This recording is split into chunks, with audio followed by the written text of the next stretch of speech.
Hi, and welcome to my casual audiobook channel. Today I will be reading to you from my book, Spidersight by Tirzah M.M. Hawkins. Let's dive right in. Chapter 1 Hungry.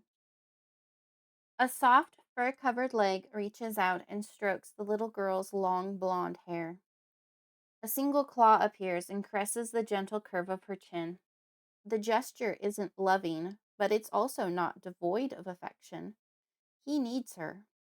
A deep gnawing fills his being from his fangs to his soul. He hasn't fed in a while. At times, he loses track of the years, but he thinks close to 90 have passed by now. That's not a terrible stretch compared to seasons in the past. What makes it the most difficult is how close at hand the feast is. The last few years of any stretch of famine are the most taxing to remain patient during, while he waits for them to mature. The last one blossomed early, providing him food shortly after she turned 4. She was a spunky little thing who enjoyed being devious. Those were fun times.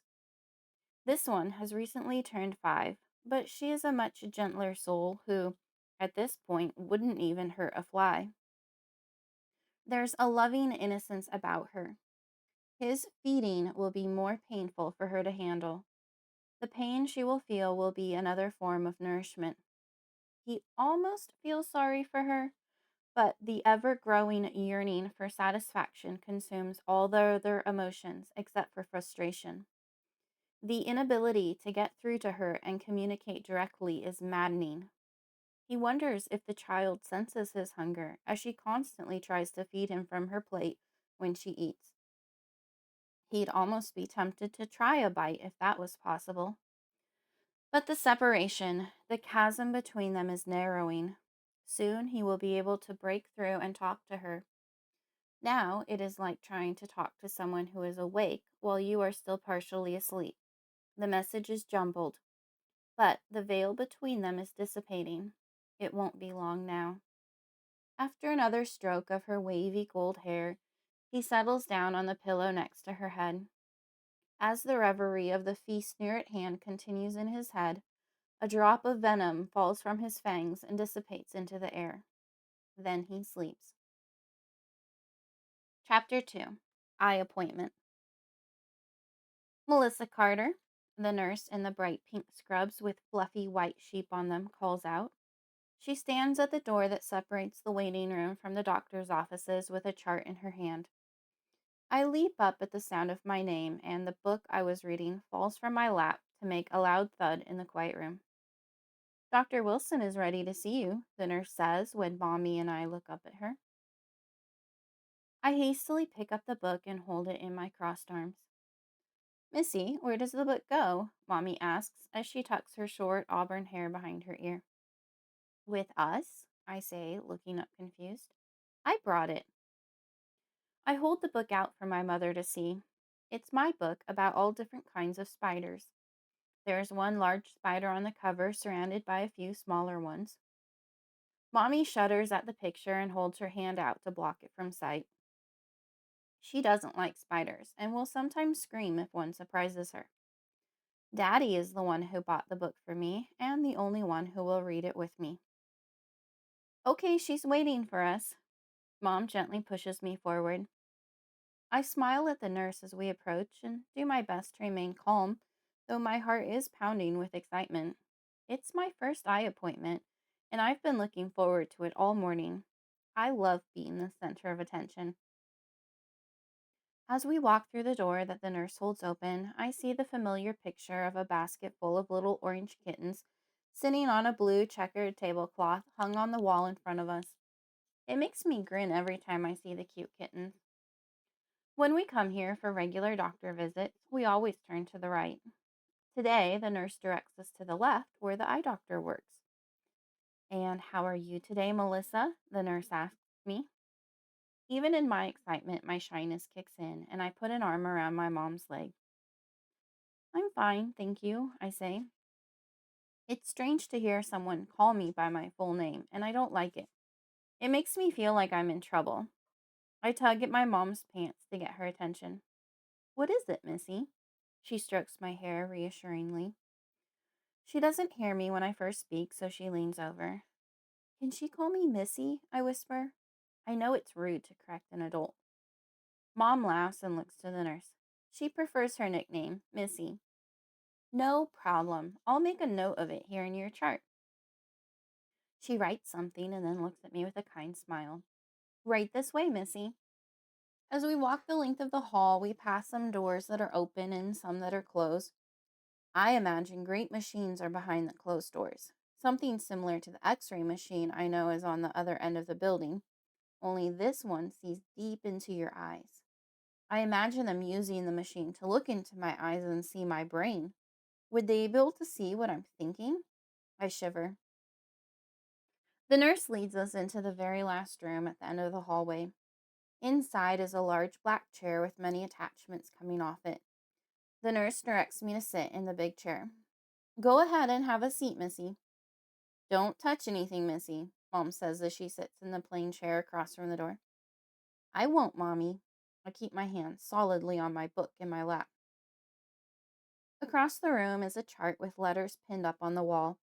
To my left is a large poster with a giant eye that stares unblinkingly. Many words are printed on this poster with lines going to different parts of the eye. Wow, you must really like spiders, the nurse says, pointing to my book. Uh-huh. They're my favorite animal. I hold the book out so she can see the cover better. That's very unique. I don't think I've ever heard of spiders being someone's favorite animal. The nurse walks to the door. Dr. Wilson will be in shortly, she says before she leaves, closing the door behind her. I kick my legs gently against the base of the chair as I wait. All the weird parts coming off the chair would make me nervous, except that I have seen Dr. Wilson use them on my mother before. I hope he doesn't use anything strange on me or anything that would make my eyes hurt. Fred's tiny feet tickle me as he moves down from my shoulder onto the arm of the chair. I briskly rub my arm to get rid of the itchy feeling. Fred often crawls a little ways from me when he knows I'm not going anywhere for a while. I think he likes to explore. Everything must look so giant to him. Fred's been with me for as long as I can remember, but no one else can see him. He's big. I have to use both my hands to hold him, and he often sits on my shoulder. I make sure to walk carefully so he doesn't fall off. His body and every one of his 8 legs are covered in fine hairs that are soft to stroke. I named him Fred after Fred on the Lucy show that I watch with Mommy and Daddy. I imagine that if Fred were a human, he would be a big, bumbling, lovable person like Fred Mertz.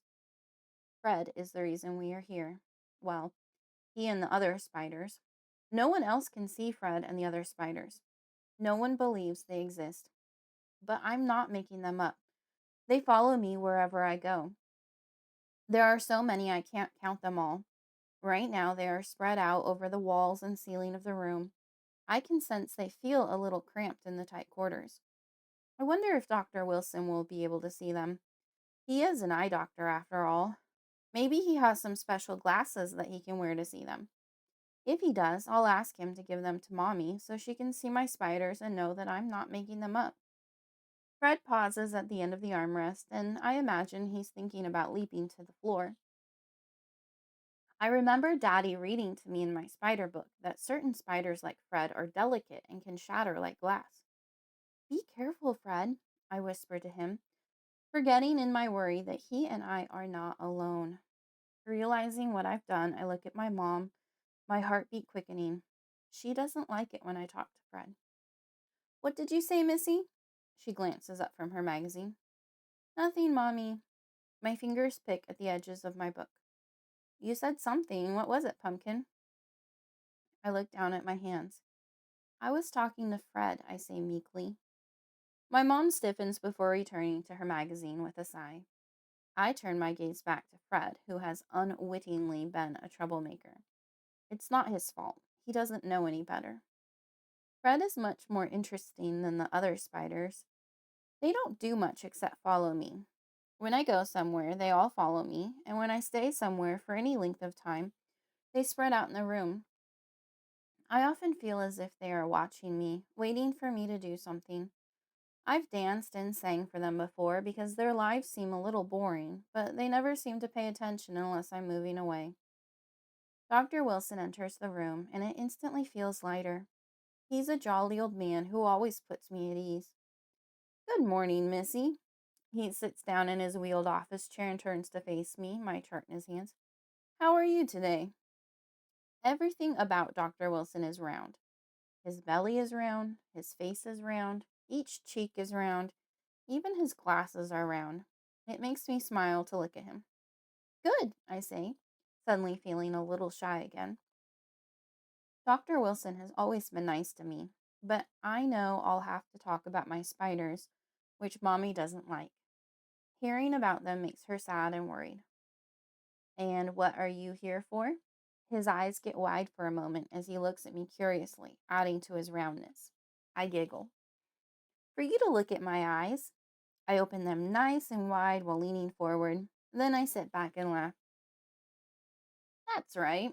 Do you mind if I do? I promise it won't hurt a bit. Okay. I sit up straight in the chair. Very good then. He pulls a pen light out of his shirt pocket and shines it at my eyes. Go ahead and look up. We're just going to have a look-see. Make sure they are working correctly. This was something new I hadn't thought about before. What can he do for my eyes if they aren't working correctly? He hasn't been able to fix my mommy's eyes so that she can see my spiders. Still, I obediently follow the directions. They look normal so far. Look to your left. It takes me a second to remember which way is left. The light makes my eyes water, but I do my best to keep them open as he shines it in first one eye and then the other. How old are you, Missy? Look to your right. 5. I hold up my whole hand. That's a good age, a very smart age.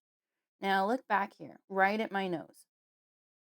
He puts a round finger on his big round nose. I can't help but grin when I look at it. And now look down. He gently pulls my eyelids up. Are you in school?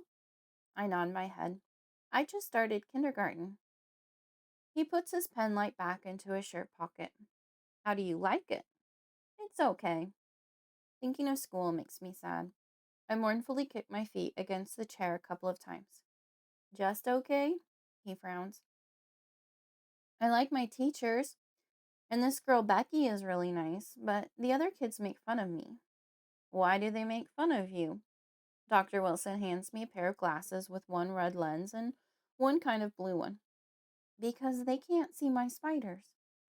Ah, yes, the spiders. That's why you're here, isn't it? Uh-huh. I put the glasses on. He holds out a paper.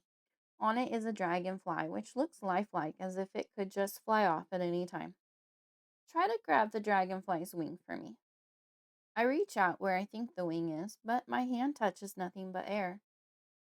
Very good. I'll take the glasses back, please. He puts the glasses and the piece of paper with the dragonfly into a desk drawer behind him and swivels around to me.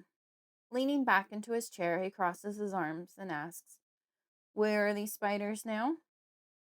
I glance beyond him to my mom, who is watching us with a worried furrow between her eyes. Her finger holds her place in the now closed magazine on her lap. One of her feet nervously taps the floor. It would be easier to talk about the spiders without her here. Looking back at the doctor, I say, They're all around us. On the walls, the ceiling, on the floor, on your desk. I glance around the room to see if I've missed any places. Dr. Wilson's eyes widen. How many spiders do you see? Mommy and Daddy have asked me this question before, but I still don't know the real answer. Too many to count, I say and shrug. And why are they here, Missy? This is a new question for me, but I say the first thing that comes to my mind. Because they're my friends. Dr. Wilson leans forward.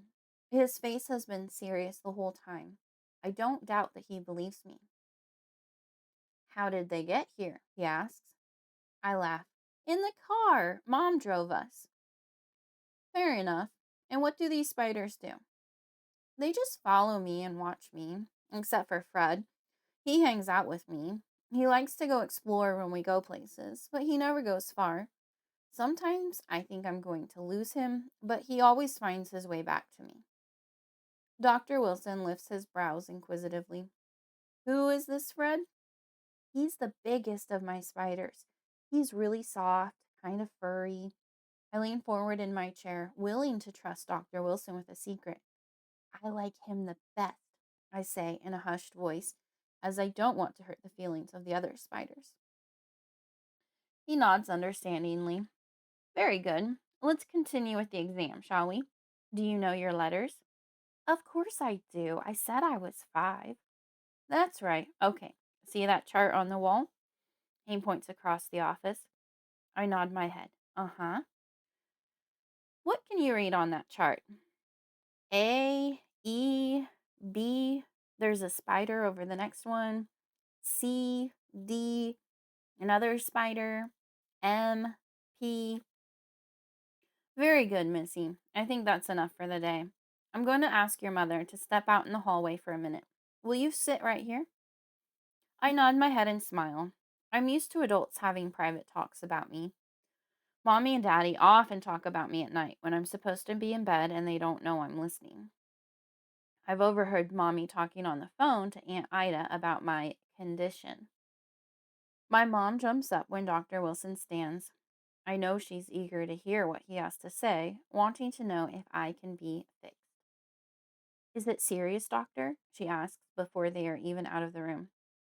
Calm down, Elizabeth. She's not going to go blind today, Dr. Wilson says with a chuckle and puts a comforting hand on her arm, leading her from the room. The door doesn't fully latch behind them, and I sneak over and listen close to the crack to hear. I don't think there is anything wrong with Missy's eyesight, Mrs. Carter. Everything there checks out okay. What are you saying? My mom's voice is strained. That her vision is fine as far as I can tell. Then what can it be, doctor? I imagine my mom shifting from side to side like she always does when she is upset. I think that Missy has a very active imagination. Does she often tell stories like this? I pull my head back, frowning. I thought Dr. Wilson believed me, but he's calling me a liar. It's wrong to lie. Mommy tells me that every time I talk about my spiders. My hands curl into little fists, and I have to sniff back some tears. The hair on the back of my neck and arms stands on end. The room feels colder and darker. I can still hear the adults talking. The spiders are the only thing she has ever made up like this. Otherwise, she's very practical for her age. Just give her some time then. She'll grow out of it. Disappointed, my mom sighs deeply. What did she expect to find out here today? I let out a sigh too. Dr. Wilson is now just another grown up convinced that I am pretending to see the spiders. My sense of being alone deepens. There is no one for me to talk to. My mother and father don't believe me. The kids at school make fun of me. I look around the room at the hundreds of watchful eyes. They aren't friends. They don't play with me. Fred plays with me, but he can't speak. Sometimes I know what he's feeling. What good is it to see something so wonderful as all these beautiful spiders and not be able to share it with anyone? The door bumps into me as my mom and Dr. Wilson come back into the room. My mom's look is stern. She knows I was listening. What are you doing, Missy? I don't want her to know I was being bad. I say the first lie that comes to my mind. Looking for Fred. Her eyes narrow in disapproval. Maybe Fred wants to stay here with Dr. Wilson, she suggests. No! My voice is shrill in the small room. I'm horrified. Fred is my best friend. I won't leave him behind. Then I wonder if I could leave him behind even if I wanted to. I never ask the spiders to come with me or tell them I'm going somewhere. They just scurry after me and end up where I am. Still, I like knowing where Fred is. It reassures me. I'd miss him so much, I add. My mom rolls her eyes. Whatever you say, Missy. She turns to the doctor. Dr. Wilson, if you think of anything else, please let me know. especially if you think there are any other beneficial tests that we could do for Missy. She collects her purse and reaches out her hand to me. Come on, Missy, let's go. I spot Fred under the chair where my mom's purse was and swoop down to scoop him up before taking her hand. All the spiders know that we are going somewhere. They're alert and ready to move, clustered close to me. Except for one. I see him on the desk where Dr. Wilson set down my chart. I guess he's staying behind.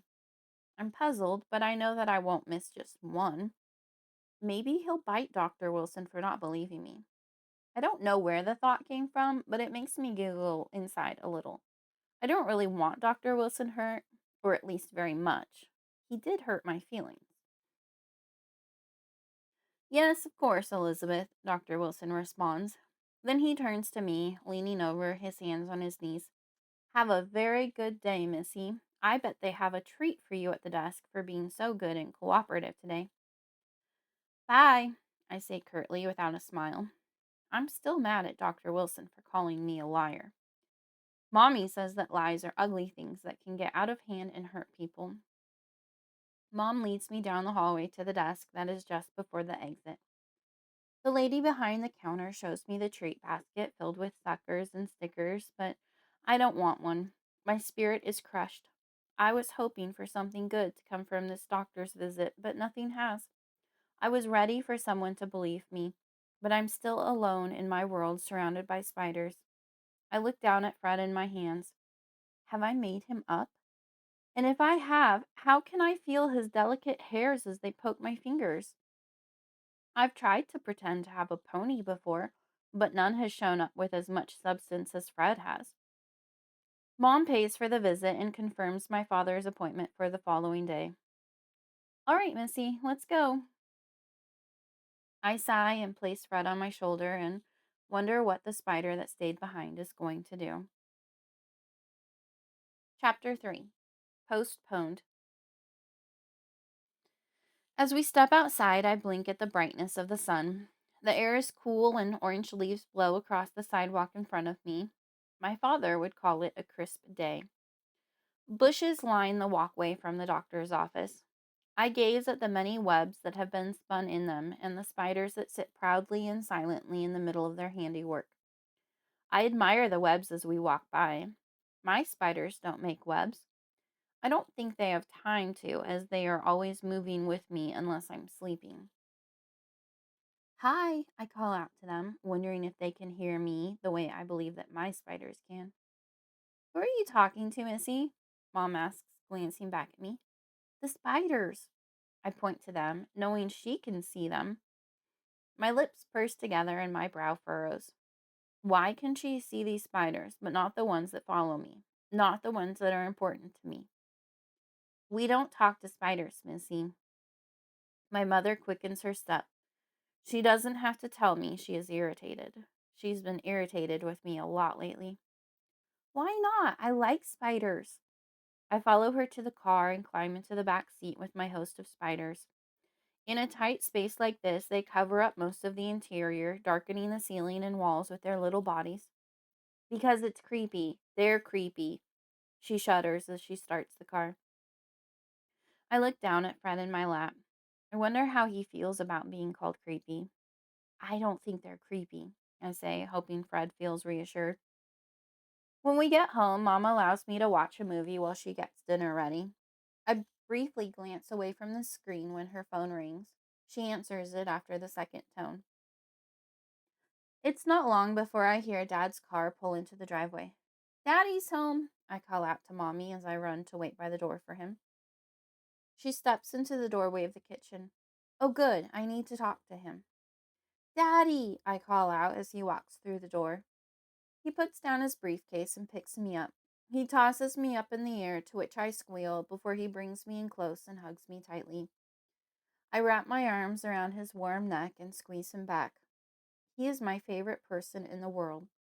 I have only told that secret to Fred. Did you have a good day, Pumpkin? He asks. I nod my head. Uh-huh. He sets me down on the couch and moves on to greet Mommy. How did the eye doctor visit go? He asks, hugging her and kissing her cheek. Never mind that. I need to talk to you about something. Her voice is low, signaling that it isn't something she wants to talk about in front of me. I turn back to the television, pretending that I'm going to finish my movie. But as soon as they head into the kitchen, I run to the doorway and listen. What is it, love? Daddy asks as they enter the kitchen. I got a phone call a little while ago from Dr. Wilson's office. We had to reschedule your appointment for next week. Shortly after we left, he had a violent reaction to something and had to go to the hospital. They said he could barely breathe. That's awful. The receptionist said he had a giant welt on his arm. Mom takes a deep breath. She said it looked like a bite, Daniel. A spider bite. I asked her to call me when they hear for sure. Wow, that's crazy. You and Missy were just there. Exactly. Missy and I were just there. You don't think it had anything to do with her, do you? Mom's voice is barely a whisper that I have to hold my breath to hear. I jerk back from my forward leaning position. Why would my mother think I would hurt Dr. Wilson? Then I remember the spider that stayed behind. Did that spider bite the doctor? Was the spider staying behind to punish Dr. Wilson for not believing me? I look at Fred, who sits on my shoulder, but he doesn't respond. Elizabeth, Daddy scolds her. Our daughter had nothing to do with that. It's just a coincidence. Her spiders can't hurt anyone. I know that Daddy doesn't believe in my spiders because he can't see them either, but he still accepts them as my friends and never makes fun of me for them. I love him for that. Chapter 4. Sleepless. I lay in bed, unable to sleep. Muffled voices reach me from my parents' room, and I imagine they're talking about me. My mother seemed particularly upset at dinner. I noticed her giving Daddy strange looks when she thought I wasn't paying attention. I glance around at all the dark spots on the walls and ceiling of my room where my silent companions wait. These spiders have been a constant source of entertainment for me for as long as I can remember. There isn't a day in my memory that they haven't surrounded me. My parents have pictures of me as a baby, ignoring my mobile and instead reaching out to something else on the ceiling. They can't explain what I'm reaching for, but I know. Cameras never show my spiders. At times, I'm overcome by frustration at my inability to share them with anyone else. If just one other person could see these spiders, then maybe my parents could stop worrying. I turn my head to look at Fred sleeping where he always does, if he does sleep, sharing my pillow. His many eyes are shining in the glow of moonlight coming in through my window as he looks back at me. With my head so close to him, I can see his large, furry fangs, but they never bother me. Fred would never hurt me. He is my closest friend. I'm not afraid of spiders, whether they are part of the pack that follows me or not. Children at school think I'm weird for liking spiders, even though the boys can get away with tormenting them. But how can I not like them? I think they're wonderful, and they're also different. Some of them have small bodies with spindly legs, and some remind me of the armored tanks in the war shows Daddy watches. Those are the ones with thick bodies and thick legs. Spiders come in so many different colors, too. I'm particularly fascinated with a brilliant orange and yellow one with a large body and long spindly legs. I call her Chiquita after the name of the bananas Mom gives me. She's the only one besides Fred that I've named, mostly because she's so different from the rest. But she doesn't notice me any more than the others do. Mom's voice rises, but I can't quite understand what she's saying through the walls. I know Mommy is afraid of spiders, which is kind of funny to me. She screams if she accidentally gets close to one, then she kills it. It makes me so sad when she kills spiders.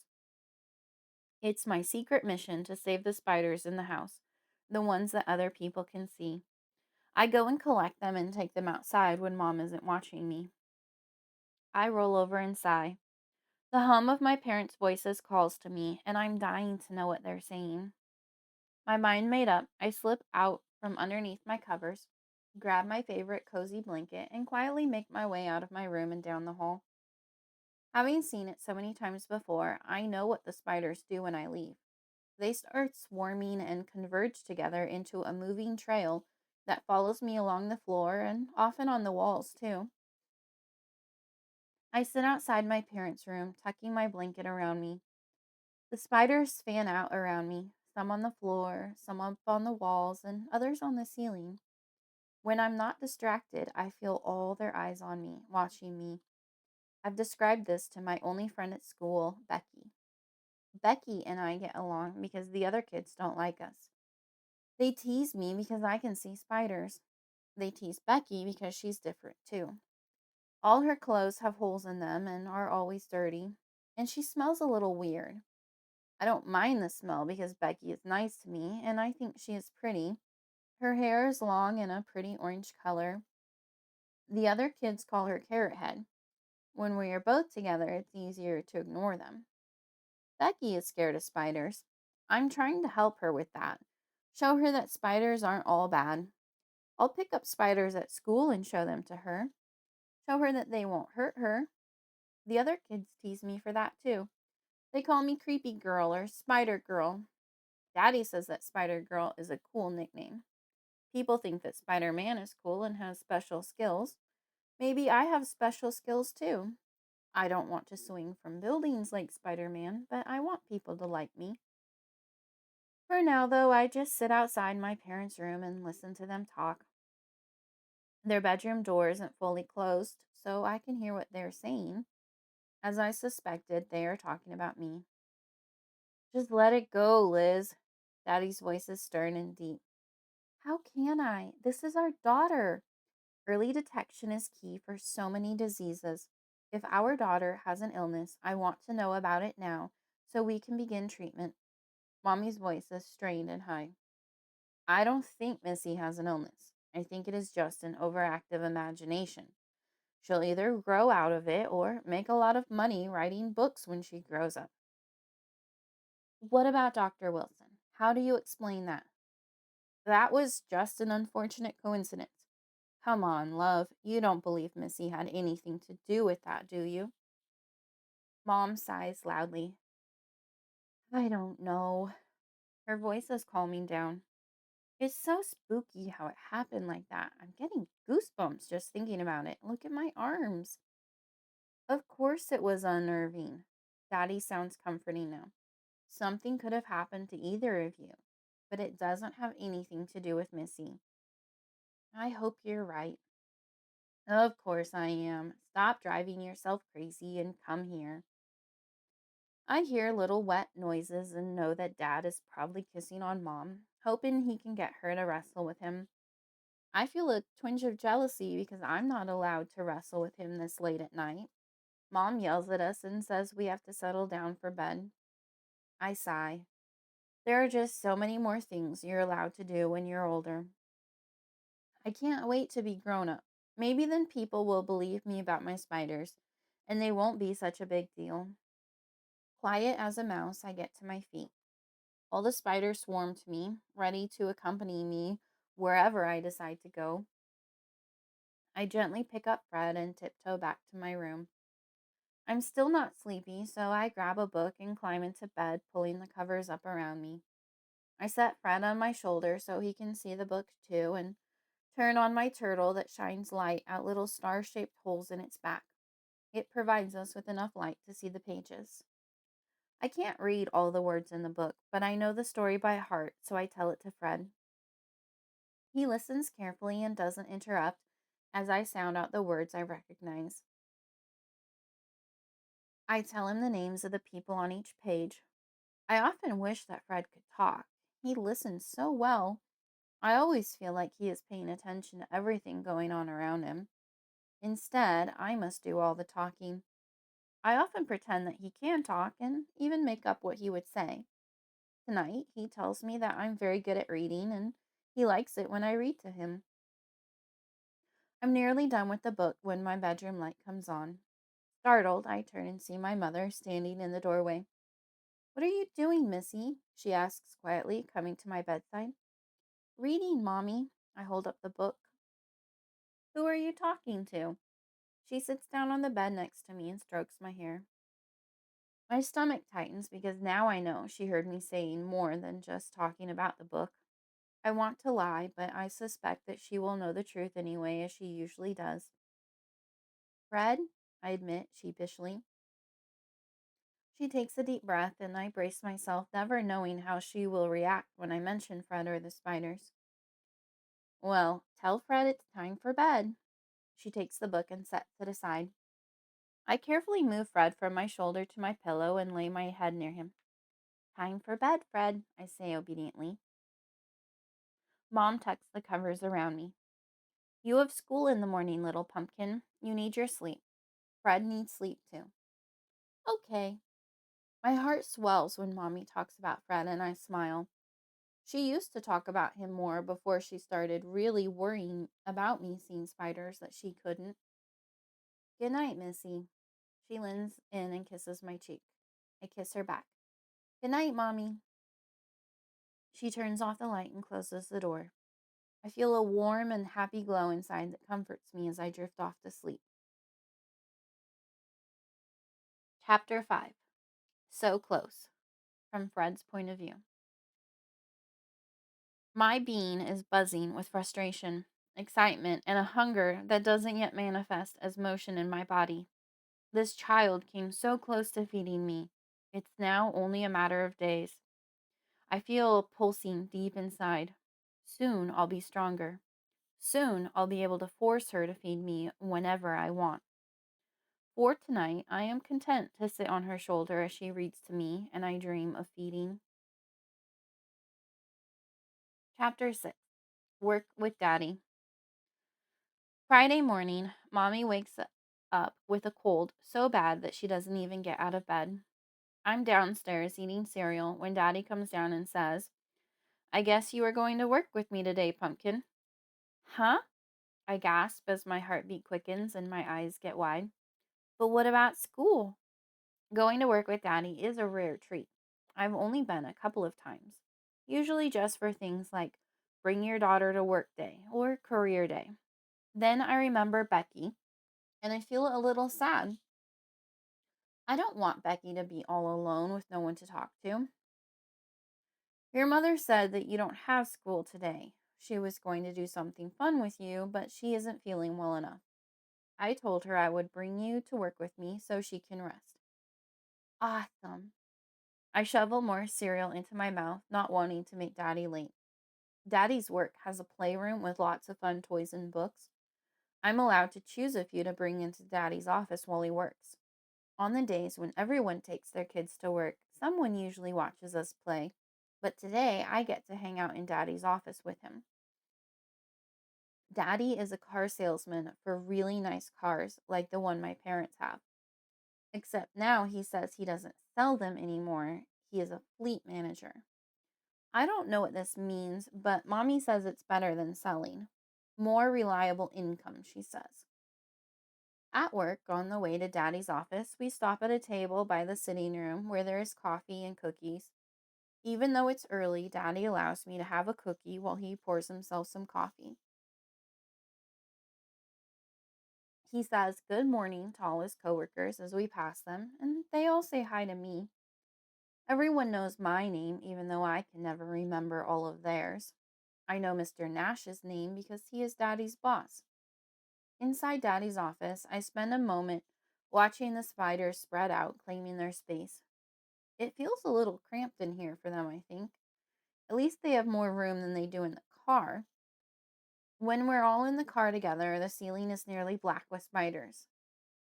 I sit down in a corner with my toys and books and set Fred down on the floor next to me. I can play with Fred openly in front of Daddy. He never makes fun of me for it. It's a long day at work without other kids being there. Fred and I run out of games to play and books to read. Daddy takes me once to switch out my books and get another cookie. I'm sitting on a chair, swinging my legs and having a staring contest with Fred. He always wins. When Mr. Nash raps on the glass door and enters. Hey Daniel, did you get that Cadillac I need brought over?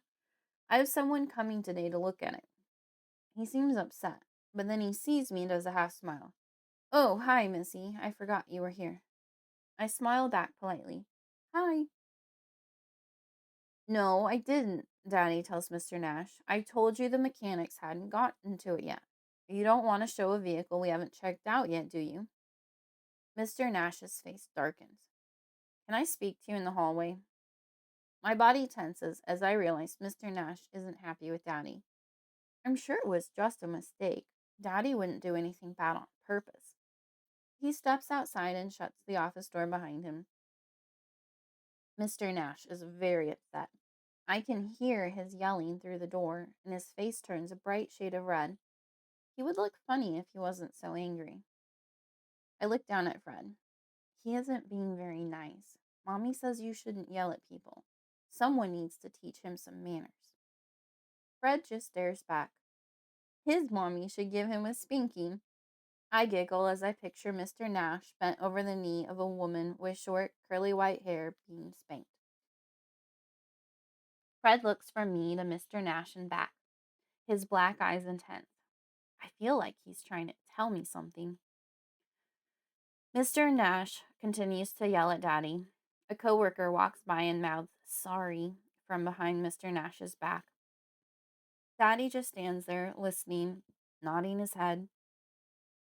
I feel my body getting hot, and my hands curl into fists at the way Mr. Nash is treating Daddy. He's being such a bully, I say to Fred as I remember the kids yelling Spider Girl at me at school. I wish I could do something, I mumble as I now begin to feel sorry for Daddy. You shouldn't treat people like that, I tell Fred.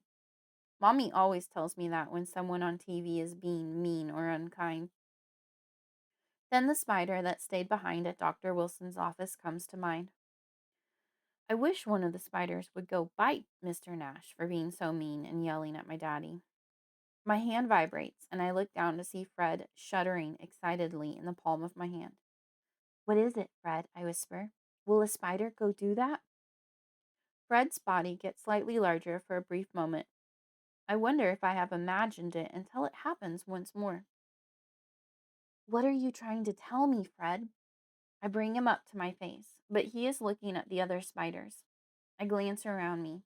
The spiders seem anticipatory, like they are standing on tiptoes, all eyes staring at me. Are they waiting for me to say something?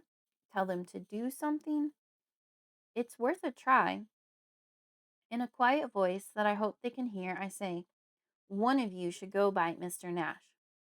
A shiver of excitement runs through me, even though I know I'm being naughty. Fred's body does the weird pulsing once more, but even as I am looking at him, a movement catches my eye. One of the spiders is moving. It is crawling down the wall by itself, navigating the maze of other spiders in its path. I watch it as it scurries across the floor and under the door. Looking down at Fred, I ask, is it going to do what I told it to? I run to the glass door and watch it in amazement. Maybe I've discovered why the spiders are here, to teach people lessons, how to behave and treat each other. The spider crawls across the carpet, up Mr. Nash's shoe, and underneath his pant leg. I turn around and clamp my free hand over my mouth to stifle my surprised laugh. The door opens behind me, nearly hitting me. Daddy is coming back in. Watch out, Missy, he exclaims in surprise. Don't play so close to the door. You could get hurt. He looks at me and I can't hide my big grin. What's so funny? Fred and I were just sharing a joke. Then I remember why Daddy left the room and my face turned serious. Was Mr. Nash really upset? Oh, he'll be fine once he gets his panties out of a wad. Daddy slaps a hand dramatically over his mouth and looks at me conspiratorially. Don't tell Mommy I said that. Oh, I won't. It'll be our little secret. I want so badly to tell Daddy my secret that I punished Mr. Nash for him. But for now, I think it best to keep that between Fred and myself. Daddy returns to his desk, and I turn back to Fred, wondering what we should do next. I don't have to wonder for long. Someone goes running down the hallway past Daddy's office door and shouts, Call 911. What the? Daddy jumps up from his desk. Stay here, Missy. He goes out and shuts the door behind him. I press my face to the glass to see as far down the hallway as possible. A small crowd is gathering down the hallway. I'm pretty sure they are outside Mr. Nash's office. I can't see much, so I open the door just enough to poke my face out. No one in the hallway notices me as they are all staring at something in Mr. Nash's office. One woman has her hand over her mouth, her eyes wide, her face is pale. Is something bad happening, I wonder? I wish Daddy would come back. Minutes later, I hear sirens, and then paramedics come into view shouting, "Out of the way! Let us through! Make room!" People clear out of their way. Daddy appears out of the crowd and returns to me, his face missing some of its color. "What happened, Daddy?" He kneels and takes me into his arms. I can hear his heart pounding. "It's okay, Pumpkin. They need to take Mr. Nash to the hospital. He's having a reaction of some kind." My eyes go wide. I did this. I sent Mr. Nash to the hospital. "Will he be all right?" I ask. People only go to the hospital for really serious conditions. "I hope so. We won't really know for a while." Daddy doesn't let go of me until his breathing and heart rate has slowed down to normal. "Are you okay?" he asks, holding me out in front of him by my shoulder so he can see my face. "Yes, Daddy." I nod my head. "Okay." Daddy takes a deep breath. "I should get back to work now." He returns to his chair and lets out a deep breath. I sit quietly and stare at Fred. I want to ask him if Mr. Nash will be okay. Fred knows, but will he tell me? Fred can't actually speak, but he communicates to me in his own way. It's as if I can hear his thoughts sometimes. As we leave for the day, Daddy stops at Mr. Nash's office. The door is open, the lights are on. Daddy shuts everything down the way he did his own office. Then he takes my hand and we walk out. I just punished a bully. The thought makes me smile. Maybe I am Spider Girl. Chapter 7. Backfire. Daddy and I head upstairs to check on Mommy when we get home and find her still in bed. I climb in and cuddle with her. Daddy sits down next to her and strokes her hand. "How are you feeling?" He places his hand on her forehead, then brushes her hair back from her face. "Any better?" "Not really," she replies weakly. "Mostly tired." "What can I make you for dinner?" She screws up her face at the thought. Food does not sound good. "Then I guess it's just Pumpkin and me." He smiles at me and then asks Mommy, "Are there any leftovers you want us to eat up?" "I don't know, Daniel," she snaps.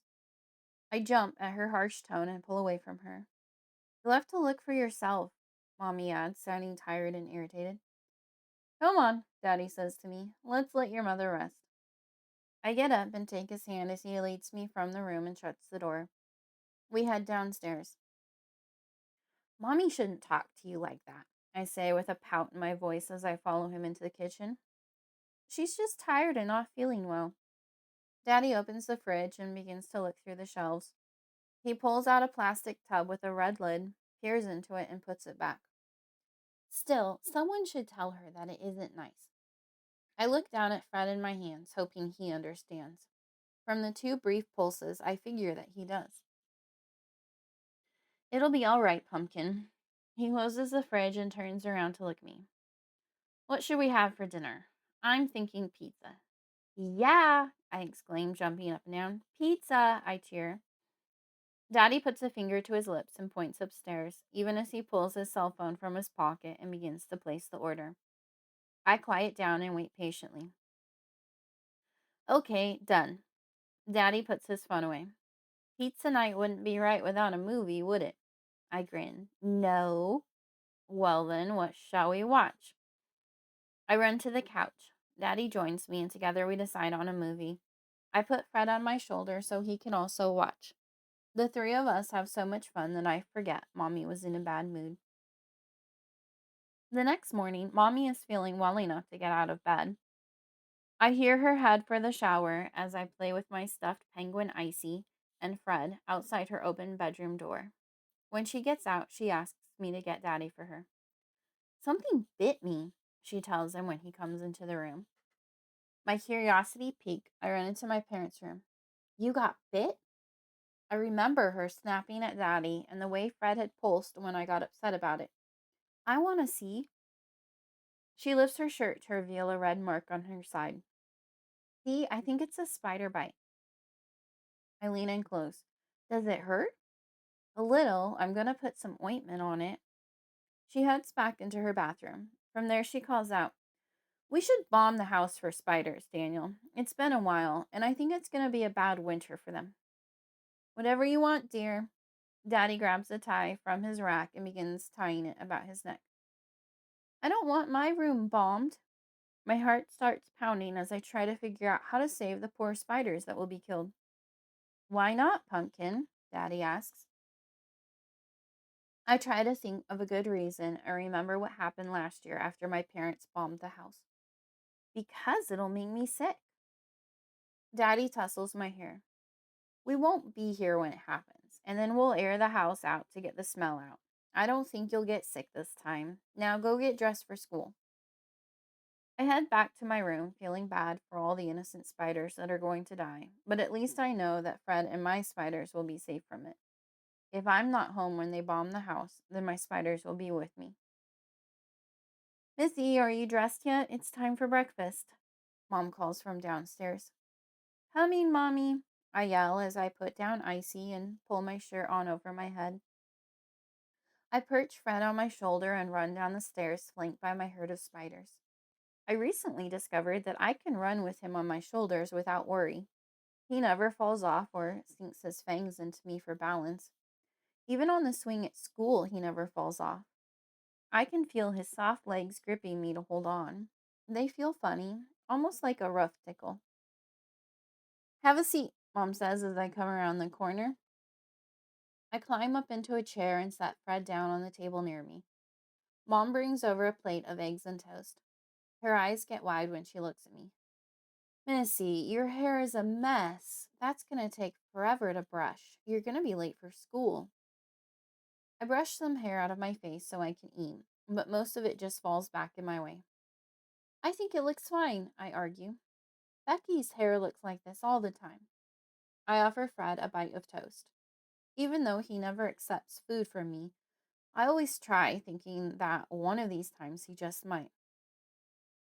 I don't care what Becky does. She's not my daughter. Do the princesses on television ever have hair that look like this? I think about it for a minute. My princess doll's hair does, I laugh. Well, then maybe you should brush her hair for her so she feels nice. I feel nice, and my hair is a mess. I honestly don't understand what the big deal is all about. Well, you look like you were born in a barn. Now eat up. We've got to get moving. Mommy takes a sip of her coffee. I obediently shovel some eggs into my mouth. Then I offer some to Fred. Maybe he wants eggs today, but he doesn't. I really want to figure out what he and the other spiders eat. Since they don't make webs, how do they catch food? I would let them make webs in my room if they wanted, but they've never tried. I wonder if they sleep when I do, or if they watch over me. My guardian spiders. I giggle. What are you doing, Missy? I look up from trying to feed Fred to see my mother looking at me from across the table. I immediately pull my fork back and put the eggs on it into my mouth. I cringe a little. I was just seeing if Fred was hungry. I sit there tense as I wait for her reaction. Mommy takes a deep breath. She sighs a lot lately. Spiders don't eat eggs, Missy. What do they eat then? They eat flies and she looks out the sliding glass door, she thinks, and other bugs. That sounds gross. I take a bite from my food. I'll stick to human food. That's probably for the best. I don't need you making yourself sick trying to eat like a spider. She reaches over to touch my hand, and I look up into her serious eyes. Promise you won't try to eat a fly? She gives me puppy dog eyes.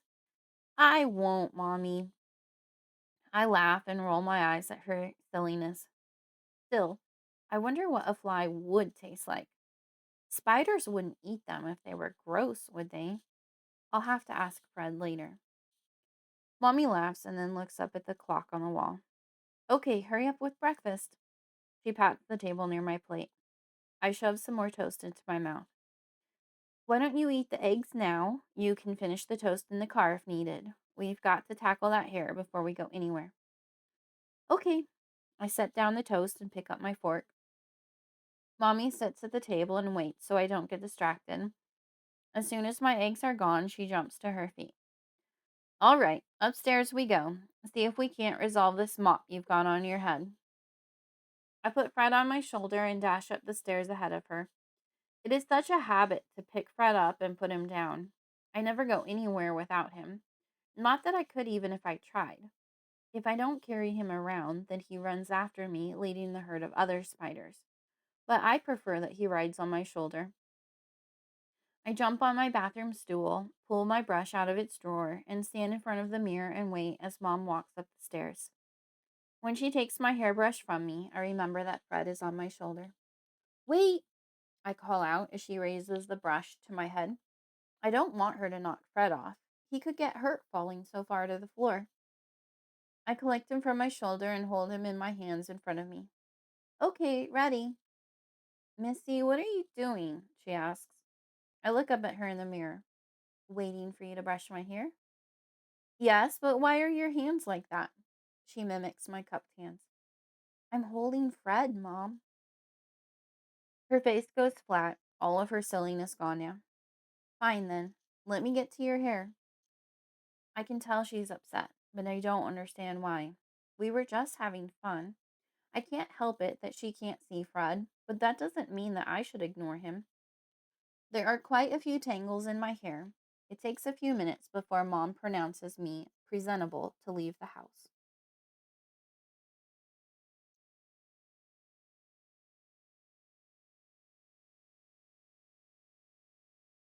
Chapter 8.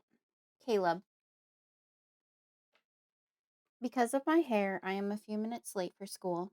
I run in and take my place at the table next to Becky. Only one other person is sitting at that table because the other tables are full, and he is sitting as far from her as possible. She smells horrible this morning, but I don't mind because she is my friend. Her hair looks how mine did before my mother brushed it, and the dress she is wearing is dirty and has holes in it. As I hug her, I hear her sniff. Looking at her face, I can tell that she has been crying. What's wrong? I whisper worriedly. It's not an uncommon thing for Becky to be crying. She gets picked on a lot at school. Caleb pulled my hair and called me stinky, she sniffs. Well, he's a turd, I whisper back. This makes her smile, and we both giggle. Yeah, turd, she repeats. Nothing but a stinky brown poop turd.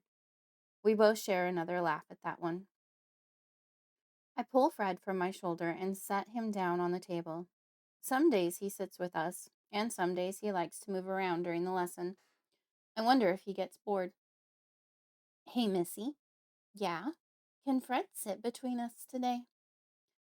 I know that Becky can't see Fred, but it's really fun when she pretends that she can. She even talks to him too and will ask me where he is at times. Sure. I pick Fred up and move him. Becky leans down close to the table where I have just set Fred. Hello, Fred. How are you today? She reaches out to stroke him. Her hand misses him by an inch or two, so I take it and move it so that she really is touching him. Can you feel him? I ask. I just know that one of these days she really will be able to. I think so, Becky says with wide eyes. Miss Caulfield is coming around the room then, handing out an activity for the day and making sure that everyone has several crayons to use. Both Becky and I pretend that Fred isn't there so we don't get into trouble. I know that Miss Caulfield tells my mom when my imaginary friend is there. It's only the second week of school. Today's lesson is on the letter E. I already know how to read an E, but my mother told me no one likes a braggart. I don't know what that means fully, but I think it means that I shouldn't answer all the questions in class. I need to make sure everyone gets a turn. After that, we have some coloring and some matching activities to do. My favorite part comes next. We get to go play outside. I love being outside, and I think the other spiders do too. They like the room to spread out. Becky and I go to head out together, Fred on my shoulder, but I have to use the potty before we go play. When I finally get outside, I don't see Becky at first. Then I spot her on the ground, crying, surrounded by Caleb and a few other kids. They are all teasing and making fun of her. I run over to stop them, but Miss Caulfield has seen them as well. She gets there just as I do. Okay, kids, break it up. Who started this? Miss Caulfield asks. No one wants to admit blame. Devin and Lisa just stand there with their hands in their pockets. Caleb slowly backs away from the group, pretending that he wasn't a part of it. Miss Caulfield kneels next to Becky. Are you okay? Why are you on the ground? Through her tears, Becky replies, Caleb pushed me. I had suspected as much. I make my way over to Caleb and say, You're a brat. No, you're a brat, Caleb retorts back. You're going to be punished for this, I whisper so no one hears. Hey, Miss Caulfield calls over to us. I'll take care of this, Missy. Thank you. I go back to Becky. Miss Caulfield has helped her to her feet. Are you okay now? Miss Caulfield asks. Becky rubs her nose with her dirty sleeve and nods her head. Uh-huh. Caleb, I want to have a talk with you, Miss Caulfield calls out, heading his way. I stand with Becky in the midst of the playground. My spiders have fanned out around me. They are in the trees, on the merry-go-round, and everywhere else close by, but never on actual people. I turn and watch Miss Caulfield lead Caleb away, and I notice a few of my spiders on the back of his jacket. He's gonna get bit, I think, just like Daddy's boss, Mr. Nash. Caleb is so mean, Becky sniffs. Don't worry, he'll be taken care of, I say confidently. I doubt it. Miss Caulfield can't spank him. My parents would beat me if I got in trouble at school. Not her, someone else. I feel like a superhero with the ability to make sure that justice is served. Who then? I hesitate, wondering if I should tell her. So far, I am the only one that knows, but I don't keep anything from Becky. You can't tell anyone, it's a secret. I swear, Becky says, putting her pinky finger in the air. We lock pinkies, and then I tell her, It's the spiders. They are going to punish Caleb for you. Becky's eyes widen. Wow, they would do that for me? Yeah, they've already done it for me 3 times. I like your spiders, Becky says. Me too. We won't have to worry about Caleb ever again. I don't know where that thought came from, and something about it seems wrong. Everyone else who was bit by the spiders was fine the next day. Yeah, Becky agrees. That's so great. She laughs. I laugh too, so I don't seem weird. Yeah, I guess so, I say, but I'm not so sure. I turn my head to be able to see Fred, sitting calmly and quietly on my shoulder. I know he is looking at me with at least several of his 8 eyes. His eyes seem so wide and deep right now. He has communicated to me somehow without saying anything aloud. It's a weird and wonderful thing. I've always wished that Fred could talk to me. Maybe he just had to grow up a little. The swings are open. Let's go, Becky says. Hand in hand, we run and get 2 swings together. Missy, Becky says as she pumps her legs to get higher. Yes, I'm pumping my legs too, and we try to get higher faster than the other in a friendly competition. You are my best friend. You're my best friend too, Becky. My thoughts turn to Fred as I say this. I don't want him to get jealous. I'll have to tell him later on that he is my best friend too. I can have more than one. Chapter 9. Feed Me. Dinner that night is split pea and ham soup with cornbread. It is one of my dad's and my favorite meals. The cornbread is warm and sweet with butter and honey on it. We always take turns at dinner saying our favorite and least favorite parts of the day. My favorite part of today is dinner right now, I say. It's so yummy, Mommy. And what's your least favorite part, Missy? Daddy asks. I have to think about it. It's been such a long day that I try to think back over all of it. Today at school during recess, Caleb pushed Becky down and called her names. I didn't like that part. I'm sad thinking back about it now. Then I remember something else. But it's gonna be okay. Fred said he'll take care of it. Both my parents stop eating and look at me. I realized I said something I shouldn't have. I shouldn't be talking about Fred. I especially shouldn't be repeating things he says. Fred said, "What?" my mother asks. She is trying to be casual, so I'll talk about it, but I can tell that she is worried. Fred said he'll take care of it, I respond timidly, wishing I'd kept my mouth shut in the first place. And just how is Fred going to do that? My mother's voice is tense and a little shrill. I realize that I'm not in trouble for talking about Fred, but I don't want to say too much. I don't know, he just said that he would. I enjoy being able to talk about Fred and wish that we would as a family more often. Tonight is going well. Yummy dinner, and Mommy is accepting Fred. Daniel, Mommy says very seriously. Daddy has already resumed eating, but Mommy's spoon is still on the table. He looks up at her. Dr. Wilson's office called today. She is talking quieter, like she is trying to tell him a secret. I feel like I'm going to hear something grown up that I won't understand. They confirmed that he was indeed bit by a spider. They don't know what kind it was, but it could have been really serious. I'm glad to hear he's all right. Yes, but you don't think, I mean, could it have been Fred? Elizabeth, really? I thought we had already agreed that this was just a random coincidence. I thought back about my appointment with Dr. Wilson last week. It was true that I had gotten a little upset at him, but Fred wouldn't go and hurt him because of it. Besides, Fred hadn't left my side, unless he had when I was sleeping. But Fred didn't know the way to Dr. Wilson's office. It had been a different spider that had stayed behind. I wonder if that spider ever found its way back. I had no way of keeping track of how many spiders I had. There were so many of them, I would get lost trying to count them. So we're just going to ignore this? Mommy asks. Missy's imaginary Fred can't hurt someone. Be rational. As if that decided it, Daddy turned his attention back to his dinner. Maybe he convinced her because Mommy started eating again too. I felt that it was safe to do so as well. After dinner, I'm allowed to go watch a show before I have to get ready for bed. When I'm told it's time to go brush my teeth, I ask for 5 more minutes. It's always worth a shot because sometimes one of them will say yes, but not tonight. Daddy comes in and shuts off my show and ushers me up the stairs. I brush my teeth and get my pajamas on. Daddy and Mommy come and sit in my room while Daddy reads a bedtime story. They both kiss me goodnight. My bedroom light is turned off and my door closed. I look up at the spots representing spiders all over my walls and ceiling. Not feeling that tired, I decide to count them. It might be a good idea to know how many there are.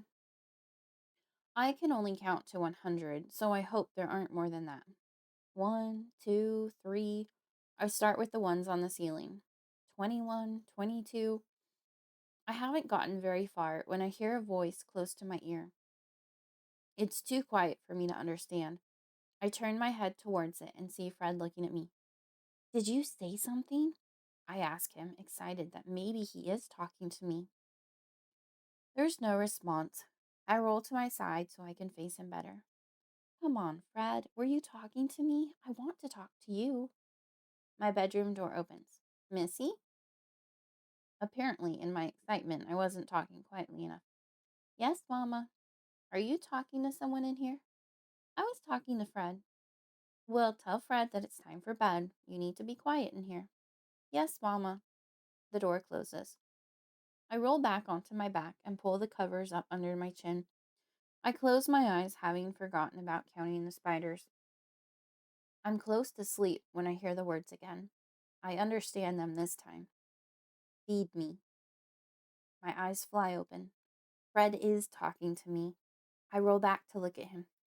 I knew you were talking to me, Fred, I whisper, not wanting to get into trouble for disobeying.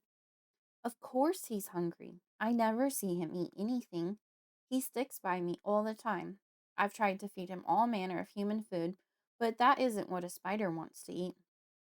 I'll find you some food in the morning, Fred. I can't wait to tell Becky. She'll be excited too. And if Fred can say that, then there has to be more he can say. It's quite some time before I can get to sleep. Chapter 10.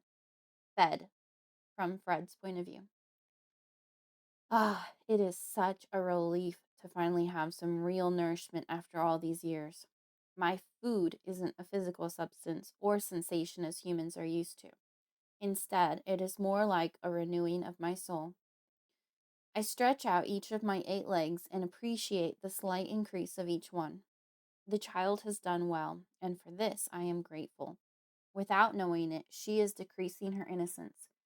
She is part pawn, part accomplice now, and she is mine. I settle near her on the pillow and watch her in the moonlight. Venom drips from my fangs as I crave more and more. What I had today was but a tiny taste, enough to whet my appetite and make me ravenous. There will be more very soon. Chapter 11. Playdate. The next morning, I brushed my hair all on my own without being asked. I don't want to be late for school today. If we get there before it starts, maybe Becky will be early too, and we can see if Fred has more to say. I know she'll help me feed him for sure. I finish my breakfast quickly, put my dishes in the sink, and head to the front door to put on my shoes. Someone is in a hurry today, Mommy remarks. I just want to get there before Caleb picks on Becky. It's a true thought most days, but today it is a small fib, and I feel guilty about it. Miss Caulfield is supposed to make sure Becky doesn't get picked on, Mom says as she puts on her shoes. She hands me my coat from the closet and puts her own on. You aren't responsible for that. I know, but she can't watch everyone all the time, I say as we head out the door. After I buckle into the car, I ask, can Becky come over after school today? I'm fine with it if her mother is. Hooray! When we get to school, Miss Caulfield is outside the door to greet us, which is a little unusual. Mrs. Carter, do you have a quick minute? I need to talk to you, Miss Caulfield says to Mommy. She sounds worried. Yes, what is it? Is it about Missy? I stick around to listen, hoping I'm not in trouble. I don't know that I've done anything wrong at school recently, except for calling Caleb a brat. Maybe he tattled on me. Oh no, Missy is great. She never causes any trouble. But we need to let parents know about something that happened and what we're planning on doing about it. Okay. We're afraid that Caleb Jacobs may have been bitten by a spider at school yesterday. Oh! My mom is really flustered at the news.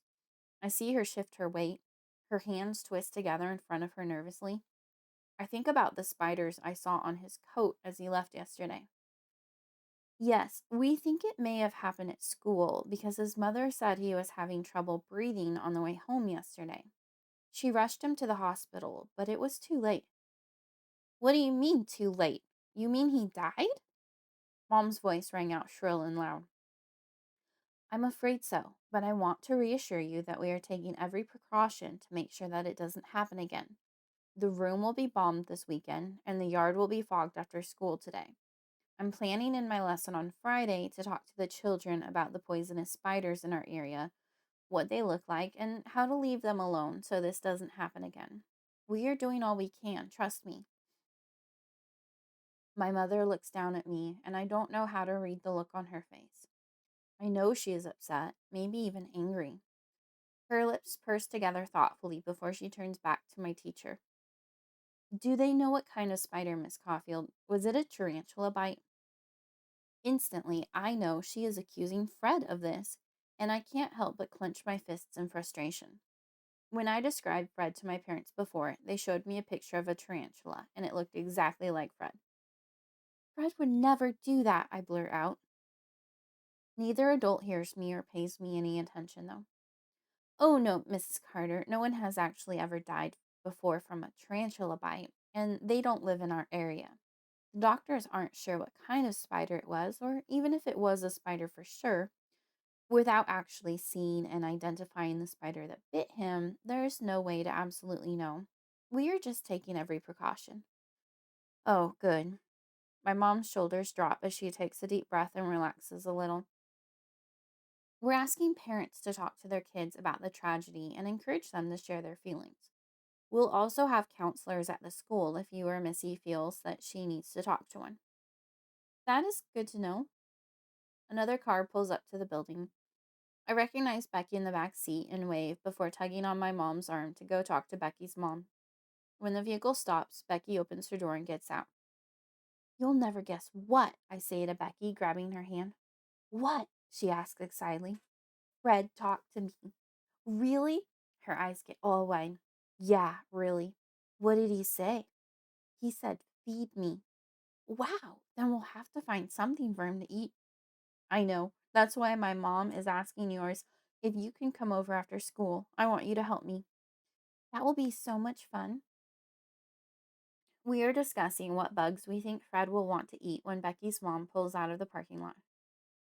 She said it's fine, my mother says, and both Becky and I jump up and down, holding hands and shouting, Yay! I'll see you girls after school. When my mom comes back to pick us up, I whisper to Becky as we walk across the parking lot to our car. We can't talk about it in front of my mom. We'll have to wait until we get home. "'Kay," Becky whispers back. When we get to my house, Becky and I run up to my room to talk privately. "Okay," I begin after shutting my bedroom door. "We gotta find some bugs, see what Fred wants to eat." "This is so exciting," Becky says. "We should have gone to my house. There are lots of bugs there. Our bathroom always has roaches in it, and there are plenty of dead flies on the windowsills."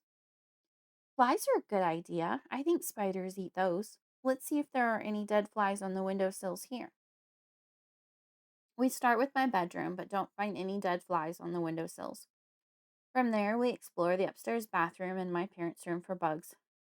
"Your house is really clean," Becky remarks as we head downstairs, having found no bugs yet, dead or alive. I know, my mom spends a lot of time on it. We notice one fly in the living room, but it is alive, and we don't know how to catch it. "We can come back for it if we don't find any others," I say. My mom is sitting at the kitchen table when we head in there to look. She is sitting so still that at first I don't even notice her. I jump when she asks, "What are you girls looking for?" Bugs, I admit. "Shh," Becky whispers. "I thought you said we can't tell her." "Why are you looking for bugs?" She wrinkles her nose in disgust. "Because we want to look at them, see if we can catch one." "I'm sure there are plenty of bugs outside," Mommy says. Of course. Why didn't I think of outside? "Yeah, we should go outside," I tell Becky. We both run to the front door. "Put on your shoes and coats," my mother calls after us. Becky didn't have a coat with her today, so I found one of mine for her to wear. There were a couple of bugs already trapped in spider webs in our hedges out front. I tried holding Fred up to these to see if he wanted to eat them, but he didn't seem to be interested in them. We found some stink bugs, but Fred didn't want anything to do with those, nor the worms we dug up. There were some potato bugs under a piece of wood, but Fred didn't show any interest in those either. After what felt like hours, we couldn't find a single thing that Fred wanted to eat. "I just don't know," I said, shaking my head. "He won't tell me what he wants, and I can't figure it out." I kick a rock away in disparagement. "I don't want him to be hungry." My own stomach growls. "I'm getting hungry," Becky says. "Me too," I agree. "Maybe Mom will make us a snack, and we can see if Fred is hungry enough for human food. He hasn't eaten any yet, but maybe this time he will." "'Cause we've tried everything else," Becky moans. We race to my front door just as my mom is opening it. "Good timing, girls. I was just gonna call you in. Snack is on the table. Shoes and coats off and go wash those hands," she directs. Becky and I strip off our outerwear and toss them in a pile by the door in our hurry to get to our food. Once we sit down with clean hands, I try feeding Fred first, but he didn't want a peanut butter and honey sandwich either. "You have to eat, Fred," I coax as I hold the food up to him after looking around to make sure my mom wasn't watching. She would get upset about this for sure. What are we gonna do? Becky asks. I don't know, I huff. I'm just gonna have to keep trying everything until I figure out what he'll eat. Chapter 12. Growing. That night, as Daddy tucked me in, I remembered something that I had noticed earlier that I had forgotten to tell Becky about. It was such an exciting discovery that I was bursting to tell someone. Hey, Daddy, can I tell you something? I glance at the doorway to my room to make sure that Mommy is left. Of course, Pumpkin, you can tell me anything. He strokes my hair. I don't think we should tell Mommy. She won't like it.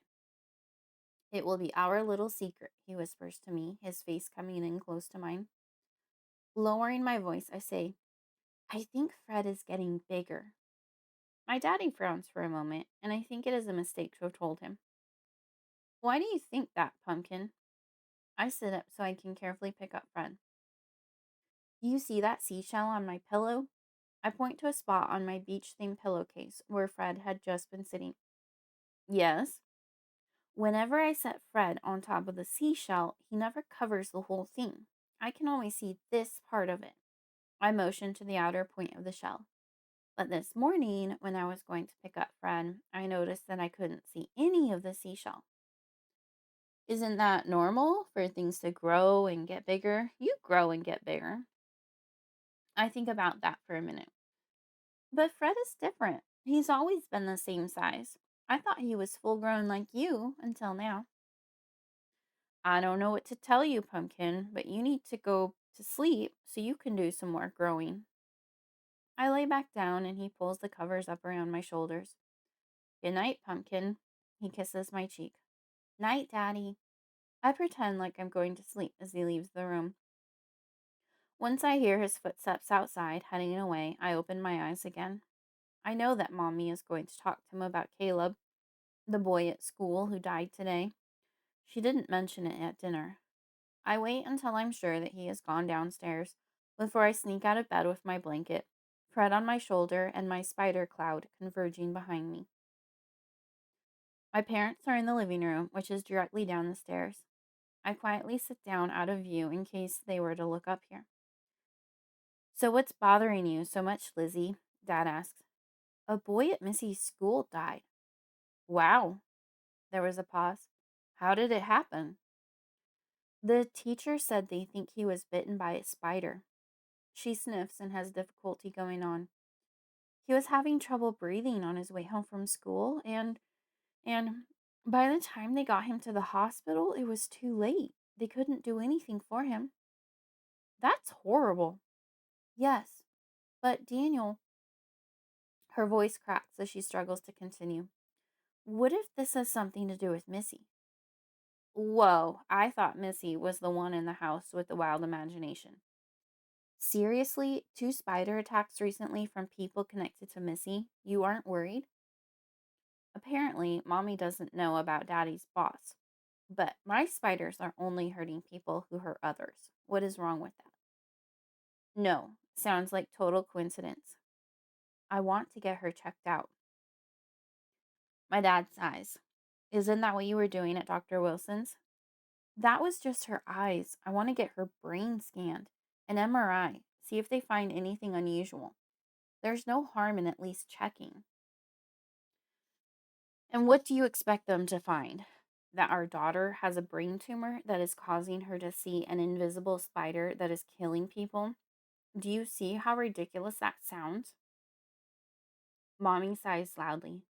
I know, you are right. I just need to be sure that there isn't something there. She's been carrying on with this enough that I think she believes something is there. You know how hard she tries to be good, but she's willing to make us upset over a make believe spider? Okay, that is a fair point. Take her in for an MRI. It's non invasive and won't cause her harm. But please do not mention this ridiculous theory of yours. It's bad enough for you to say that our daughter is seeing things others can't. You can't say that her imaginary friend killed someone. My theory is not that ridiculous. They'll take her away, Elizabeth. Don't you see that? If you go in there with this wild story, they'll think one of you is crazy. They'll put you away and take her away. You can't talk about this to anyone. Daddy's voice was adamant. I imagine my mother twisting her hands in her lap like she does when she gets nervous. Okay, whatever you say. I just need to know for sure that nothing is wrong with her. Come here. We just need to stick together on this and protect Missy. Our family is the most important thing to me. I hear a kissing sound and know that the serious part of the conversation is over. As quietly as I crept out, I sneaked back to bed. Chapter 13. The Gift. When I arrive at school 2 days later, Becky begins jumping up and down with excitement and a big smile on her face when she sees me. My mom is letting me have a birthday party, she says, presenting me with a handmade invitation. It is a construction paper pink heart glued to a yellow background. On it, she has written in scrawling letters, Becky, Missy, Party. I'm so happy, I squeal back as we both jump up and down holding hands. Miss Caulfield gives us a stern look and we quiet down. When is it?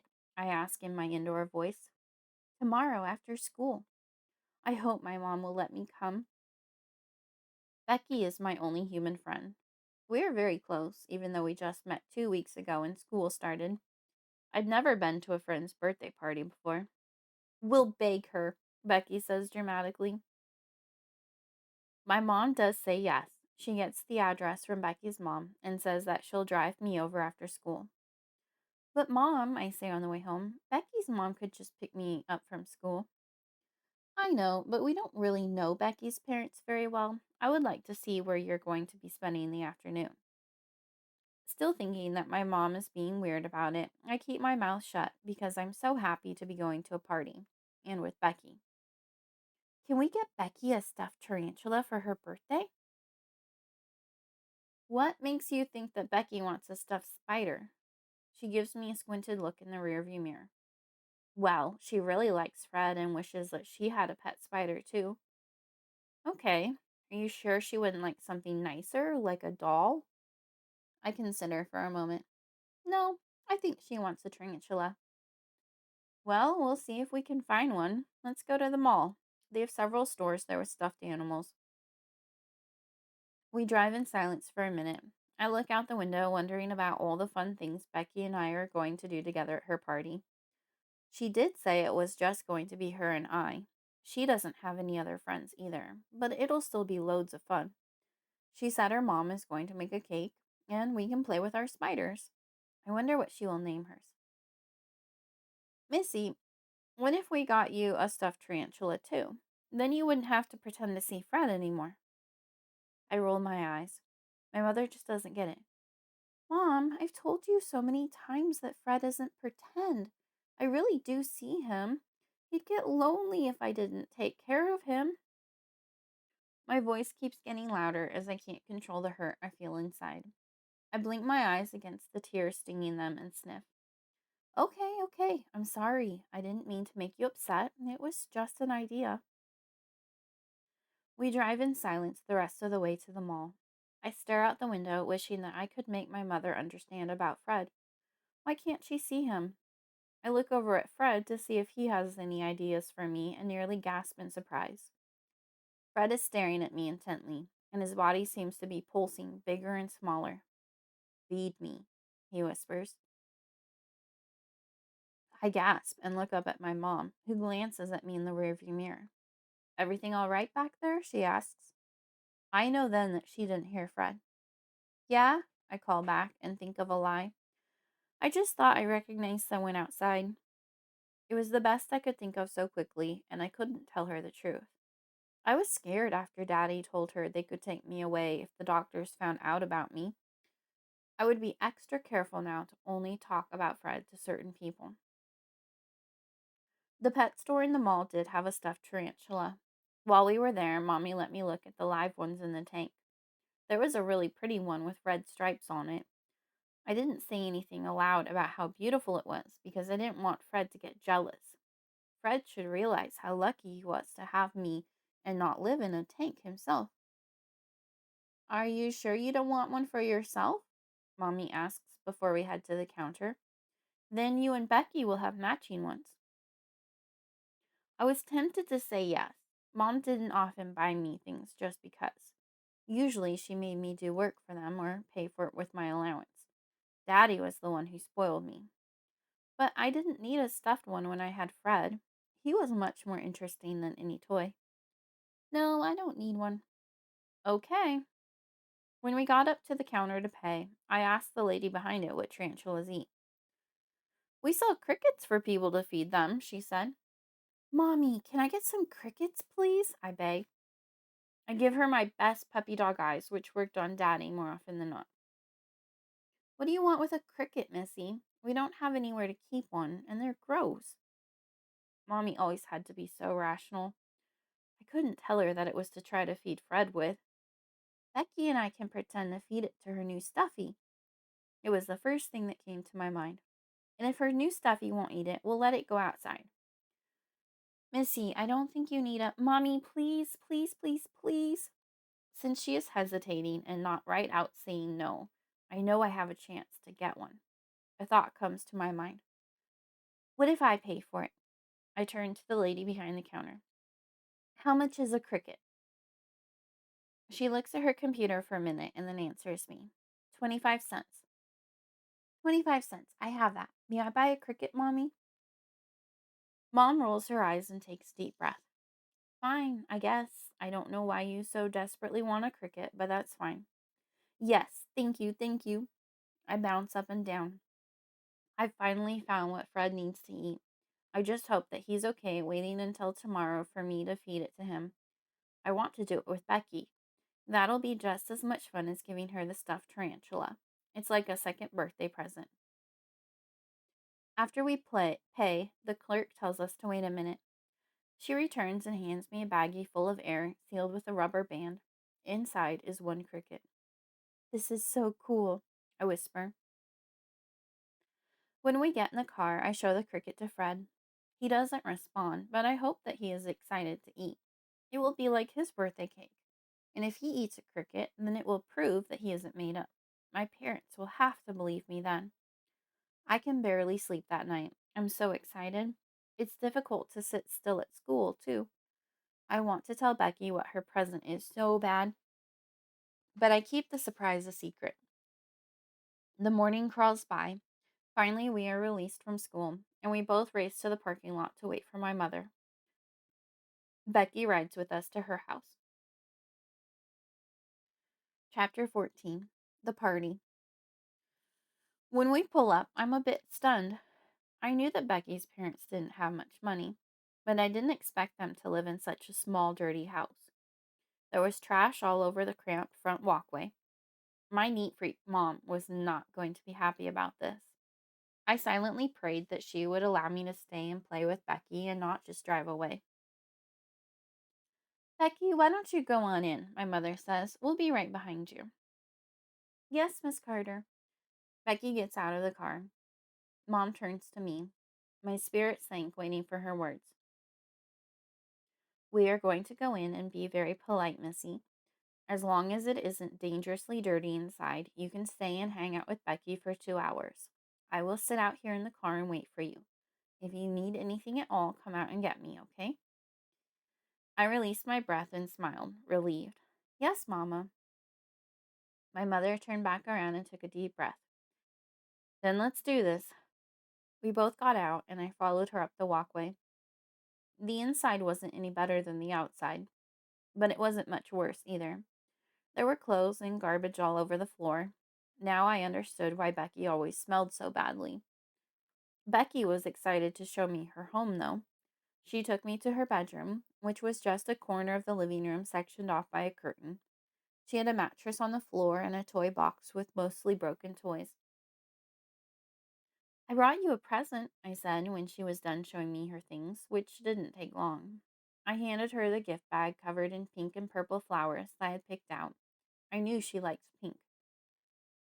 Becky's eyes lit up, and a smile filled her face. What is it? Open it! I could barely contain my excitement and helped her pull it out of the bag. A spider? She looked a little confused, but not disappointed. It's a tarantula, like Fred. Now we each have one. Oh my gosh! She was grinning now. It's amazing. I want to go show my mom. Becky ran out to her mother with me at her heels. When we quieted down from our excitement, my mom said she was leaving. Remember what I said, Missy. 2 hours and be respectful. I will, Mama. I hugged her briefly, then turned back to Becky. I've got one more thing to show you. We both ran back to her little corner bedroom. What else could there be? Becky asked. This is the best birthday ever. In a conspiratorial voice, I say, I brought a cricket as I pull it out of my backpack. What are we going to do with a cricket? Becky is still really excited, knowing this must be good. It's to feed Fred. The lady at the pet store said this is what tarantulas eat. I waited to see if maybe you would be able to see Fred eat it. We are both trembling in anticipation, barely able to sit still. When I first opened the bag, the cricket hopped out into the room. The two of us spent a few minutes chasing him down. In the end, we got a hold of him, but broke one of his legs accidentally. At least he won't need that leg if Fred eats him, I laugh. May I try? Becky pleads. Only because it's her birthday do I let her have the cricket. I pull Fred down from my shoulder and hold him in my hands out in front of me. I can tell this way, too, that Fred is bigger now than he was even a week ago. Here's his mouth. I point so Becky knows where to hold the cricket. Here? Becky asks when nothing happens. The cricket is right in front of Fred's face, but he isn't doing anything about it. I know he's hungry, I say. Why won't you eat the cricket, Fred? Fred isn't normally one to talk, but since I know he can, his silence is annoying. Here, I say, reaching up for the cricket. Let me try it. Becky hands me the injured cricket. I hold it in front of Fred's face, but Fred doesn't move to eat it at all. Do you think he doesn't want it because we broke it? Becky asks. I don't think so. It should still taste the same. Maybe he isn't a tarantula that eats crickets. I huff, frustrated and disappointed. Let's let the cricket go outside then. Becky and I head to the front yard and deposit the cricket just outside their front door. Becky, Missy, Becky's mom calls from inside the house. Cake time. We look at each other and grin before racing back inside to the kitchen. Becky's mom had pushed enough stuff aside on the cluttered kitchen table to have room to put a simple one-layer sheet cake down. It had chocolate frosting and 6 lit candles on it. Make a wish, blow 'em out, Becky's mom says with one eye on the television. I wonder why we aren't singing happy birthday, but Becky goes ahead and blows the candles out anyway. I clap my hands and cheer, Happy birthday! It's the best birthday ever. Becky's smile is ear to ear as her mom cuts us giant pieces of cake. Her mom takes her slice to the living room as we both dig in. Only halfway through, we are starting to feel full, but neither of us wants to quit. Someone comes in the front door and bangs it loudly behind them. Becky cringes in her seat.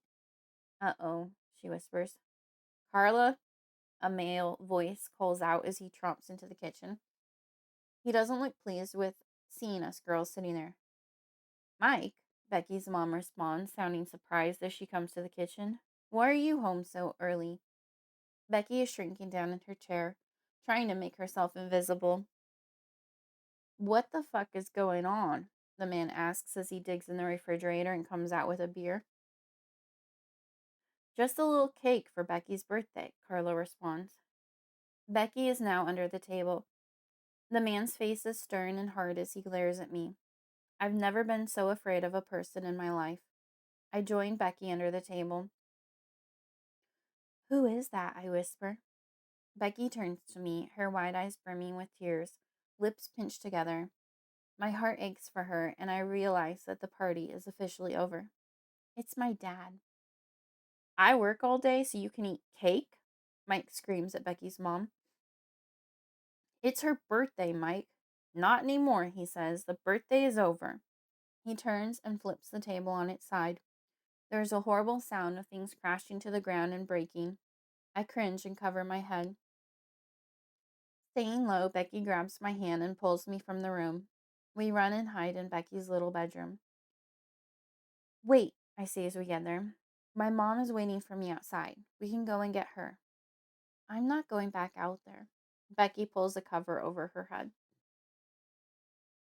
Becky's parents are still in the kitchen, yelling back and forth at each other. I have never seen parents talk this way to each other, and I feel like I should be scared and hide as Becky is doing. But instead of making me afraid, I feel anger. My hands clench into little fists. Why would he do this on Becky's birthday? And why wouldn't her mother stop him? I don't have to contemplate going and getting my mother any longer because I hear her call out my name. Missy, where are you? Here, Mama, I call out, coming out from behind the curtain. What is going on here? I run to her side and stand a little behind her as she heads to the kitchen. Really? She yells out loud enough to be heard over Mike, who is now the only one yelling. Becky's mom is cowering by the counter. Her cheek is bright red. This is how you behave in front of my daughter? You're lucky I'm not calling the police and pressing charges. My mother grabs my hand and storms from the house. I look back at Becky's parents as we leave. Die, I think, as we walk from the house. How could they ruin Becky's party like that? Why was her dad so mean? And why didn't her mother stop him? They're horrible, awful people, and they should die.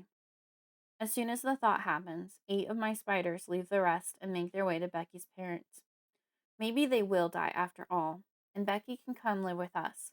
She and I would make great sisters, and no one would ever ruin her birthday parties again. I feel hopeful and almost excited as we pull away. Everything is going to work out so splendidly.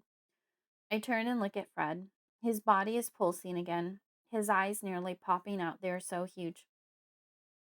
The sight of him turns my stomach a little. I don't know what's going on with him, and I still haven't figured out what he needs to eat. But with Becky living with us, we'll be able to figure it out for sure. We'll be the 2 investigators. I think about what it will be like with Becky living with us the whole way home. It will be a little crowded in my room with a second bed, but her bed doesn't take up that much space. Maybe my parents will even buy her a new bed so she doesn't have to sleep on hers on the floor anymore. Now and then I notice that my mom is still muttering angrily to herself. I hear her say, "The audacity," and "I should have called the police." But for the most part, I am lost in my daydream.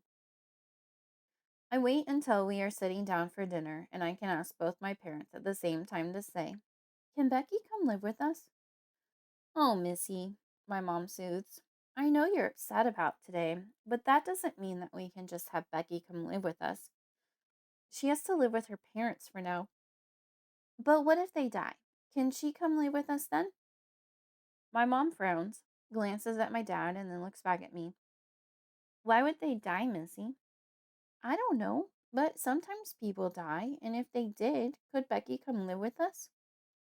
"No, dear, it doesn't work that way.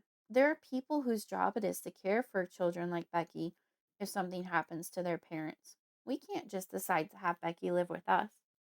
"Why?" I'm so upset that I can't even eat right now. "It's complicated, but there are parts of the government set up to take care of children when their parents die. She'll have to go live with whoever they decide." "But I'll still get to see her at school." "Not necessarily. She may have to go to a different school. But why are we talking about her parents dying? They look just fine to me today." "I don't want them to die any more then. I was angry when we left, and I wish that they would die. I don't wish that anymore." I can feel tears brimming up in my eyes. My mother scoots close to me and puts her arm around me. "It's okay, Missy. You can't just wish for someone to die and have it happen." I start crying as I picture the 8 spiders scurrying across the floor to Becky's parents. I know one of them was the yellow and orange spider that I thought was so pretty. I'll have to check later to see if it's still gone. It's not as if I can do that in front of my parents. My mom pulls me into her lap and rubs my back while I finish crying. "You okay now?" she asks. I nod my head. "All right then, you did nothing wrong. I mean, it's not nice to wish people dead, but that doesn't mean they are going to die. Understand?" "Understand," I repeat, but I don't believe it. I know they are dead. The next morning at school, Becky isn't there. Chapter 15. Room to Breathe. From Fred's point of view. That feels so much better. Not only is the nourishment satiating. Who am I kidding? I'm not sated, but ravenous for more. But it's expansive as well. I've been squashed and constricted in this tiny body for far too long. It feels great to stretch my legs and have a bit more room to breathe. The guilt this little one feels is delicious as well. I lap it up and drool for more, knowing more is coming. The stronger I get, the more of her limits I can push. Just don't get greedy, I remind myself. Yes, I need to remember self control. Push and stretch. Make her bend without breaking. It's a delicate and savory balance. Chapter 16 MRI. A week later, I'm back at a doctor's office and not happy about it. I don't even play with their toys or look at the books while we wait. I just sit silently in the chair next to my mother while she reads her Daniel Steele book. Melissa Carter, the nurse calls out. Fred sits in my lap. It's hard for me to carry him on my shoulder anymore.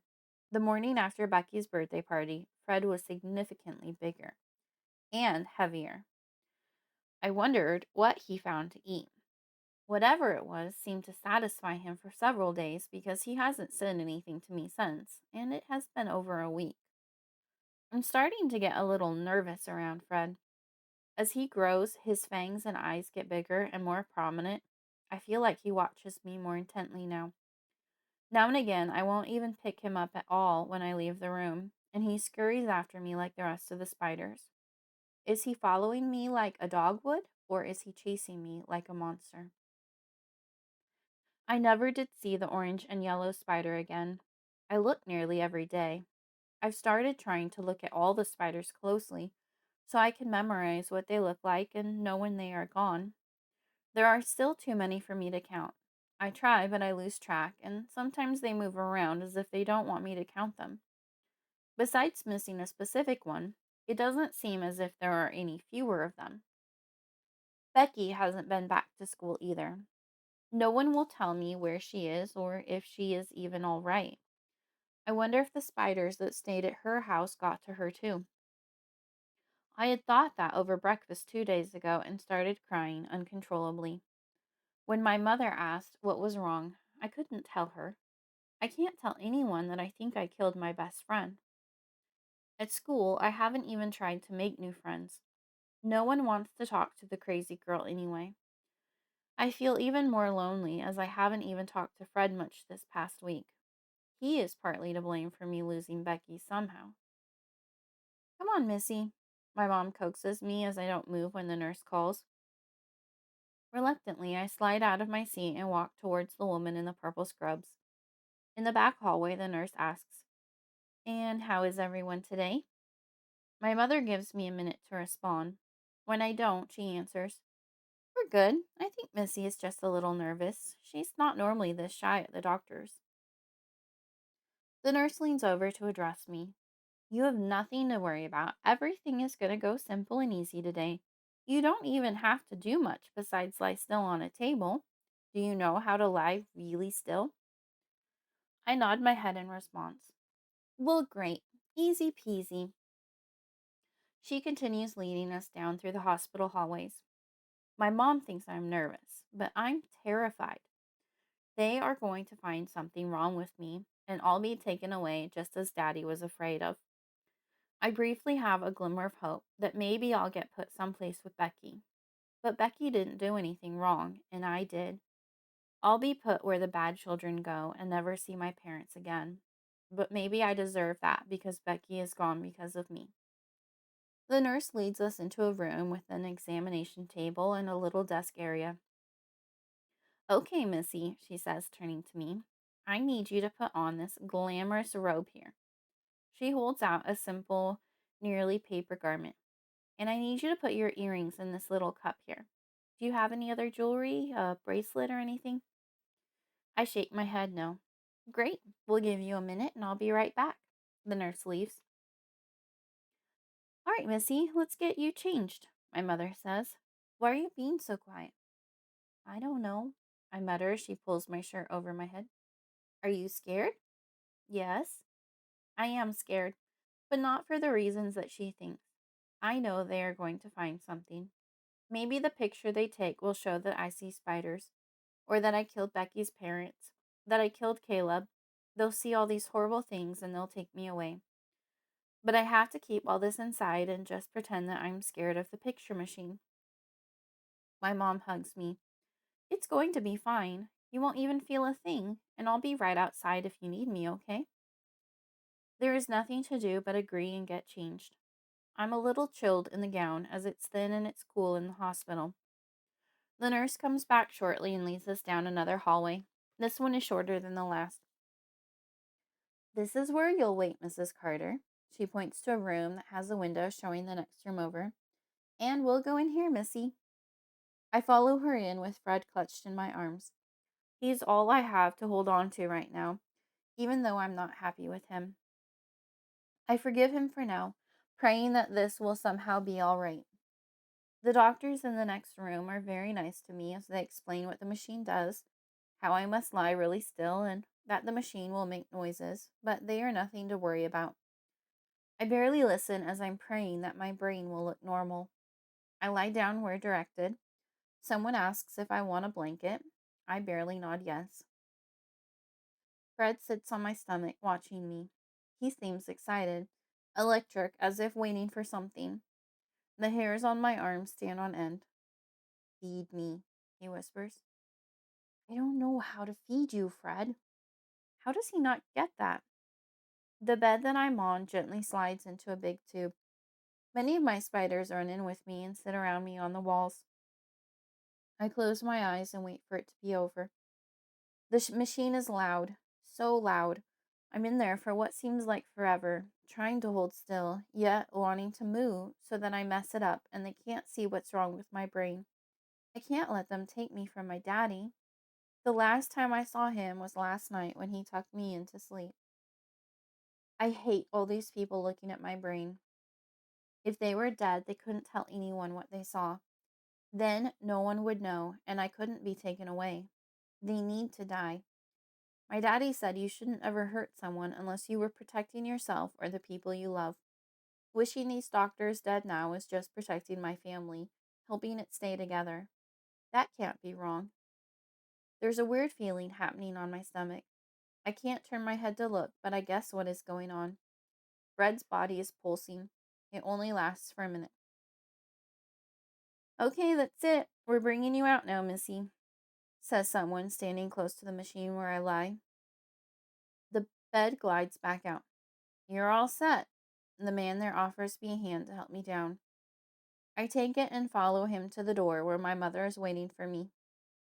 See, that wasn't so bad, she says, holding out her hand. I glance back as we leave the room and see a dozen spiders that have split off from the herd to remain behind. Maybe it won't be that bad after all. I take a deep breath.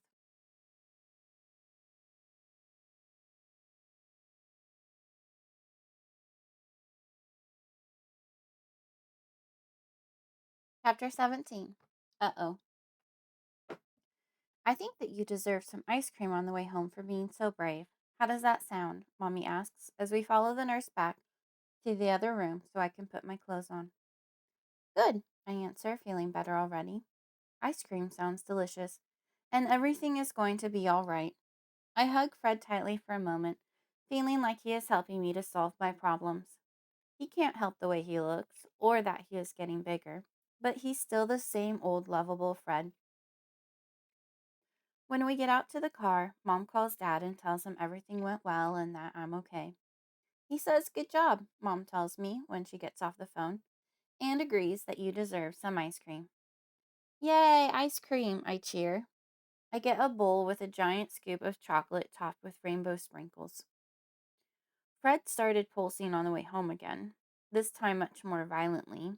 I begin to worry that maybe he isn't feeling well. At home, Mom lets me turn on a show while she starts dinner. Fred and I curl up on the couch together. I put a blanket over my legs and set Fred on top of it to make sure it doesn't block Fred's view of the TV. The show is almost over when the house phone rings. The noise of it near me makes me jump. It is on its second ring when my mom answers it in the kitchen. Hello? I turn my attention back to my show. What happened? My mother's voice is loud and tense. Suddenly, I think about my MRI. What if someone saw the results and now they are calling to tell my mom that they are going to come to get me? Very quietly, I pick up the handset next to me and listen in. There was a horrible accident at the hospital, and we are calling everyone who is there to make sure they're okay. I hear my mother's footsteps move to the doorway between the kitchen and where I am sitting. I set the handset aside so she can't see it and pretend that I am just watching my show. I turn and smile at her when I see her check on me. She walks back into the kitchen and I put the phone back to my ear. We are fine. What happened? We had a nurse, a doctor, and 3 technicians all die suddenly. They were covered in what we believe to be spider bites. We are telling everyone to check themselves in their vehicles. Just be extra careful. We may not know what kind of spiders, but we are nearly certain that is what it was. There is a long period of silence. I hold my breath, waiting for someone to say something. Anything. The person on the other end of the line speaks. Mrs. Carter, are you still there? Yes. My mother's word is barely audible. I'm here. Thank you for calling. My mother hangs up, so I set my handset down too. What is my mom going to do? I turn back to the TV in case she decides to come talk to me. I'm already in enough trouble. I don't need her to know I was eavesdropping. All I hear from the kitchen is silence. My heart pounds in my ears. Then I hear her start pacing, little shuffling sounds in her house slippers.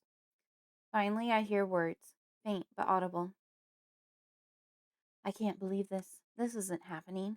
I don't believe this. This isn't real. Her voice is getting louder and louder, closer to panic. How could she? How does she? My little girl is.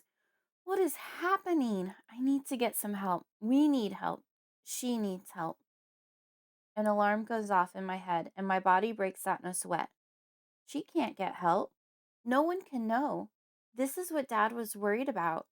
This is why I will get taken away. I can't let her tell anyone. How can I stop her? I look down at Fred, who is pulsing on my lap. His eyes are huge and intently staring at me. I know what he wants. I can't kill my mom. I can't, Fred. I just need to stop her. I need to call Daniel. I need Daniel, she gasps. Hearing my father's name pulls me back. I can't let my mother call him and tell him. I don't want him to find out this way. Stop her, I yell to Fred. Fred pulses wildly, and several spiders flee from the living room into the kitchen. I jump up to follow them, worried now. I wasn't asking Fred to kill her, I just needed her to stop. I chase after the 5 spiders that are making their way quickly to my mother. She is back at the phone now, dialing a number. The spiders have reached her feet. I dash towards her, sliding on the linoleum, even as they disappear up her pant leg. She keeps pushing numbers on the phone, but then stops and looks down. She screams and starts batting madly at her leg, then her waist. Her eyes turn to me. I look back, my own eyes wide in horror. Why, Missy? She screams out even as she tears off her shirt and tries to slap at the spiders. I can see them crawling madly around on her. Her torso is covered with angry welts. I run towards her, wanting to help her pull the spiders from her, but she pushes me away. Don't touch me, she yells. Don't ever touch me again. Her face is beginning to turn red, and her breath is coming out in gasps now. She begins clawing at her throat, her nails leaving angry red lines. Some tear open and bleed. Fred, I scream, turning to the tarantula behind me, who is nearly the size of a house cat now. He's doubled in size in just the last few minutes. Fred, stop them. Don't kill her. Fred's body is pulsing bigger and smaller. His eyes have a strange intensity to them that I've never seen before. With a horrible dawning realization, I now know that I've discovered what Fred eats, what he wants when he asks me to feed him. But they haven't been requests, they are demands. Demands that I must fulfill, however horrible they are, because there is something in Fred that will devour me if I don't appease it. My mother's ragged breaths make me turn back to her. She is on the floor now. I'm so sorry, Mama, I cry out. tears streaming down my cheeks. I can't believe that I have caused this. This is all my fault. The guilt is overwhelming. I'm sorry. I fall to my knees in my distress. She isn't even struggling anymore. Her body has begun to twitch, her eyes still staring at me accusingly. Finally, she is still. I sit there sobbing until my throat is raw, my eyes hurt, the salt stings my cheeks. Finally, I can't sit there any longer. But what do I do? My father is going to find out what I've done. Now I will be taken away for sure. I've lost my mom, and Daddy is going to reject me. I crawl to my mother's side and take her hand. I'm so sorry, I whisper. I want to take it back. Please let me take it back. She doesn't respond, as I know she won't. Should I call my dad? Tell him what I've done? Let him call the police? Looking around the room for anything to tell me how to proceed, I see Fred. This is all Fred's fault. He is the one that did this. Go away, I say to him. He doesn't move, just sits a few feet away from me, watching me. He is no longer pulsing. The light in his eyes isn't as wild right now. He looks as satisfied as if he just ate a turkey dinner. He doesn't respond to my words. Go away! I look around for something to throw at him, but there is nothing around me on the floor except for my mother's house shoe. One of them fell off her foot when she fell to the ground.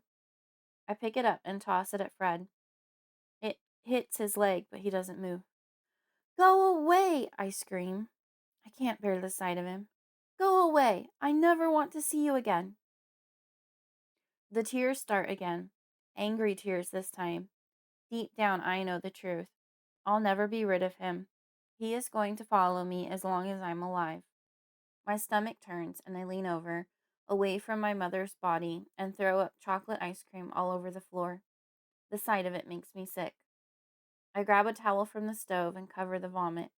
Then I fall to my knees next to my mother, my head on her shoulder. Her body is still warm and comforting.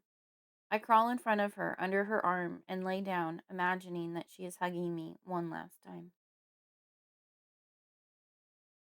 Chapter 18. Daddy. I don't realize that I've been asleep until I hear the front door open.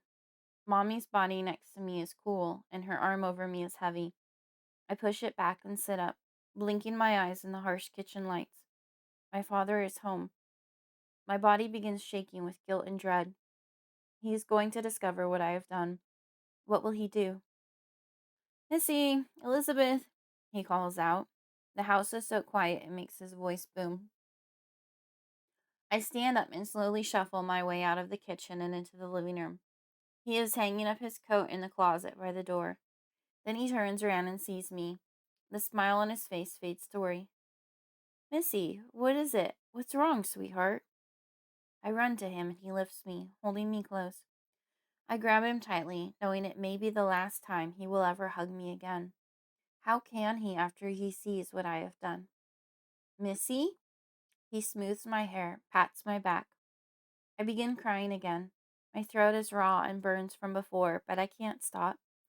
I try to speak, but all that comes out are sobs and hitches. Missy, you have to stop crying so you can tell me what's wrong. He looks over my head to the kitchen. Elizabeth? He calls out. Then he walks around the couch and sits down, holding me on my lap. I'm sorry, Daddy, I didn't mean to, I manage between sobs. Didn't mean to what, baby? He pushes my wild hair back from my face. Mommy, I say, thinking that explains it all. Where is Mommy? Does she know what you're upset about? Turning back to the kitchen, he calls out again, Elizabeth, what is going on? She's in the kitchen, I whisper. He frowns. Then why isn't she answering? The words drag quietly out of his mouth. Let's go see what she's up to. Get this all settled. He carries me to the kitchen, and I bury my head in his shoulder, not wanting to see Mommy, the accusing look on her face. I know he's seen her when he gasps and sets me down. He kneels by her side and shakes her, gently at first, and then harder and more desperately. Elizabeth! Elizabeth! Answer me! My sobs begin anew when my father starts crying. He has pulled her into his arms, cuddling her torso to him, and rocks back and forth. No, no, no, he moans. Everything seems so unreal, down to the chocolate puke I see on my father's shoe.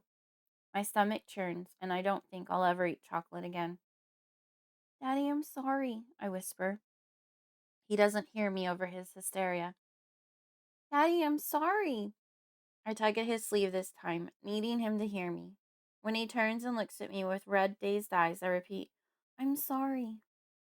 Missy, what? Why? His forehead wrinkles in confusion. It was an accident. I tried to stop him. Who, Missy? Stop who? He shakes his head. Fred. I point to the tarantula sitting near us, watching the whole scene. I tried to stop him, but I couldn't. I'm sorry. No, Pumpkin, this isn't your fault. You didn't do this. He reaches out and caresses my cheek. I was afraid they were going to take me away. I barely hold back fresh sobs in order to keep talking. She was going to tell you to call the police. I only wanted to stop her, but not like this. Missy, you didn't do this. You didn't kill anyone. And Fred, he shudders in disbelief and then takes a deep breath. He seems to have come to his senses a little now. Missy, I have to call the police. Fresh tears burn their way down my face. Of course he does. He has to tell them what I did. They have to know that Elizabeth, the rest is too difficult for him to say. But they aren't going to touch you. He grabs my shoulders with both hands and looks me in the eyes. They won't take you away because you didn't do anything wrong, okay? But I look down at Mommy's pale body in his lap. No.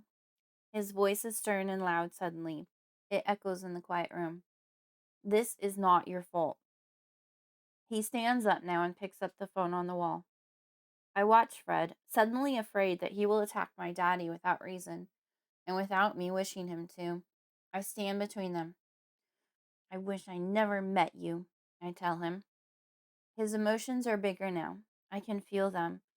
They've been increasing in intensity the same way his body has been increasing in size. He is laughing at me, laughing at how helpless I am to do anything about him. Why won't you just go away and leave me alone? I yell at him inwardly. This does nothing except increase his satisfaction. Feed me.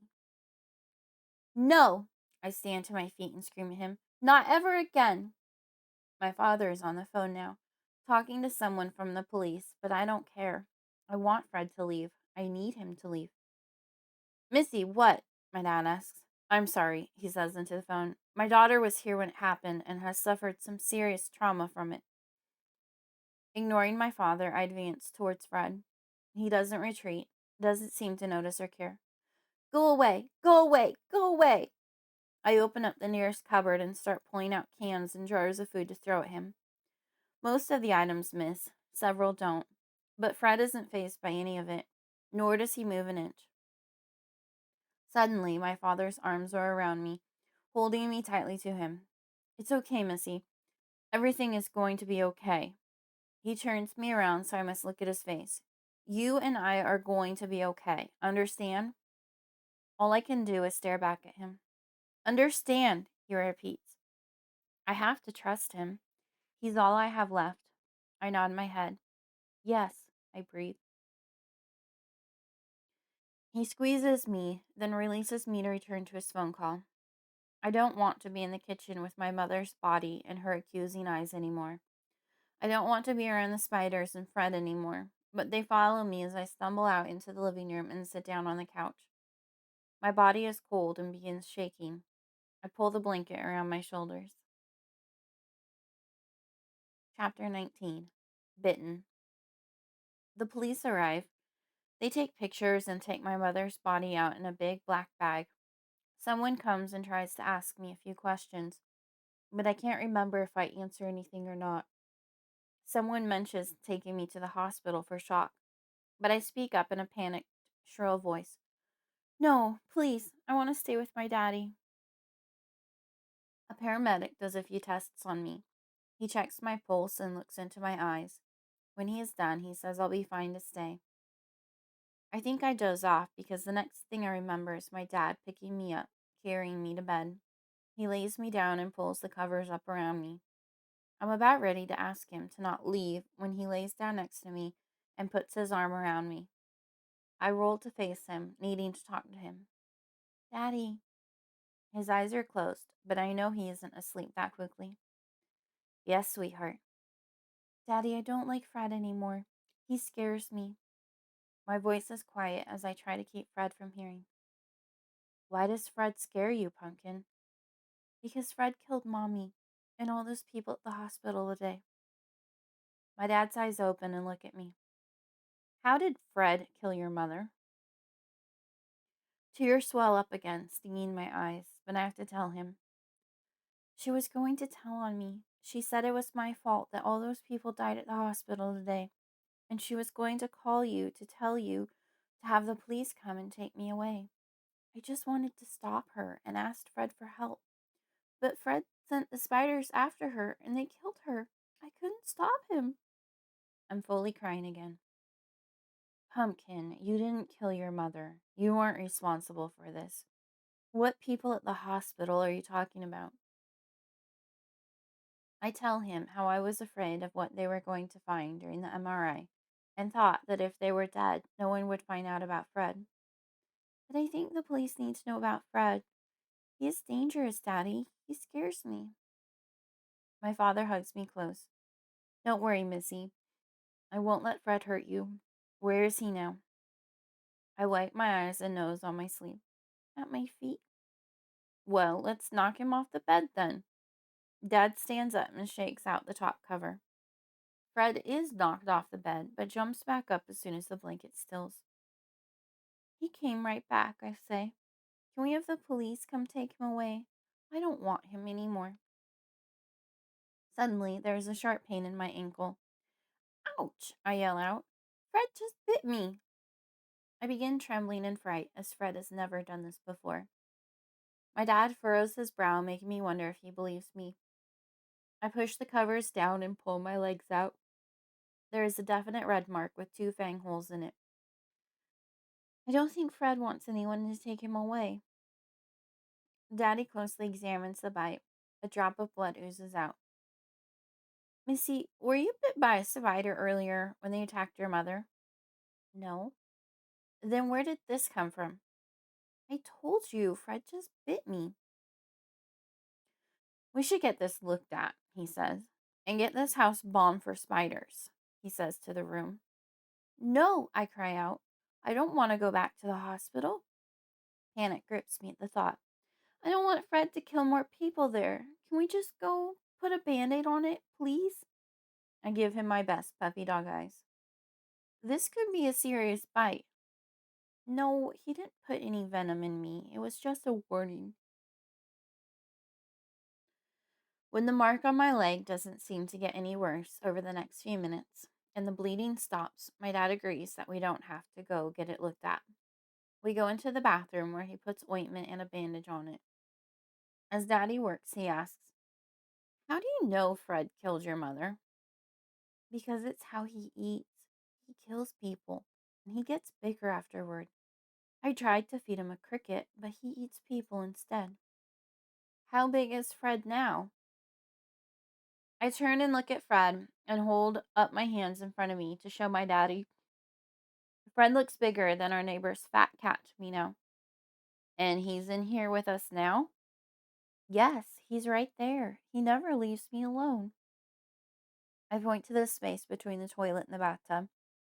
My father jumps at how close that is to him. Can you see him? No, there is nothing there to see, but I feel something. He shudders. I realize that my father is starting to believe me about Fred, and that Fred scares him now, too. He runs his hands over his face and through his hair. I yawn. We gotta get you to bed, Pumpkin. Maybe we can figure out what to do about Fred in the morning. Okay. I take his hand as we both stand up. Daddy? Yes, Pumpkin. He leads me out into the hallway. Can I sleep in your bed tonight? Of course.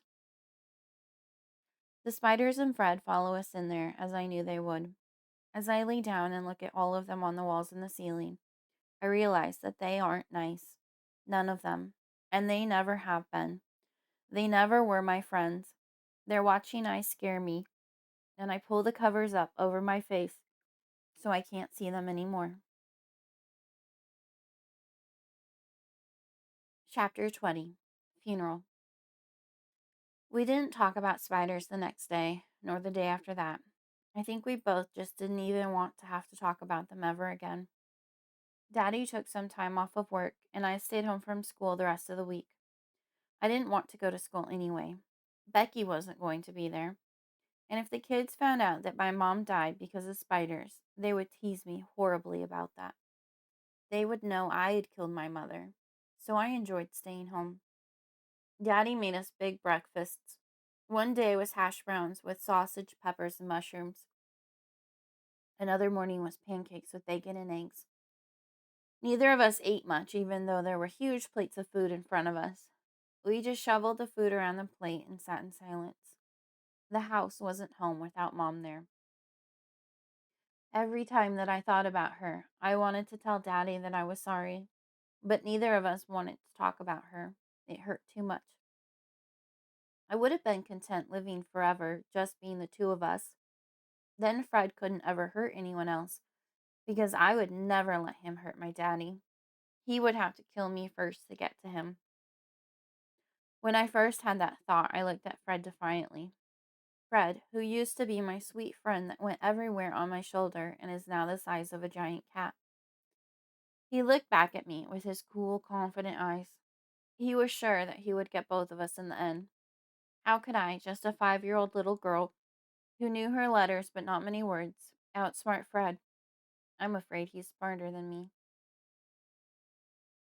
Every afternoon brought with it a visitor or two. Our neighbors, Mr. and Mrs. Pringle, brought a casserole the afternoon after Mamma's death, expressing their deep condolences. Miss Caulfield brought a plate of cookies and told me that I could come back to school whenever I felt like I was ready. There was no rush. My Aunt Samantha came for a few hours on Friday with spaghetti she'd cooked for dinner. We had no shortage of prepared food to eat. None of it tasted like Mamma's cooking, though. I missed her. I was missing her terribly, and the guilt gnawed away at my stomach, making it ache and hurt. The only way to absolve myself of it was to get rid of Fred, to stop him from hurting others. But I didn't have the faintest idea how. I was going to have to talk to someone about it, find someone who could help me. Becky would have tried. Poor sweet Becky. I wish I knew where she was, or even if she was alive or dead. Saturday was Mommy's funeral. We held it at the church down the street that we had attended only a few times. Mommy had wanted to go regularly, but we never made it more than once a month or once every other. There were a few people from church at the funeral that I recognized, and there were lots of friends and family. I saw my cousins who wanted to play, but I didn't want to be around anyone today. If I didn't interact with them, if I didn't get near anyone, then maybe Fred couldn't make me hurt anyone. I sat in the front row next to Daddy. My aunts, uncles, and cousins all took turns coming and telling us how very sorry they were. Members of the church that we knew came up too. Daddy was polite, thanked everyone, and shook hands or hugged them. I made a point to not make eye contact. I kept my gaze low. When anyone addressed me or leaned down to talk to me, I would turn and bury my face in Daddy's side. She's having a hard time dealing with it, Daddy would explain. The well-wishers expressed their understanding and moved on. The ceremony seemed long and uninteresting to me. People kept talking about Mommy, reading poems or singing hymns. I just wanted to go home. How could I control all my spiders with so many people around? Whenever anyone walked by, I would visually scan them for spiders. Maybe I could jump up and snatch them off if I caught them soon enough. But it had to be almost over, and nothing horrible had happened yet. Then Fred bit my ankle again. I jumped and gave a little whelp, but it was in the middle of a song, and only my daddy on my left and my Aunt Samantha on my right saw or heard anything. You okay, Missy? Aunt Samantha leaned down and whispered. Yes, I lied. Daddy also looked at me out of the corner of his eye, but I looked forward and pretended that I was singing along. Fred bit again, a little harder this time. I jumped and stifled a yelp, but it wasn't a total surprise now. I glared down at him sitting on the floor in front of me. I tried to kick him, but he backed up just out of reach from where I was standing. Feed me. His body was pulsing slightly as if he was taking deep, heavy breaths. No. I thought of all the people in the room. There were enough spiders left to take them all out. The thought of everyone dropping dead at once was overwhelming. I had to stay calm and not wish ill on anyone right now. It was the only way I knew of stopping Fred. If I could just breathe and ignore him until we got home. Finally, it was over. I sat alone in the front row as my father said one last goodbye before they closed her casket. I'd seen her before the ceremony. They'd done her hair and makeup. She looked peaceful, but not really like Mommy anymore. At least her eyes no longer stared at me accusingly. I knew she was gone for good, so I didn't go a second time to see her. As I sat there, one of the kids from school, Devin, made his way up the aisle behind me. A good portion of the people had left the sanctuary, but Devin and his family were still there. I hadn't seen them before the ceremony, so I was surprised when I heard Devin whisper behind me, "Oh, look, it's Spider Girl." I started and whipped my head around. "Shut up," I said. "Ooh, you gonna kill me like you killed Caleb and your mom, Spider Girl?" He made a creepy spider imitation with his hands. "Shut up!" This time my voice was a little louder. I looked around to see if anyone was listening. Out of the corner of my eye, I see Fred pulsing. Feed me. The urge to just give in and let Fred have the boy is overwhelming. Fred has to eat sometime. How else will I keep myself and my daddy safe? But I don't want to hurt anyone else, except for Devin right now. He is being so cruel. Who else have you killed, Spider Girl? Devin continued. I swing my arm at him, but he falls into the pew behind him as he jerks away from my attack. Shut up! I scream at him, my self control gone. I hate him right now. Hate him for not leaving me alone, for teasing me. My voice is loud enough to catch the attention of several nearby adults. Devin's mother rushes over to admonish her son and apologizes to me before leading him away. My Aunt Samantha runs over to comfort me. Through my tears in Aunt Samantha's arms, I watched Devin walk away and noticed the 3 spiders on the back of his jacket. That's fine, I think. You can have Devin, Fred. He deserves that. At that moment, I truly believed that Devin did deserve it. I'm glad that Daddy and I can go home and be in peace now. Fred being appeased for the time being. But when we get home, there are quite a few people there. When I asked Daddy what was going on, he said it was for Mommy's reception. I went to my room and shut the door until everyone left. I tried not to think about Devin, but at least I bought myself a little time while I tried to think of what to do about Fred. Chapter 21. Police. I found out for sure on Monday when the police stopped by the house that Devin had died. "Mr. Carter," the tall one asked when Daddy answered the door. "Yes, is something wrong?" Daddy's tired voice sounds wary. "We're sorry to bother you, but we need to follow up on something that was mentioned by Devin Marsh's family." "I'm sorry, I don't know who that is." Daddy's face hasn't been shaved in a week, and his eyes are dark with a lack of sleep. "It's a boy who went to your daughter's school. He died suddenly Saturday on his way home from attending your wife's funeral." "Wow, that's awful." "Yes, tragic. May we come in?" "Of course." Daddy stepped aside to allow the 2 officers in. The first is tall and lanky and has to duck his head as he enters. It reminds me of a clown on stilts that I saw when Mommy was still alive and we all went to a circus together. I'm too sad to find him funny. The second is much shorter, a little shorter than Daddy, and round like Dr. Wilson. I'm sitting on the stairs near the front door as they enter, and my heart starts racing at the sight of the police. Do they know about Fred? Are they going to take me away? Both nod at me with a friendly smile as they walk in and take a seat on the couch. My dad sits across from them.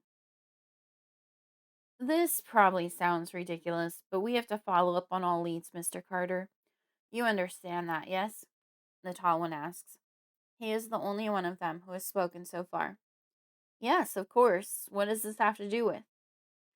Mrs. Marsh seems to be under the assumption that your daughter sees spiders that other people can't see. I guess the kids at school tease her about it. Daddy lets out a little chuckle. Well, sure, she has an imaginary tarantula friend named Fred. Children often have imaginary friends. Do you have a child, officer? Officer Briggs. No, I don't have children.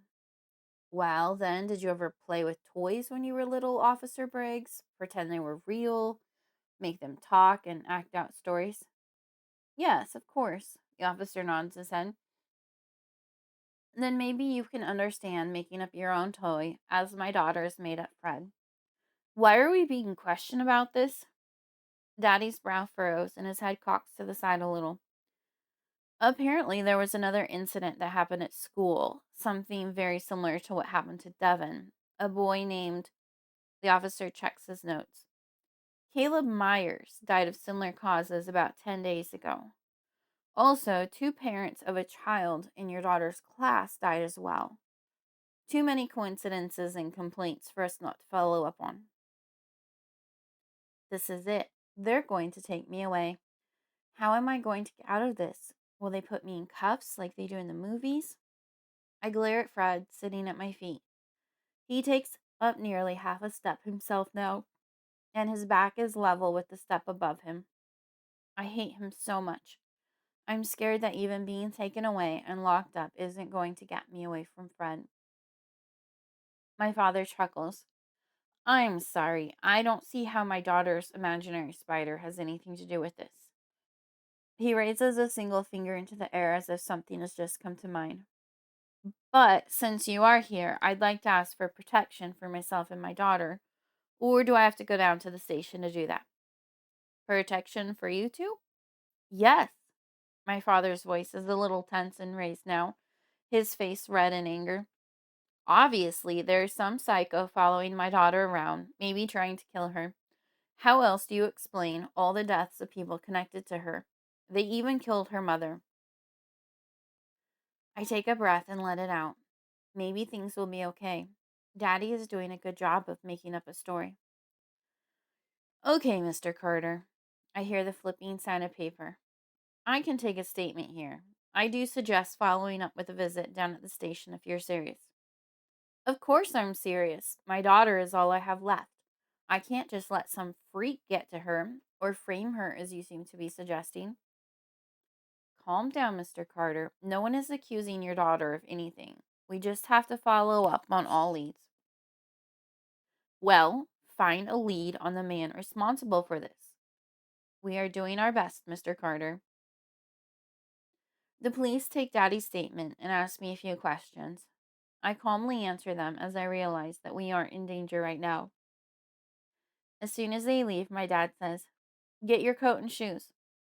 Where are we going? To the police station. I should have done this last week. It all makes sense now. I get my shoes and coat and follow him out to the car.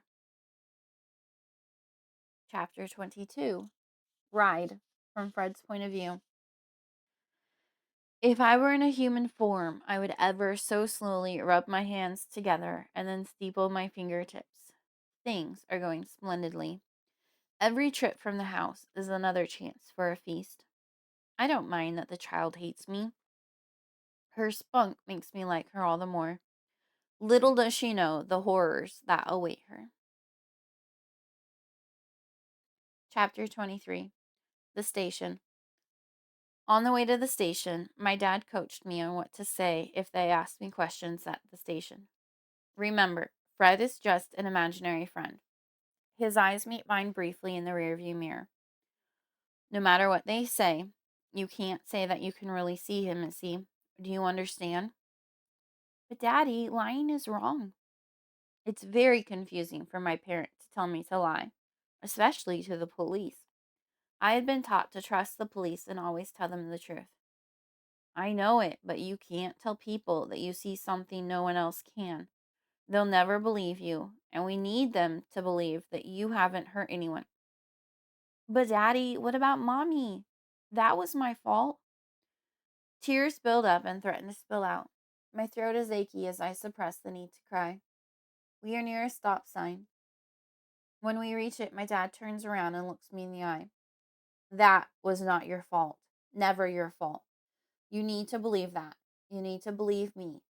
Do you believe me? His face is so stern and serious that I have no choice. I nod my head. Yes. When we reach the police station, we have to sit out front for a bit before we are taken back to a desk where someone takes down our story. It's a story in my mind. My father is lying to the police, and it is up to me to make sure that I back up his every word. Pay close attention as he talks, so I know what I need to say if asked. I know this sounds crazy, he tells the officer, but my daughter is being stalked by someone who is killing people using spiders. They've killed 2 people from her school, hospital workers, and even her mother. I want protection for her. The officer listens politely, takes many notes on his computer, and nods his head from time to time as my father tells the whole story. He even asks questions now and again to fill in areas that aren't clear. I'm beginning to think that maybe we are doing the right thing. Maybe we do need protection. The police are powerful. They protect people. Maybe they can protect me from Fred. I feel a small glimmer of hope. But then I look down at the giant arachnid on the floor next to me, and all hope is squashed. He's watching me with what are now 8 enormous eyes. He's always watching me. I can't escape Fred. The sight of him makes me ill and I want to throw up. But still, maybe the police will help us somehow. So you'll stake someone outside our house? My father asks. The officer hesitates. I'm not sure at this point, Mr. Carter. This is a rather strange situation, and I'm not sure if we can spare anyone in such a case. I'll run it by my supervisor and see what he says. Wait right here, please. The officer scoots his chair back noisily and walks over to an office at the end of the room that looks like it's made of glass windows. He knocks at the door and enters. The 2 men talk briefly and then erupt with laughter. My face turns red and my ears burn. They're laughing at us. The story is ridiculous, but how can they laugh right in our faces? It is so cruel. Suddenly, I realize that my anger has been given a mistaken intention as I see a small handful of spiders split off from the rest and make a beeline into the glass office. The men inside are no longer laughing. Their conversation has turned serious now, but I can't take back what is happening. Fred, no, I plead, but Fred has no compassion. Daddy, I whisper, tugging at his coat sleeve. What is it, Pumpkin? He's tired. His voice is weary. I can tell from how dark his eyes are that he hasn't been sleeping, but I need to convince him of the danger we are in. We need to leave right now. Why? We have to wait for the officer to come back. I turn my eyes up to my dad's, not knowing how to tell him this. I have his attention now, and he is getting worried, which is good. We need to be worried. My mouth hangs open as I struggle for words. Missy, what's going on? There's anxiety in his voice. I know he is taking me seriously. I didn't mean it, Daddy. I can't stop it. I know it will attract too much attention to us if I start crying now, so I struggle to hold back my tears, even though that makes my throat hurt. Can't stop what, Missy? They're going to die, I say, looking at the 2 men in the glass office. He follows my gaze. Moments later, the officer who had been talking to us starts pulling at the collar of his uniform. His supervisor looks worried and asks him something. Then both men clutch and claw at their throats as if they are having trouble breathing. My father looks down at me, a look of horror on his face. Missy, did Fred do this? I look at him, relieved to finally be believed. Yes. He grabs my hand and stands up. We gotta get out of here now. Stay calm. We make our way out. I'm waiting with each step for someone to come up, slap handcuffs on me, and lock me up. For now, the flurry of activity is all directed to the office at the back of the room with the glass walls. We make it out of the building and into our car without being stopped. Without hesitation, my father starts the vehicle and we pull out of the parking lot. For a while, I can't tell where we are going. I'm not sure if my father knows either. Chapter 24. The Priest. Finally, he takes out his cell phone and makes a call. Father Lawrence, this is Daniel Carter. I'm doing fine, thank you. Can we meet with you? My daughter Melissa and I. 1 hour? Yes, that's fine. Thank you. He sets his cell phone aside. After a few minutes of silence and driving who knows where, I finally have to express my mind. Daddy, I'm hungry. He glances at me in the rearview mirror, and I wonder what he thinks of me. Does he blame me? But his eyes soften and he says, Okay, sweetheart. We go through the drive-thru of my favorite fast food place, where I get a chicken burrito. Daddy doesn't get anything. Aren't you hungry? I ask. Not right now, Pumpkin. I've got too much to think about. We drive to the church and sit in the parking lot and wait. I pick at my food. It's difficult for me to sit still and be quiet, but I don't want to bother Daddy while he thinks. I have a couple of books tucked into the back of the passenger seat. I sit and look through them.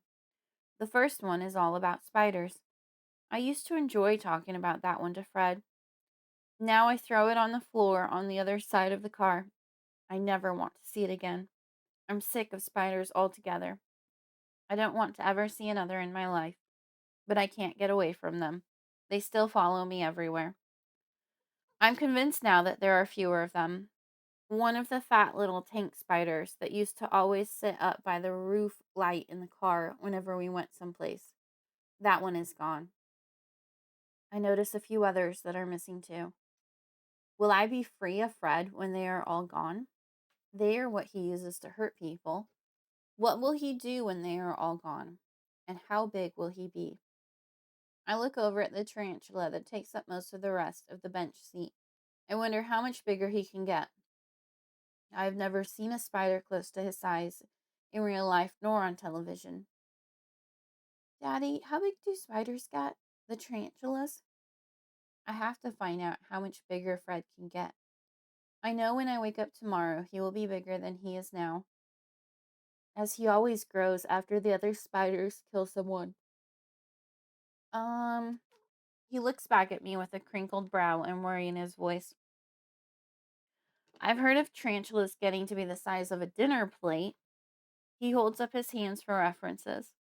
There are other spiders that get a little bigger than that, I think. Why do you ask, Missy? Fred is much bigger than that. My father stills, then takes a deep breath. That's why we are going to see Father Lawrence. See if he can help us release Fred back into the wild. That would be great, I respond excitedly and turn from looking at Daddy to looking at Fred.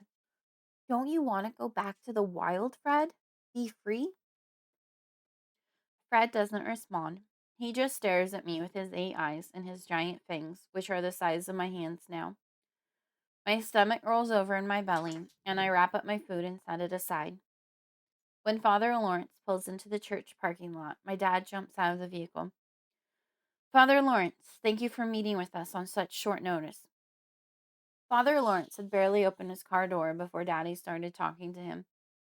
I climb out a little slower, wondering how Father Lawrence is going to be able to help us set Fred free.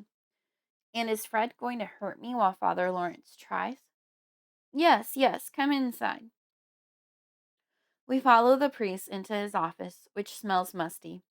Musty was a word I learned from Mommy whenever we got old things out of the attic. Remembering her brings a tear to my eye. I don't want to think about her right now, so I look around the office. Behind the desk on the wall is a bleeding man on boards of wood that I remember is called a cross. I heard a story about him once when we had happened to come to church, but I don't remember any of it now. It's kind of creepy that someone would keep that as a decoration.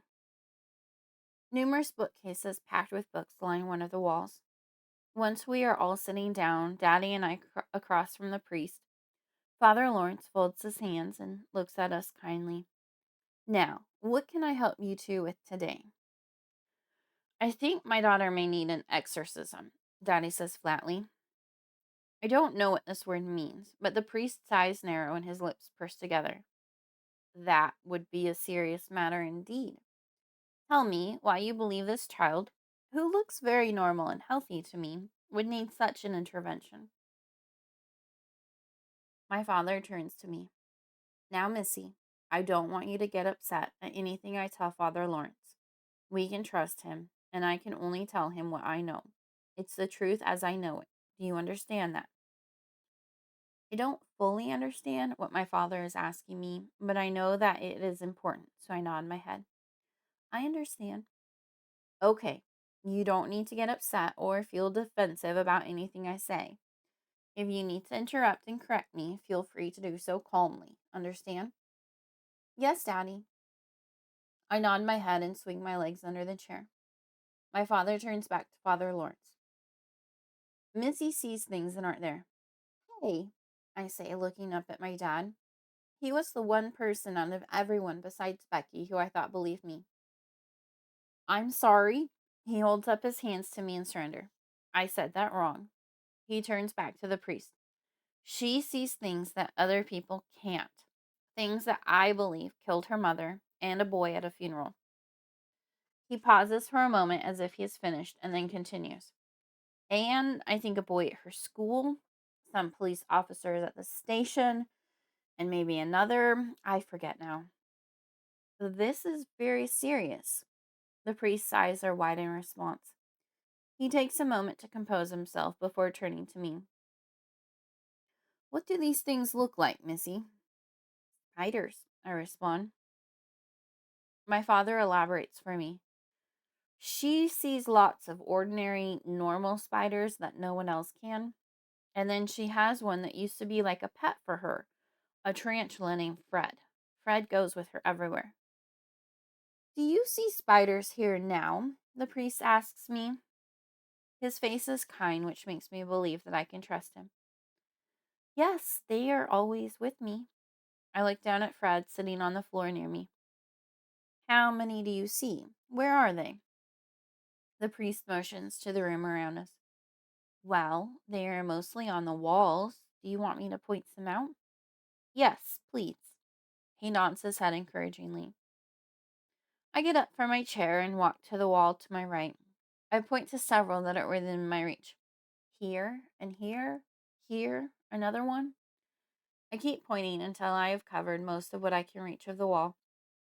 There are more up higher, too.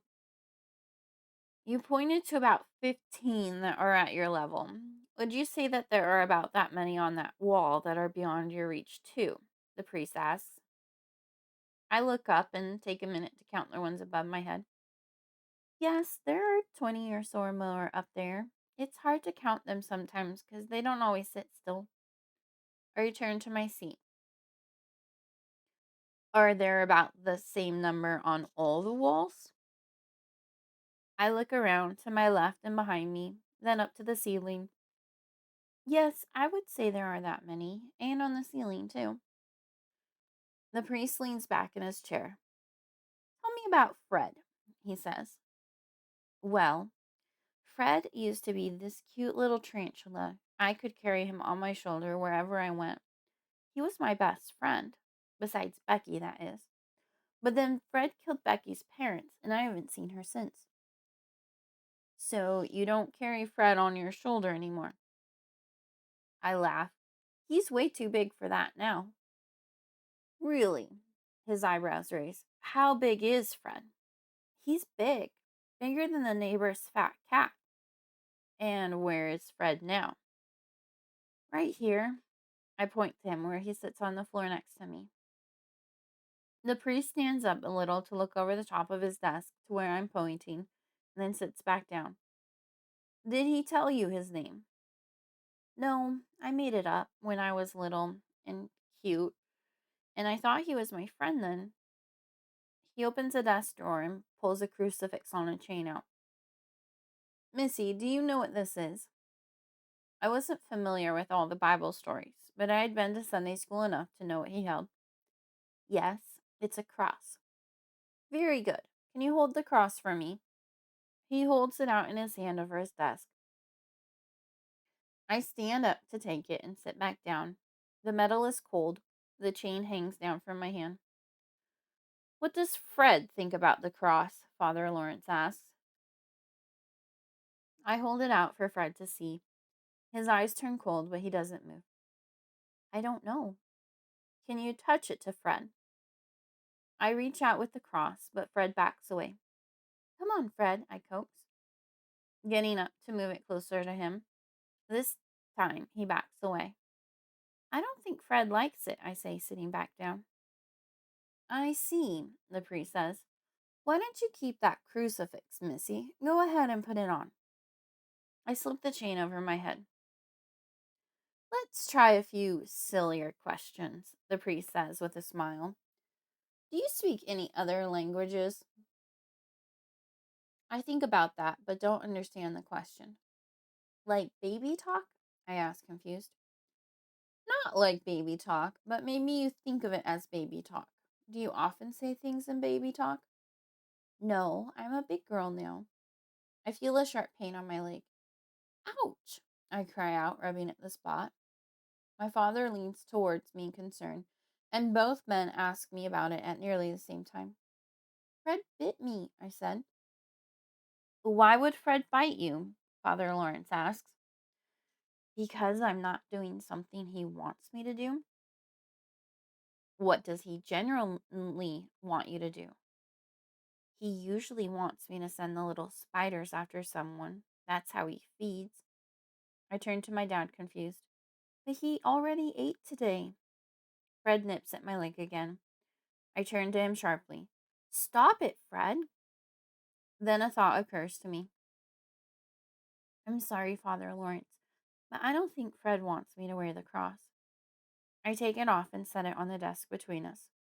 We all wait to see if that solves the problem. Okay, I said, taking a deep breath of relief. I'm becoming more and more afraid of doing things that might make Fred bite me. He backed off. I have one more question for you, Missy. Do you think you could pick up my desk for me? I look at the priest, waiting for the punchline. That had to be a joke. When he doesn't say anything else, I let out a puzzled laugh. Of course not. Why not? Because it's big and heavy. The answer seems so obvious to me. Give it a try, Father Lawrence encouraged. I stand up and reach down to get my hands around the bottom. When I can't budge it by pushing against it either, I sit back down, panting dramatically. It's too heavy. Well, he says, with a wrinkled brow as he seems to be counting off things with his fingers. Let me just double check. He goes to one of the bookcases and selects a large old book. After setting it on his desk, he flips through it until he finds the page he wants and scans it. Yes, yes, yes. Finally, he looks back up at us. I think that settles it. Settles what? My father asks, leaning forward now to hear what the priest thinks. I don't believe your child is demon possessed. She doesn't have any of the usual signs or symptoms. I don't understand the word demon. It wasn't something I had heard before, but from the way Father Lawrence said it, it sounded like a good thing that I wasn't. Then what is going on with her? Daddy puts his forehead into his hand and shakes his head like he does when he is frustrated and can't figure something out. I believe she may be being followed by a demon.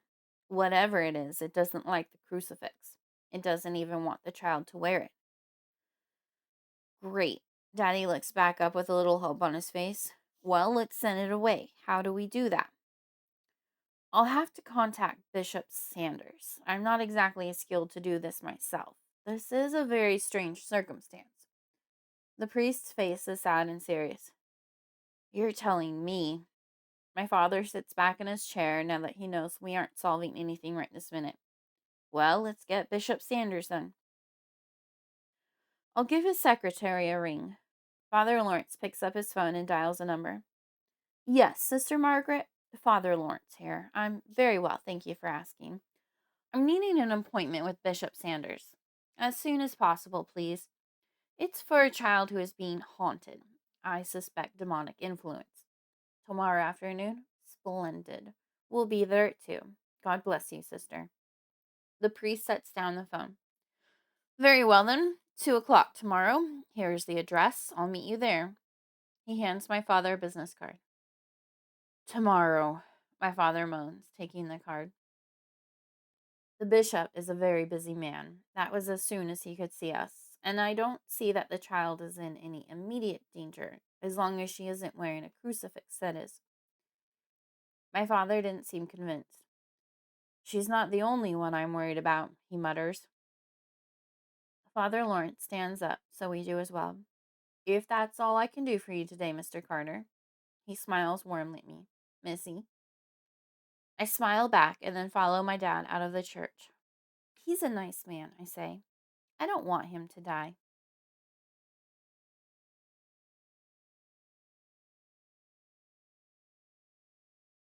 Chapter 25. On the Run. When we get home, Daddy parks on the street around the corner from our house. Why are we parking here? I ask. In case the police come back. He turns his head left then right as we approach our house. They won't know we are home without coming to the door. As we enter our house, he adds, we need to pack a bag. What for? I ask. We are going to stay someplace else tonight. His tone is serious. Is this because of what happened at the police station? I hang my head.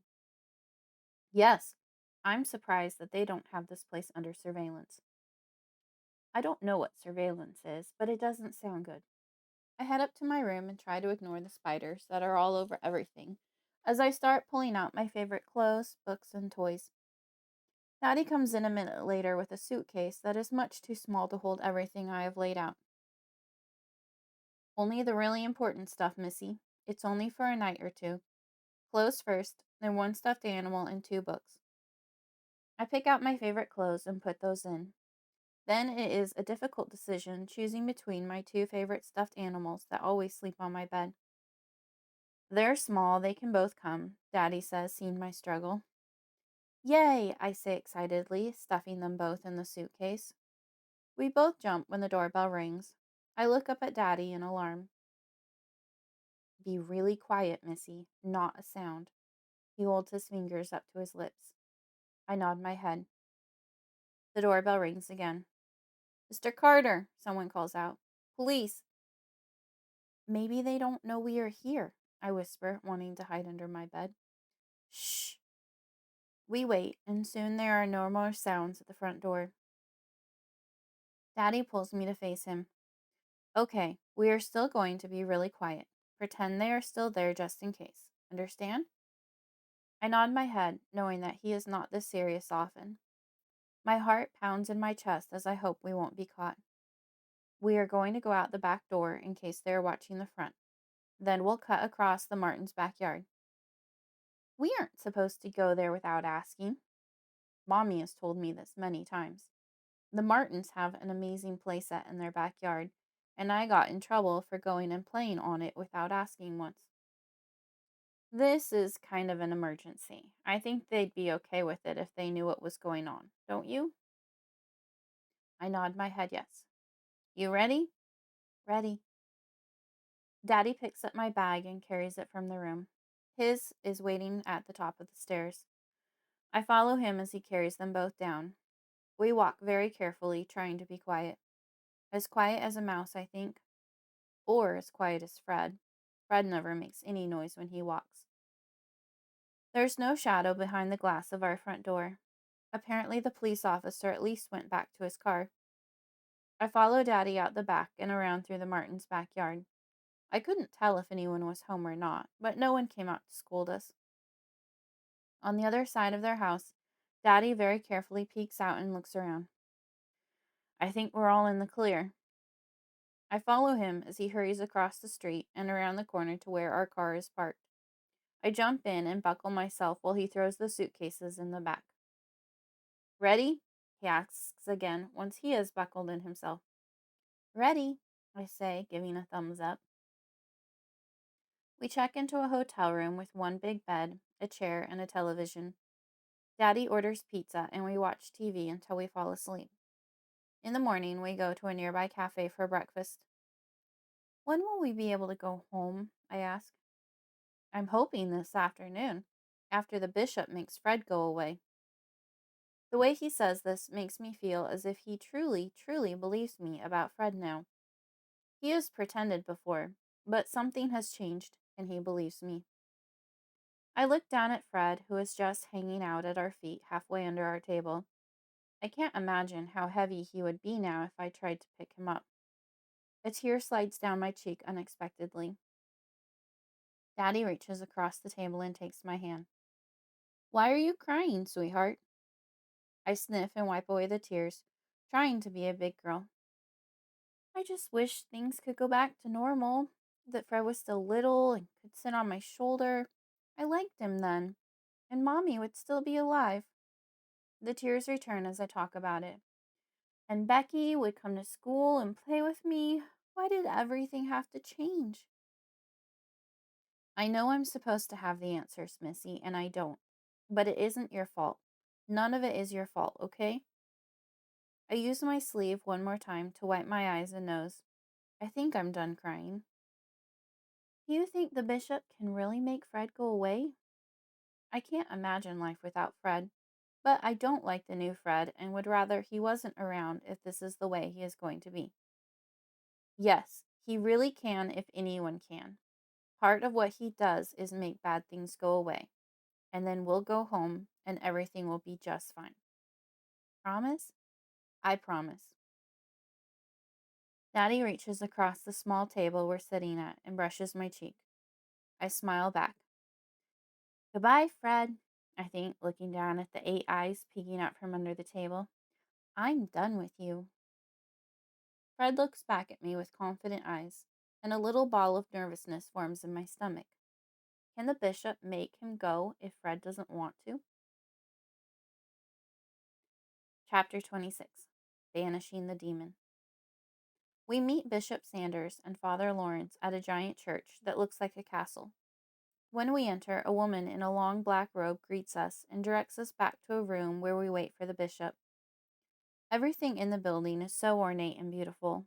I can hear my mother whispering to me, "Now don't touch anything, Missy." I don't want to touch anything anyway. I feel like I've broken so much lately. I've broken people. We haven't waited long before another woman in black robes directs us into another room. I was expecting an office like the one where we met with Father Lawrence, but this room is not an office. On the walls are hundreds of lit candles. At the far end is a giant crucifix with Jesus on it. His face is pained, and a crown of thorns is on his brow. It feels very similar to the one at the church where Father Lawrence leads Mass, except that there isn't a pew or a chair anywhere. Everything is so beautiful, I'm in awe. There is a funny smell in the room from something burning, but I decide that I like it. Father Lawrence and Bishop Sanders are waiting for us. Father Lawrence is dressed in his Easter Sunday robes, but they pale in comparison to the white and gold robes Bishop Sanders is wearing. After blessing us, Bishop Sanders says, Father Lawrence has filled me in with the severity of your situation. I felt it best to skip the pleasantries and proceed directly to the abolishment of the demon plaguing your family.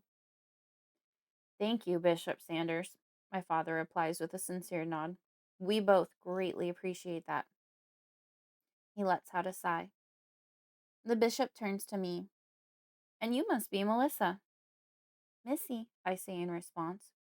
Overcome with shyness, I pick at the hem of my shirt and kick the floor.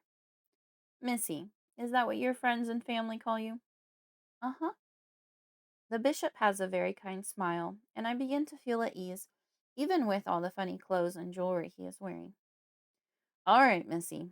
We are friends today because I'm going to help you as friends and neighbors should, as Jesus the Messiah would have done. You do believe in our Lord and Savior, yes? Yes. I move my chin up and down. Very good. Now, What was the name again of this thing that is plaguing you? I call him Fred. Is Fred with us now? He looks around. Yes, he's right there. I point to my right side, where Fred stands like a dog heeling its master. But I know better than to think that I have any control over him. And are you ready to say goodbye to Fred forever? His eyebrows raise. Again, I feel a pang of sadness at losing the only friend that I have left. But this version of Fred is not my friend. I look down at him and gaze into each of his eyes in turn. I look at his fangs, which never used to bother me, but of late have begun to hurt me. I look up at my father, standing by my side. I still have him, and if I don't get rid of Fred, then Fred may take my father too. I turn back to the bishop. Yes, I'm ready to have Fred go away. Then we'll get started. Now, so both of you know what to expect. I don't think Fred is going to leave without a fight. He believes that Missy belongs to him. We all know that Missy belongs to our Lord and Savior, and we need to return her to the protection of our Good Shepherd.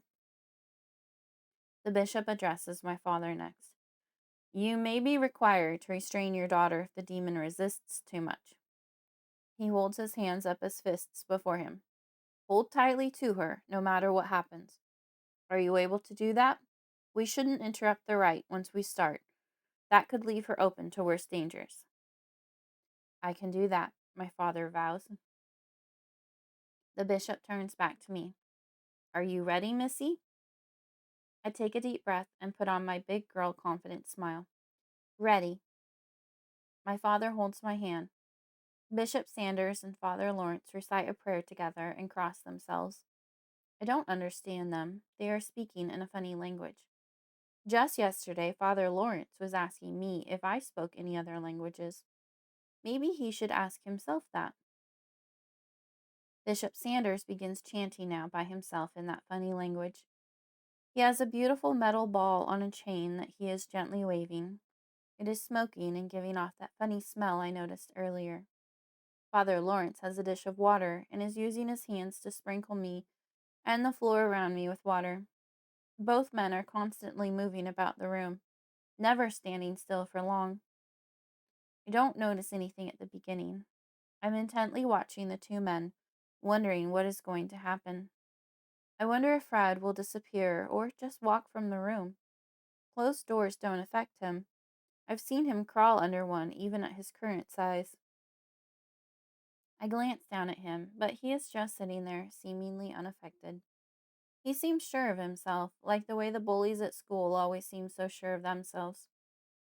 Panic begins to creep inside me, twisting and pulling at my insides. I begin to worry that this won't work. Fred isn't going anywhere, and he knows it. My eyes turn back to the two men. Bishop Sanders is speaking a little louder, and Francis Lawrence is muttering his strange words under his breath. I'm about ready to tell them they can just stop. It isn't working, when I feel a vicious bite halfway up my calf. I cry out in surprise and pain. My favorite clothes that I had packed from home were mostly dresses and skirts. The skirt I was wearing now came to my knees. Below the hem and trailing halfway down the lower part of my leg is a very noticeable red mark. Bishop Sanders looks to my father as if to remind him of his earlier vow, but he doesn't break his chant. But her leg! My father gestures to it as he holds me close. Bishop Sanders gives him a warning look and a shake of the head. The chant continues unbroken. Fred lunges at me again. I see it this time and attempt to pull my leg away from him as I scream, but my father squeezes me tightly. I'm stuck. The bite draws blood this time, and a few drops stream down my leg. Bishop Sanders starts chanting more loudly and forcefully. He waves the smoking metal ball closer to my legs. Fred dodges it and lunges at me again. Make them stop! I scream and begin crying uncontrollably. Can't you stop this? My father calls out to the priests. Fred's fury increases as the bishop speaks louder and louder. My legs are being covered in bites and are bleeding in several locations. I'm leaning against my father and trying to fight Fred off with my feet, but it is as if he doesn't even feel me. Stop! Stop! Stop! I scream. Then, without even thinking about it, I yell out to Fred, "Stop them!" Immediately, the bites cease, and Fred backs away from me, his body pulsing. The priest continues as before for a few more moments. Then, one after the other, without stopping their chants, they begin to bat at their clothes. "No, oh no," I moan as I remember my mother doing that before she died. Then Bishop Sanders begins clawing at his throat, leaving long red marks and even drawing blood. "What's going on?" my father asks, confused. "What's happening?" Neither priest has the air to respond, though. They can no longer speak. Their faces are turning blue. "What is happening?" my father yells at them while clinging to me. "Fred's killing them," I whisper, but it was loud enough that my father heard. And then I think he understood after having seen the same thing at the police station. Fred won, I think. I'll never be free of him. This brings its own tears to my eyes. It had been working, too. That is why Fred needed them to stop. It was working, and I ruined it. I let the spiders kill the priests who were helping me, but I imagine that Fred would have killed me before the priests made him go away. There is a horrible, raspy sound as the two men, now on the ground, struggle to get just a little air into their lungs. They reach out to us for aid, their dying eyes full of horror. "We have to go," my father says, lifting me and carrying me from the room and the cathedral to the car. He buckles me into the back and we drive from the church. A few miles away, we pull into a drugstore. He carries me in and buys hydrogen peroxide, cotton pads, ointment, and bandages. "What happened to her?" the clerk asks, seeing my bloody legs. "Blackberry bushes," my dad says without hesitation. "Ah," the clerk says with understanding. "It's not as bad as it looks," Daddy adds. "Looks pretty bad to me. You might want to take her to the hospital and see if she needs stitches." "Yeah, I was going to evaluate that when I get it cleaned up and can see it." "You're a brave girl," the clerk calls out to me as we leave. Back at our car, my dad uses the hydrogen peroxide and pads to clean the blood off my legs. It has stopped bleeding now. "You are a brave girl," my dad tells me as he puts the ointment on. "Not brave enough," I sniff.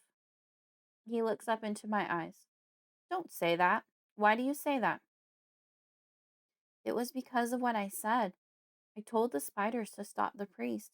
But I didn't mean it like that, Daddy. It just hurt, and I was scared. And Fred was being so mean." He listens without a word, just stares into my eyes.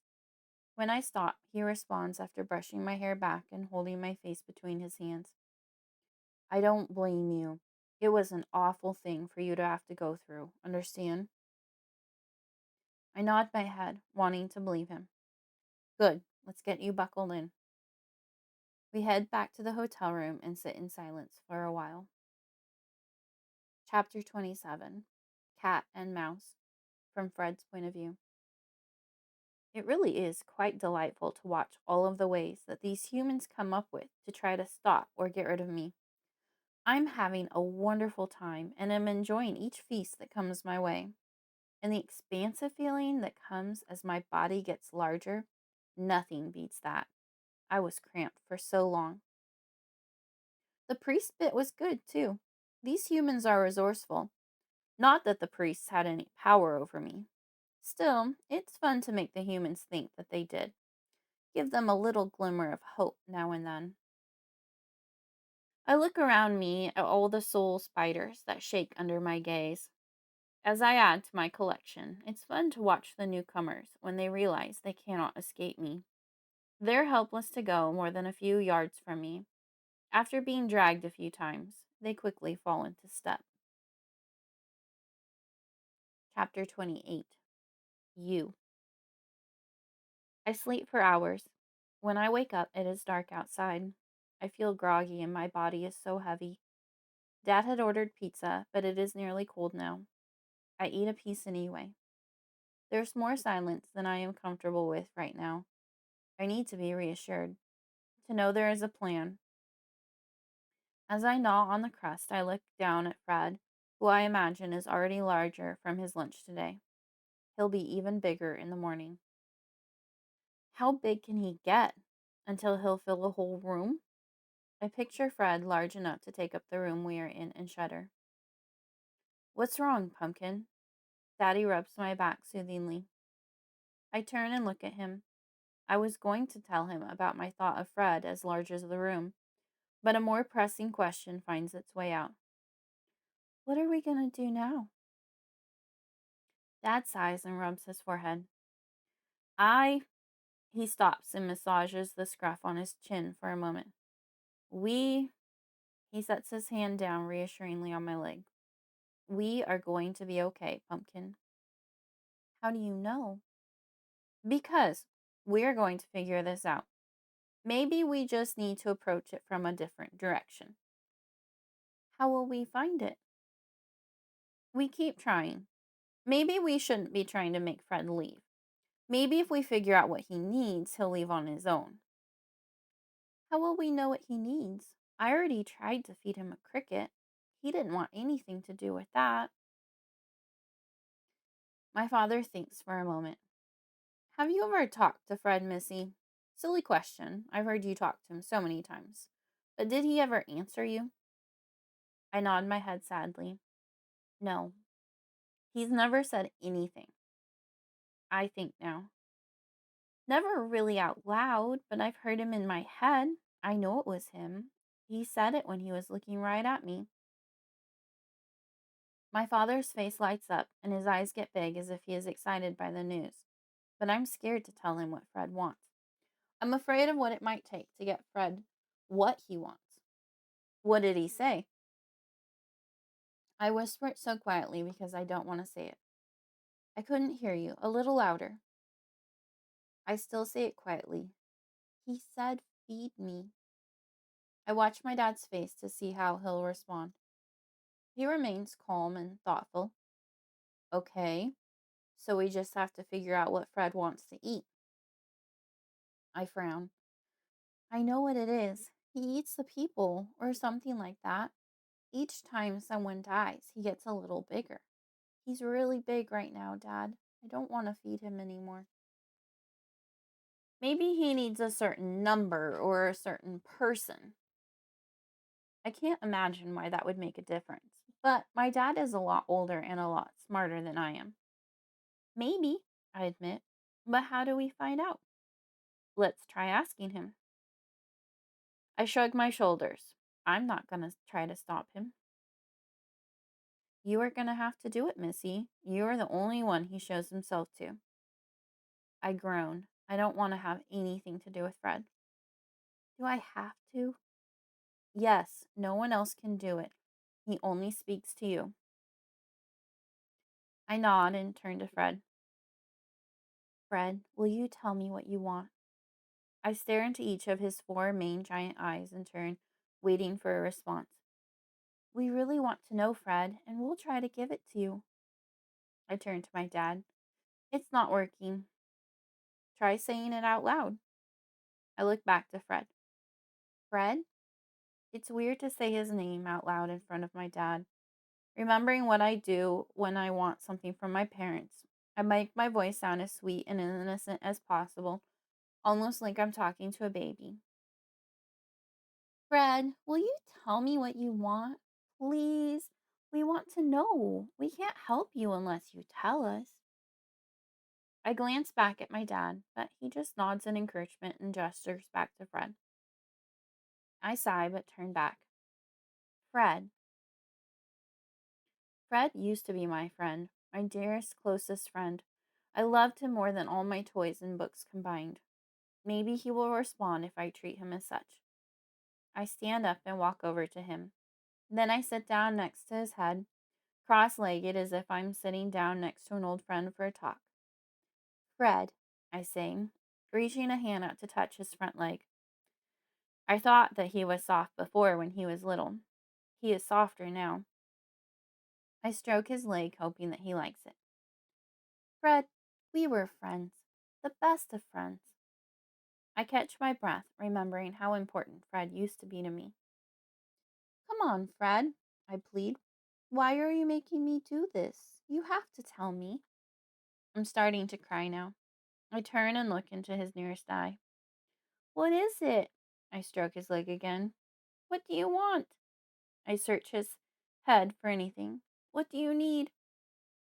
There's a slight movement as several of Fred's eyes focus on me.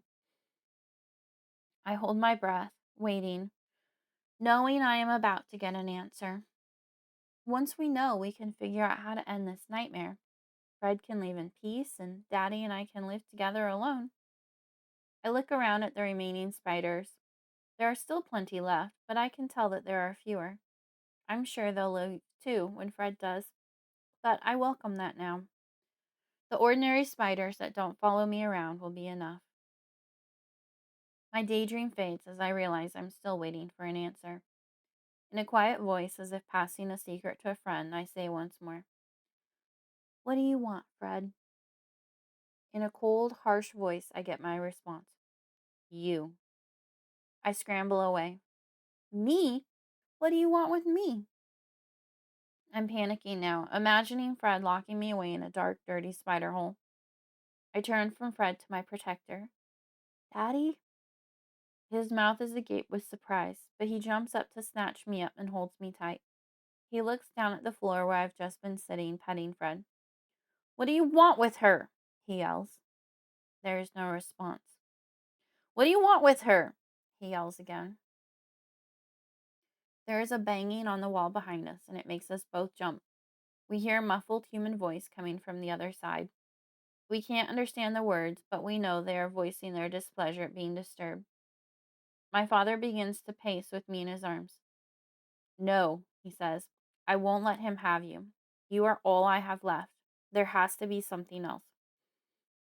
He turns to the floor where Fred hasn't moved since he spoke to me. You can't have her, he says loudly. It isn't quite a yell, so as not to disturb our neighbor, but it is very strict and stern. It is a voice that Daddy reserves for times when he is really upset at someone. Fred just sits there gloating. It makes me think of someone who is a poor winner. My mommy always told me it isn't polite to be a poor winner. Why didn't Fred's mother teach him manners? And not to torment little girls. My father's arms around me tighten for a moment. You don't have to worry, Missy. I won't let him have you. We'll figure this out. I promised, remember? I nod my head to appease him, but I remember all the people who couldn't help us. The doctors couldn't help us. The police couldn't help us. The priests couldn't help us. How was my daddy going to do it all by himself? I was just going to have to help him. Chapter 29. Tomas. We drive for an hour or more before I recognize where we are headed. Why are we going to the beach?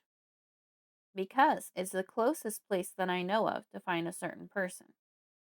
We drive down the main road through town, and I look at the familiar sights.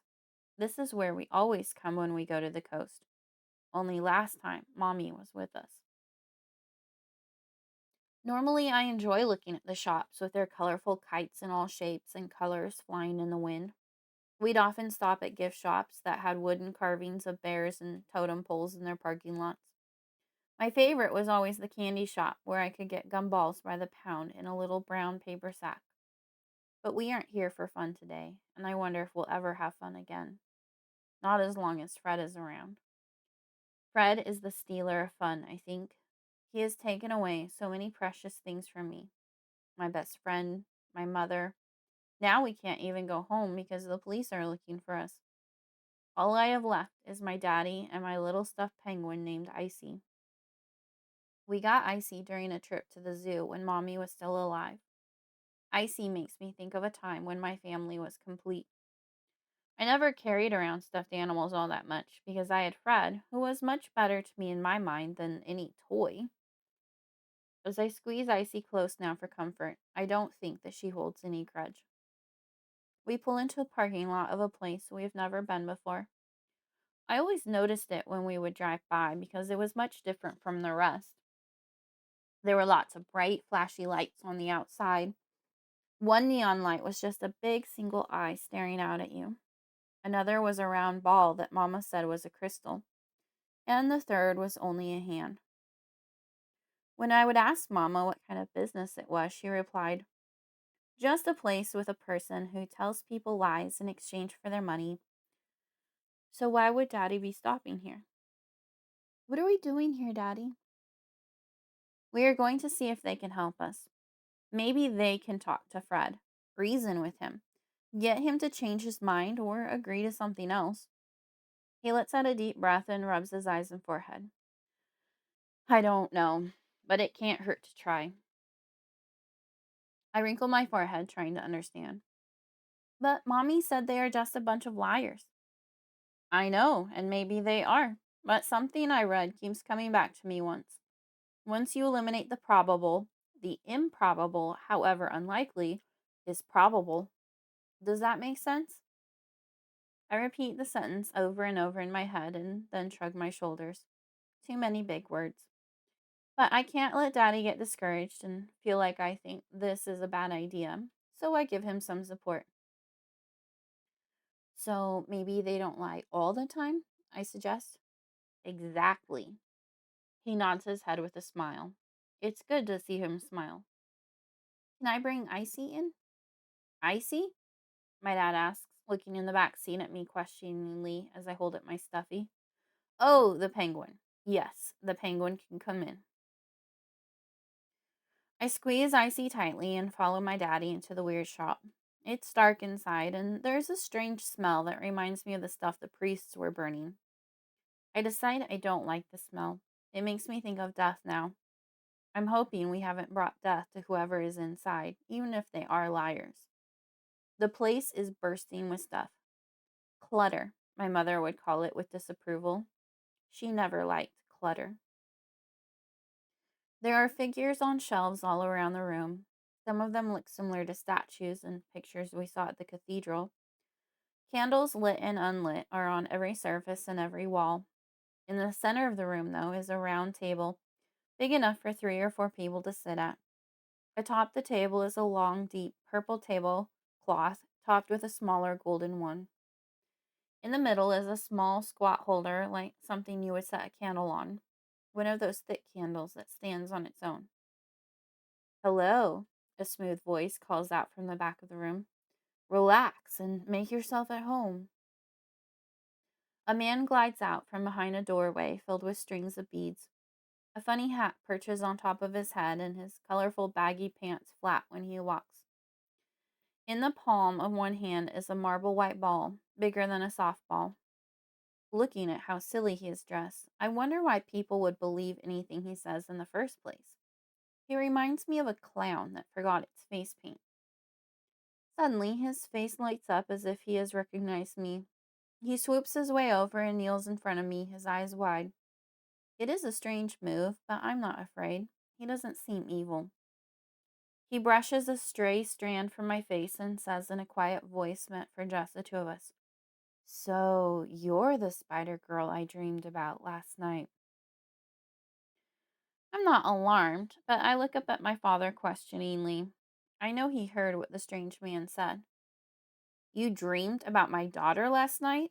Daddy asks urgently, stooping down to look the young man in the eyes. The man reaches out to the floor and gently coaxes one of my spiders onto his hand. I'm amazed that he can see them, much less touch them. What an interesting gift, he muses. Then he addresses my father's question. I often dream about the people who are going to come to see me. Sometimes they come the next day, sometimes they come in the next year, but they always show up. He sets the spider back down. So, can you see Fred? Daddy asks. The man closes his eyes and turns slowly around the room. Fred, Fred, he says in a thoughtful tone. When he opens his eyes, he looks back at me. Nope, no Fred. I only have an M name in my head. Melinda or Melody. I'm Melissa, I blurt out, hoping that is the name he is thinking of. My family calls me Missy. Melissa, he says, holding out his hands prayerfully to me in gratitude. That was the name. So why has Melissa, Missy, come to see me? We were hoping you could help us, Daddy says.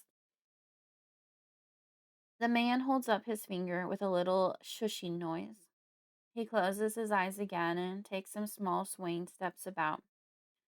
You have come to see me because something is following you. Something you want to be rid of, but you don't know how. My father moves to respond, to confirm what the man has said, but he stops himself. I'm sure he remembers how the strange man responded before. The man continues his weird little steps around the room. You want me to talk to Fred? He opens his eyes and turns to both of us for confirmation, a pleased look on his face. You want me to talk to Fred for you? Yes, Daddy responds, his face beginning to relax and even look eager. My father is excited, so I begin to feel hopeful. My body begins trembling with expectation. Maybe this was the right place to come. This man hasn't told us any lies so far. How much will that cost? Daddy asks. The man's voice sounds much more normal as he responds. We'll authorize a credit card for $100 and agree on a final amount when you leave. If you are unhappy with my services or I am unable to help you after an hour of trying, then we'll call it even at 100. I have the slightest moment of sadness as I know that $100 is a lot of money. Mama always got real serious when you talked about something costing $100. She would say, we don't have that kind of money. Does Daddy have that kind of money now? Done, my father says without much hesitation, and I breathe a sigh of relief. The man runs my father's credit card on a small machine at the front corner of the room. When that's done, he comes back and sits at the far end of the table, setting his white ball in the middle on the ornate gold stand. Let's get started, he announces, motioning for us to sit down. Oh, by the way, my name's Tomas. I'm excited about Tomas. I believe that he knows how to talk to Fred, even if he can't see him. The fact that he can talk to the other spiders is enough for me. Missy, you've known this Fred for quite some time. It felt like a question, even though it wasn't phrased as one. I knew I was supposed to answer. Yes, I say, kicking my legs back and forth under the table in a mix of anticipation and relief. We are going to finally find out how to make Fred leave Daddy and me alone. He started out much smaller than he is right now? Yes, I respond again. It's like Tomas is seeing our story without being told. He'll understand it so much better than I could ever tell him. Mommy and Daddy could never understand because they couldn't see it. Tomas can. Tomas's eyes suddenly are mostly white as his hands hover around the marble ball in the middle of the table. In response, the ball emits a soft, cool glow. Suddenly, Tomas's calm demeanor turns to shock, and he seems to pull himself out of whatever state he was in. His eyes return to their former green, and he shakes his head around as if trying to shake something off. He looks suspiciously at my dad for a moment. Then his gaze settles on me. He gives his head another quick shake, almost like a dog. Okay, we need to establish something, Tomas says. His voice is no longer smooth, his demeanor no longer calm and collected. I saw something, but I need to know if it means anything to either of you. Sometimes I see things that were left here or have not yet arrived. He looks at both of us to see if we understand. Daddy and I exchange a quick look, then turn to Tomas for an explanation. I'll draw a picture, Tomas says. He jumps up and grabs a piece of white computer paper and a colored pencil. It's imperative that you both are perfectly honest with me, he says as he draws. It is of utmost importance that you tell me if this picture means anything. He looks up at us with intensity in his eyes. Anything at all to either of you. His hands are drawing quickly and dramatically, making long strokes across the page at times. I feel like a great secret is suddenly to be revealed. My hands clench into little fists that tremble and shake as my heart begins racing. Tomas knows what Fred is, why he is following me, and what to do about it. We are so close to having an answer. Yes, of course, my father agrees. I hold my breath, waiting. Maybe Fred will listen to him. Finally, Tomas quits drawing and takes a moment to stare at his work. I try to sit up taller to see what he has seen. He makes another circle with the pencil, then another. Finally, he turns the paper and pushes it across the table for Daddy and me to see. Staring at me on the page are 8 large eyes and the top of Fred's now menacing fangs. Fred, I whisper. The picture's eyes are much kinder than Fred's have been of late. Tomas pushes back from the table, banging into the wall behind him. That's Fred, he says, pointing vehemently at his drawing. Yeah, I respond without a thought. I wish that I could take the picture home. It looks how I wish I could remember Fred from here on out. You guys gotta go, Tomas says, pointing towards the door. Wait a minute, my dad exclaims. You have to help us. You can see Fred. You have to talk to him. Not so fast, Tomas responds with a raised index finger. You don't understand. My horoscope warned me about octets this month. I gotta stay away. He shakes his head. Your horoscope? My father bellows. Yeah, I can't touch this Fred shit. Tomas holds up his hands in surrender. My father's voice is a more normal volume when he continues, but I know he is trying to restrain himself. This shit, he points violently at the drawing before us, has been stalking my daughter and my family. It killed my wife. The police are after us. And you can't deal with it because of your fucking horoscope? I have only heard my daddy use that word late at night when he thinks I'm asleep. Yeah, Tomas responds, folding his arms. I'm not going to touch it because of my fucking horoscope. I never go against the stars, and I'm still alive. You wouldn't believe the shit I've seen in this line of work. This line of work? This isn't work. My father stands up now. I realize that he is taller than Tomas, who seems much shorter than he did when we came in. This is a scam. Scam? I've been in pretty intense danger because of my abilities. If you know what I've been through, then you would know why I'm not willing to go here. He points at his drawing. My father's anger fades and his head drops. My daughter is in extreme danger because of this Fred. He looks to Tomas with pleading eyes. Please, I don't know where else to go. We spoke to Fred, and the only thing he will admit to wanting is Melissa. I'm not going to let him have her. I don't know where else to turn. I don't know how to add to my father's argument, but I want to support him. I walk around the table to Tomas, take his hand, and look at him with my little girl eyes. I don't have to say anything. It melts Daddy's heart every time.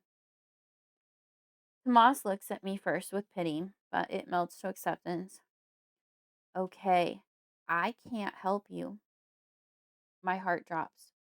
But I may know someone who can, Tomas admits. My cousin, Talitha, she knows how to deal with unfriendly spirits much better than I do. We have different birth months. Fred shouldn't be an issue for her. How do we get a hold of her? My father asks. She lives just outside of town, doesn't have a phone. I'll have to drive you. Let's get going, Daddy says. Sure, we gotta settle up here first. Let's call it an even 300. What? My dad exclaims. Well, it only seems fair. 100 for the reading, 100 for the finder fee, and 100 for the lift. My dad glares at him, but then he concedes. What other choice do we have?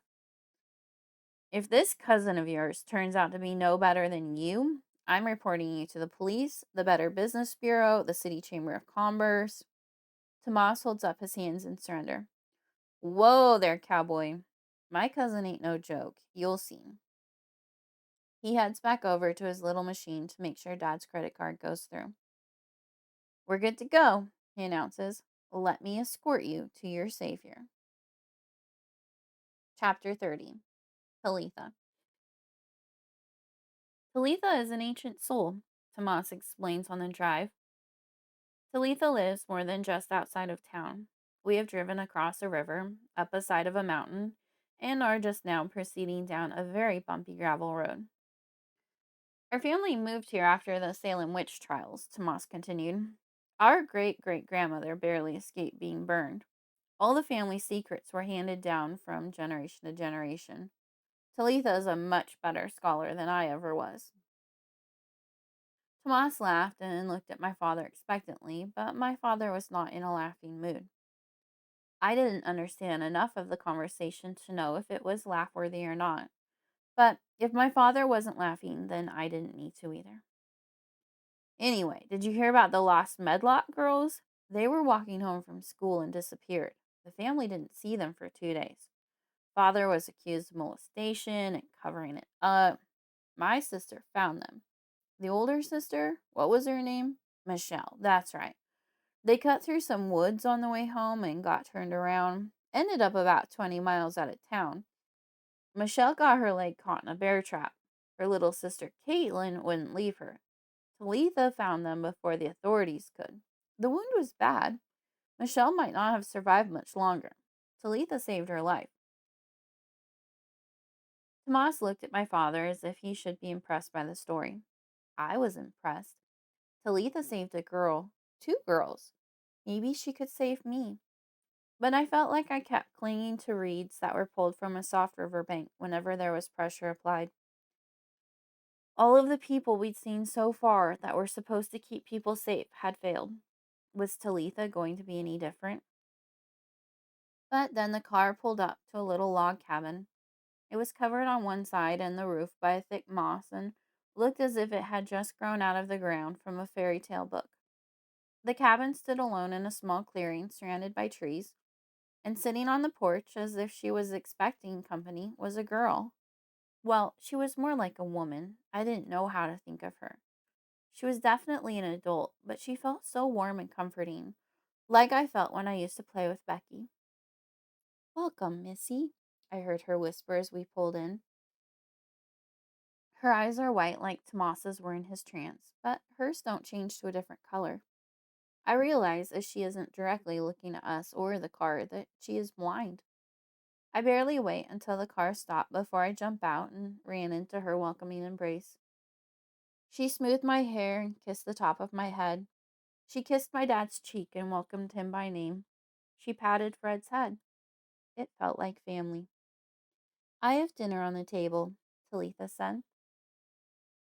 We follow her into the cabin to find a cozy table set for 4 in front of a fire to chase the chills away. The table is set with food so fresh I expect it to have roots still attached. There's a roast chicken, corn on the cob, and ripe tomato slices with basil leaves. I had hope for Tomas, but Talitha overwhelms me. Let us eat and be merry, she cries out as she dances around the table. I frown, worried that she'll fall right into the open flame with her sightless eyes. Suddenly she stops and takes my hand by the face. It is not I who should be worried, she whispers to me. But then she laughs warmly and dances about again. I am the one who should be worried. Worried about myself and my father. We all gather around the table and eat our fill. I'm hungry, but I can't stop my thoughts from racing. Is there anyone that can stop Fred? Can he be stopped? Such heavy thoughts for a little girl, Talitha says. We'll have some answers soon. Not tonight, but soon. Daddy and I sleep on the floor on a few blankets in front of the fireplace. Fred is at my feet.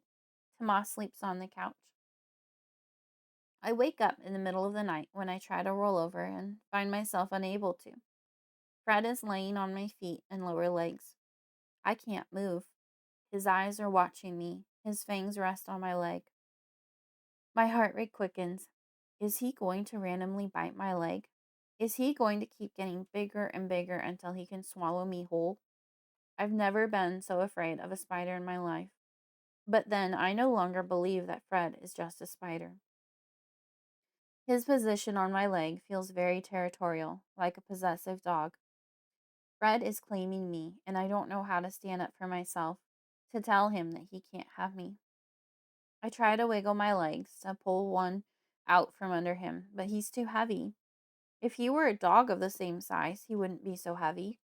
It isn't realistic that he weighs so much, and I try to tell myself this, as if that would make my legs strong enough to push him away.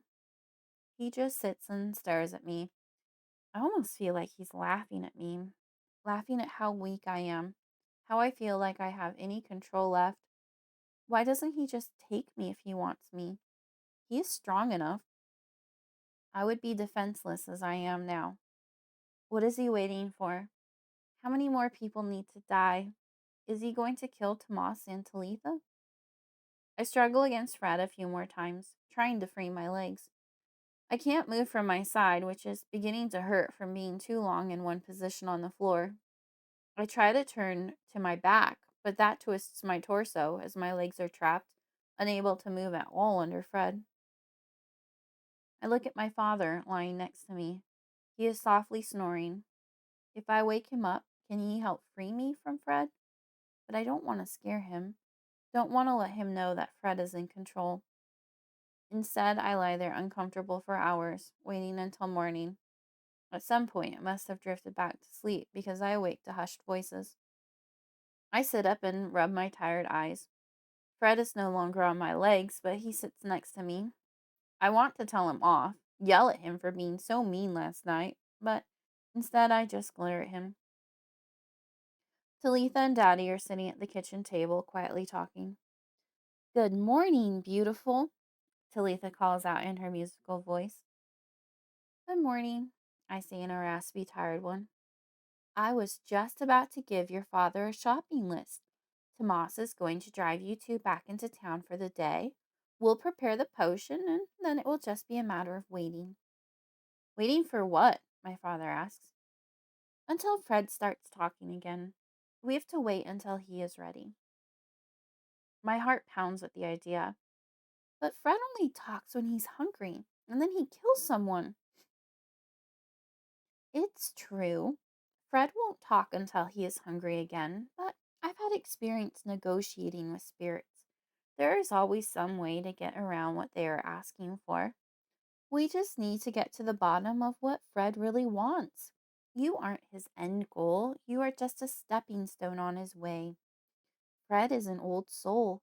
He has done this before, and he will do this again. We have to find out what will bring him peace, what will let him lay himself to rest. I look at Fred and realize that if Fred gets his peace, then I might get peace as well. Yes, I agree. What do we need? My father writes down the items as Talitha lists them.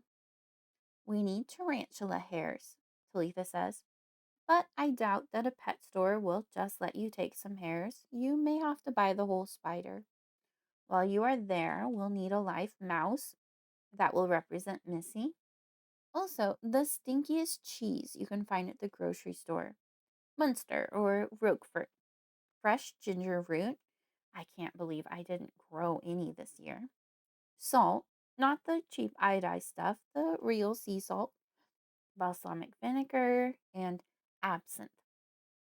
I'll get the rest of the ingredients cooking while you are gone. I stuffed myself on biscuits with homemade butter and raspberry jam before we head into town. The local pet store doesn't have a tarantula, so we have to drive an hour and a half to get one. I carry the mouse, letting my father carry the container with the spider. I've had enough of the arachnids to last a lifetime. We are back in our vehicle with a tarantula in one box and a mouse in another, when my father lets out a big sigh and rests his head against the steering wheel. What are we doing? He asks aloud. We are getting what Talitha told us to, I answer. Yes, but why? Are we really going to go back and ask a witch to help us? Rational people don't do that. I thought they said they were gypsies. Gypsies don't cook up potions with tarantula hairs. And whatever is she going to do with the mouse? I peek into the box at the mouse. I've decided that a mouse would be a much better pet than a spider. Hey, Dad. Yes, Missy. When we can go back home, can I get a pet mouse? They are pretty cute. I watch the rodent's nose move faster than mine ever could as it sniffs the air in my direction. I giggle a little at it. My father turns and looks back at me. If they make you laugh like that, you can have as many mice as you want. You haven't laughed in a while. I look up at my dad, my face now serious. Dad? Yes, Pumpkin. We aren't being silly. I want to reassure him, tell him that I think he is doing the right thing. I think Talitha can talk to Fred. I hope you're right. He gives me a nod and a small smile and turns on the car.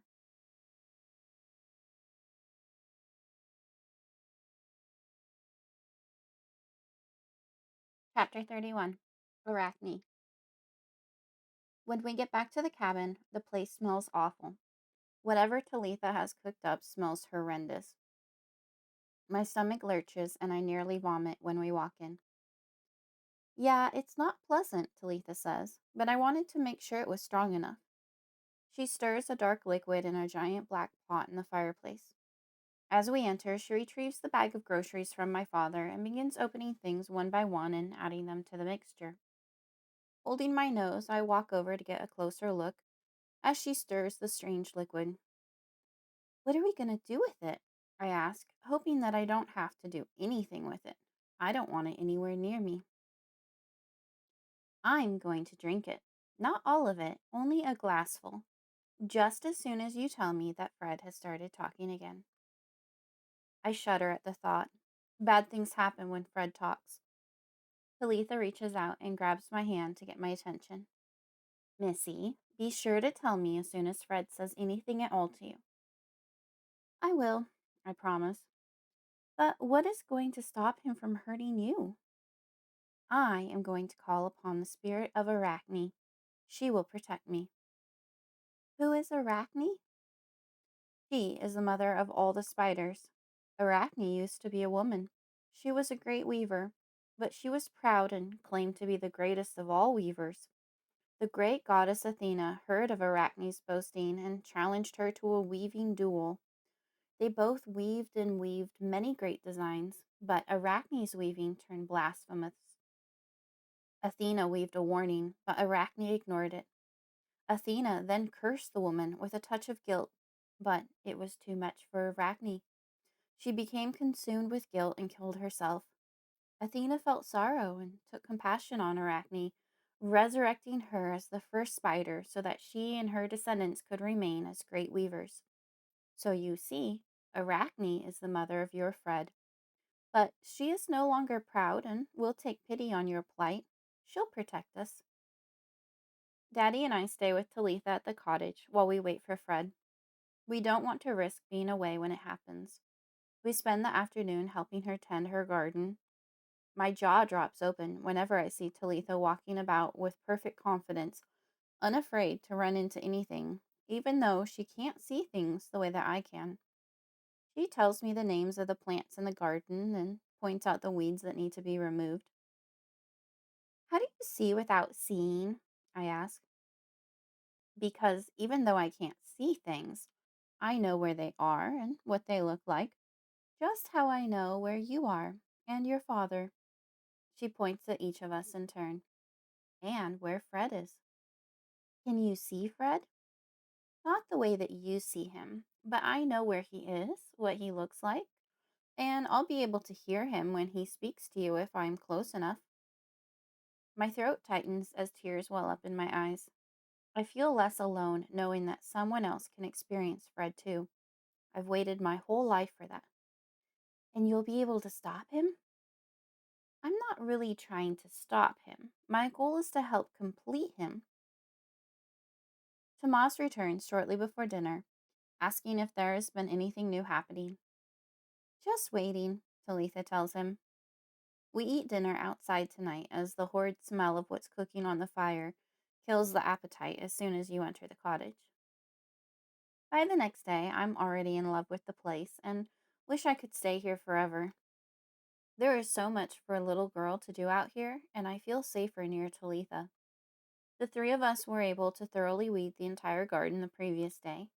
I learned how to milk Talitha's goat Calliope.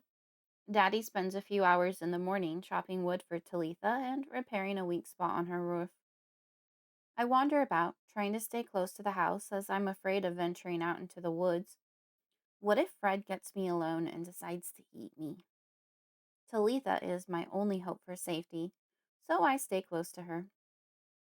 I sit down on a stump and stare at Fred, hoping he will speak, yet dreading it happening. Bad things happen when Fred talks. He isn't my friend anymore. He is an evil, evil creature. I don't realize that I've been staring at Fred for hours until Tomas comes back for dinner. Still nothing? He asks as he gets out of his car. I just shake my head. The smell of the simmering potion has changed as it cooks and condenses. It is so thick now that it makes it difficult to breathe when you get close to it. Talitha adds to it now and again when it is looking low. We all sleep in Talitha's room that night so we can shut the door against the smell. I again wake up in the middle of the night when I am uncomfortable and unable to move. Fred is laying on my legs, but this time he is halfway up my thighs. My heart pounds as the moon through the window shines off his eyes. Is he going to suffocate me one of these nights? Just creep up further and further until he is laying on my lungs and I can't breathe? Talitha stirs in her bed and sits up. She turns her sightless eyes in my direction. They glow in the moonlight. I want to plead for help, but I don't know if she can help me. Can she make Fred move off me? Talitha noiselessly slides out of bed and comes to stand by my head. She reaches out her hands for mine. I place mine in hers, and she effortlessly pulls me out from underneath Fred.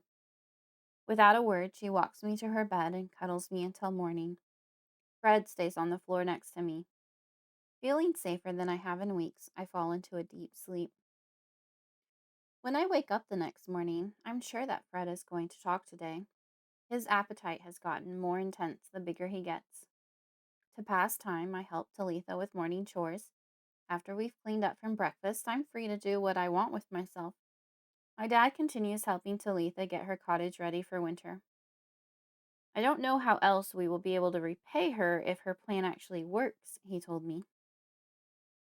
The morning passes so slowly. We eat lunch, and after, I head out to my stump and sit and stare at Fred. I don't know what else to do. The intensity in the air is building and is nearly as suffocating as the reek of the pot Talitha continues to cook and care for. Whenever the smell wafts out to me, I shudder. What is she going to do with it? She can't be thinking about drinking it, can she? Especially at this point. I may just gag watching her do it. I'm envisioning it when a voice in my head pulls me back. Feed me. I jump up, excited and terrified. This is it. This is what we've been waiting for these past couple of days. I almost don't want to tell anyone. Who knows what is going to happen? But this is my only hope of salvation. I run to the front door. My father, who has expanded his roof repair project, sees me and calls out, "What's wrong, Missy?" Fred talked, I yell up to him. He scrambles down the ladder as quickly as possible. "Talitha!" I call out as I run into the house. She comes out of her bedroom rubbing her eyes. Her hair is all tousled in the back. "Oh, sorry, I woke you up." "I was just resting, saving my strength for what is yet to come today. Did it happen? Did he talk?" Her smile is expectant and encouraging. "Yes."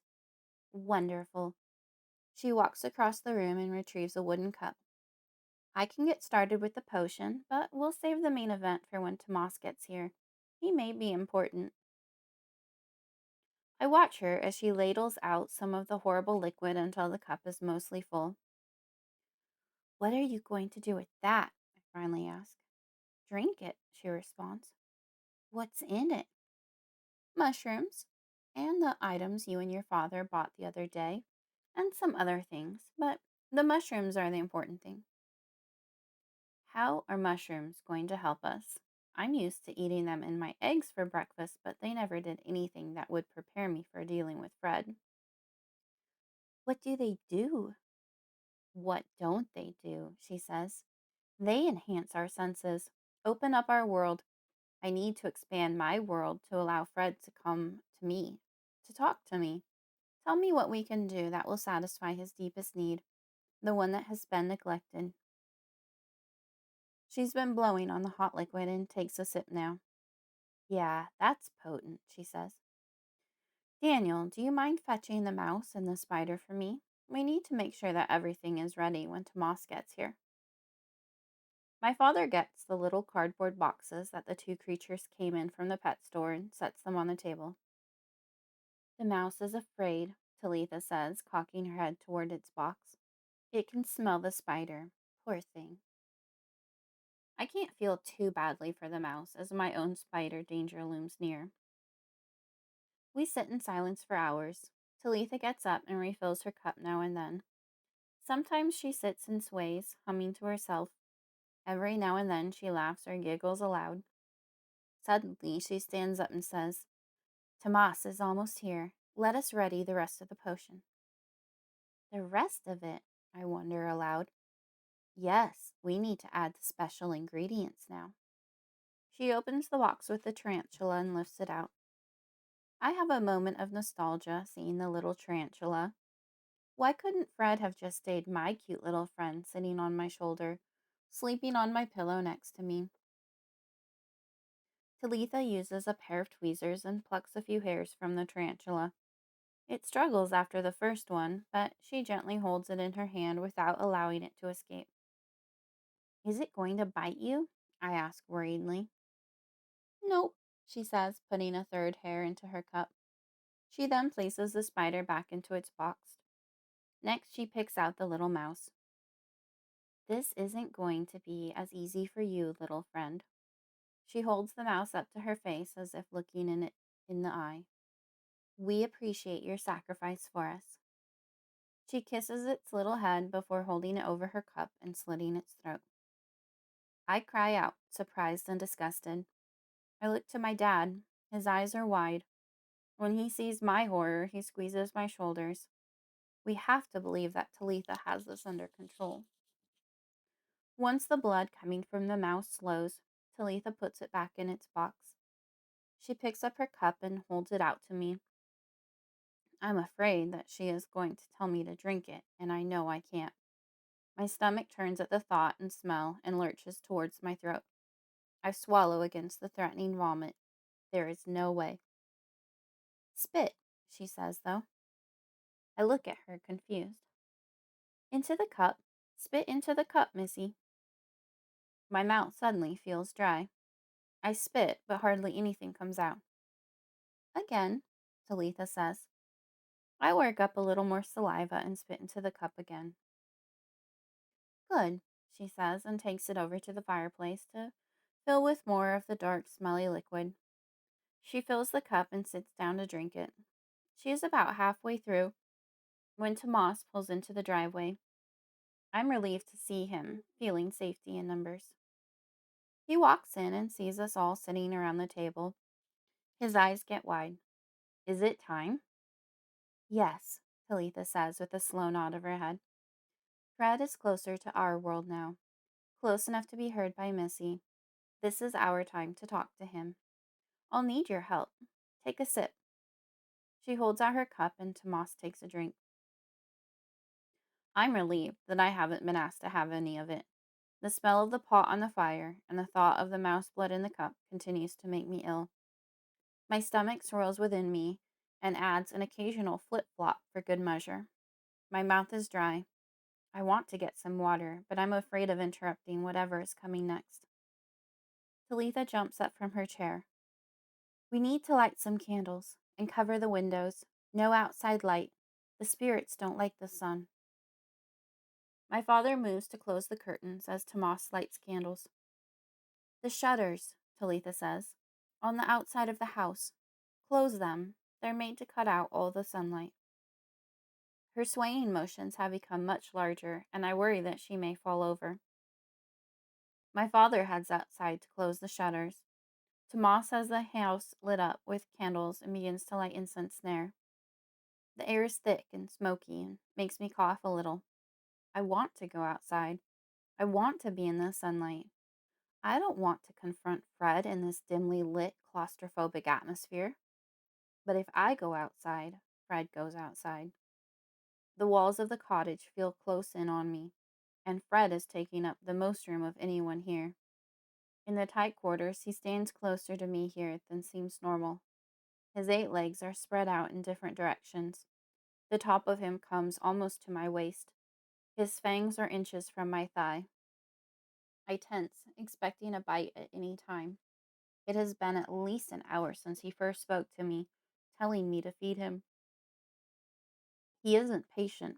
There will be retribution if I don't obey, and it won't be just a small bite on my ankle. This will be a deep, vicious cut on my upper leg. Would I bleed to death from it? Talitha begins to hum. My dad is back inside from closing up the house. He sits next to me, his arm protectively around my shoulder. Do you think this will work? I whisper to him. He looks into my eyes and shakes his head, rubbing at his eyes. I don't know, he whispers back. I'm suddenly terrified of continuing. There is no such thing as good magic. If there was, then my mother would still be alive. If there was, I would be at school today playing with Becky, and I would go home and sleep peacefully in my bed tonight. And Fred would still be small enough to sit on my shoulder. He would never have hurt me. But Talitha is magical. She's already drank the mouse blood and spider hairs. She made a concoction of the most foul-smelling mushrooms ever to expand her senses and talk to Fred. Even before that, she could see Fred and me. I don't want her to get hurt. Someone is going to get hurt. I have made up my mind to tell Talitha to stop. It's okay. She can't help me. But at least no one has gotten hurt so far. Then I look down at Fred. He wants to eat. I need to take him far away from these people. I care about them. Fred needs food, but I don't want it to be another person that matters to me. Arachne, Talitha whispers. Arachne, she repeats louder. Arachne, she is calling out now. Arachne, mother of all spiders, we wish to talk to you now. Great goddess of the spiders, we need to entreat you about one of your descendants who has lost his way. We affectionately refer to him as Fred, as we have not the wisdom to know his true name. I look at my father. He pats my shoulder, but does not take his eyes from Talitha. She is coming, Talitha cries out excitedly, turning her head. Her whole face lights up. A small giggle escapes her. Oh, great Arachne, I never imagined your beauty. I am honored above all my ancestors at this privilege. She leans forward in a bow and cocks her head as if listening. Then she reaches her hand out towards her cousin. Tomas, I need your help, she says. Tomas moves to her side. How can I aid you? Arachne cannot see Fred. She says he has moved too far from the spider spirit world. We need you to be our go-between. I cannot be in his and Arachne's world at the same time. You must bridge the next span. Tomas picks up the rest of Talitha's wooden cup and drains it. Then, as if he has just realized something, he asks, You really see Arachne, Talitha? I do, and she is the most beautiful thing I have ever seen. Talitha stretches out her arm, caressing something the rest of us cannot see. She is the most vibrant orange, with gold bands along her legs as if she is wearing great golden bracelets. Arachne sounds to me like one of the first spiders that I noticed missing. She was so beautiful. Why couldn't she have stayed behind instead of Fred? I looked down at the giant tarantula at my feet. Where once I thought of Fred as cute and cuddly, he is now a huge, horrible monster. For the first time, I noticed that Fred is no longer solely focused on me. He's watching Talitha and Tomas. This is shocking, as Fred never acknowledges other people. I take a long, shuddering breath. Maybe Talitha knows what she's doing after all. Tomas, Talitha calls out. Arachne says we must make a physical connection so she can speak to Fred. She is moving closer to me now. Talitha looks up in wonderment, as if watching a great spider position itself over her. I'm jealous. I want to see beautiful Arachne and have her settle over me as a great protecting spider spirit. Maybe I should drink some of the potion left on the fire. Maybe that would let me see. But I don't move. Tomas, you must sit at my feet. I will put my legs around you, Talitha says, and you will put your hands on Fred. My heart pounds. If Tomas can actually touch Fred, then I know that the nightmare is over. If someone else can touch Fred, then Arachne is real, and she can speak to him. She'll set him right, as queen of all the spiders, and I will spend the rest of my days seeking her, to thank her and worship her for saving my life. I never want her to leave my side. Tomas moves to the floor in front of Talitha, and she wraps her legs around his torso. I can't hear Arachne, Tomas frowns. No, Talitha says. You cannot come that close to her world in order to bridge the gap. I will need to be her voice for you to relay to Fred. Make contact with him now. Tomas looks up at me. Okay, Missy, I need you to bring Fred to me. Torn and fearful, I walk closer to Tomas, thinking Fred will move as well. I can't see how this will work, but I can't imagine how it could fail. We have the goddess of the spiders here with us, helping us. I almost believe that I can feel her presence. I turn and see that Fred hasn't moved, even though I have. I am nearly standing on Tomas's lap. Come on, Fred, I coax. I move beyond to the other side of Tomas. At some point, Fred will retake his spot at my side. Not once do I ever remember him not following me. Surely, if I leave the room, he will move. At least then we have some sort of progress. I keep inching away, one eye on Fred as I move further and further away. Soon I reach the doorway to Talitha's bedroom. But Fred hasn't moved. Is he afraid of Arachne? Maybe I should comfort him instead of forcing him. I return to him and stroke his long body. It's okay, Fred. She is here to help. We want to understand. We want to help. I don't know how to explain the situation to him because I don't understand it myself. Let's go talk to her, I say, pushing at him a little. Come on, Fred. I move behind him and try to push him forward. He doesn't budge. I look to my dad for help. He just holds out his hands helplessly. You have to do it, Missy, Talitha says. You can do it. Not knowing what else to do, I walk to Fred's hairy front leg and push it forward a few inches. He shifts his weight, balancing. I move to the next leg and inch it forward. Fred repositions again. I walk around him and do the same to the front two legs on the other side. With each movement, Fred doesn't resist, but he doesn't make it easier for me either. I've never paid attention to the order in which Fred moves his legs, so it is up to me to guess. I return to the first side and move the back two legs forward a little. Then I do the same to the other side. Looking up, I evaluate the progress that I've made. It's small, but it is there. Good job, Missy, Talitha approves.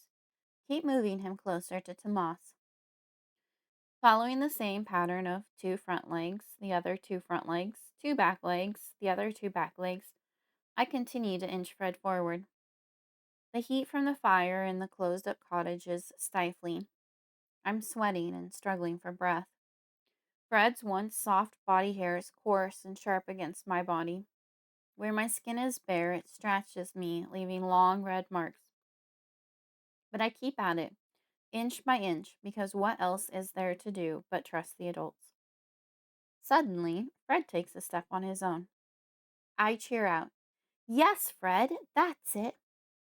Wait, Talitha calls out with obvious concern in her voice. I look at her to see if she is telling me to wait.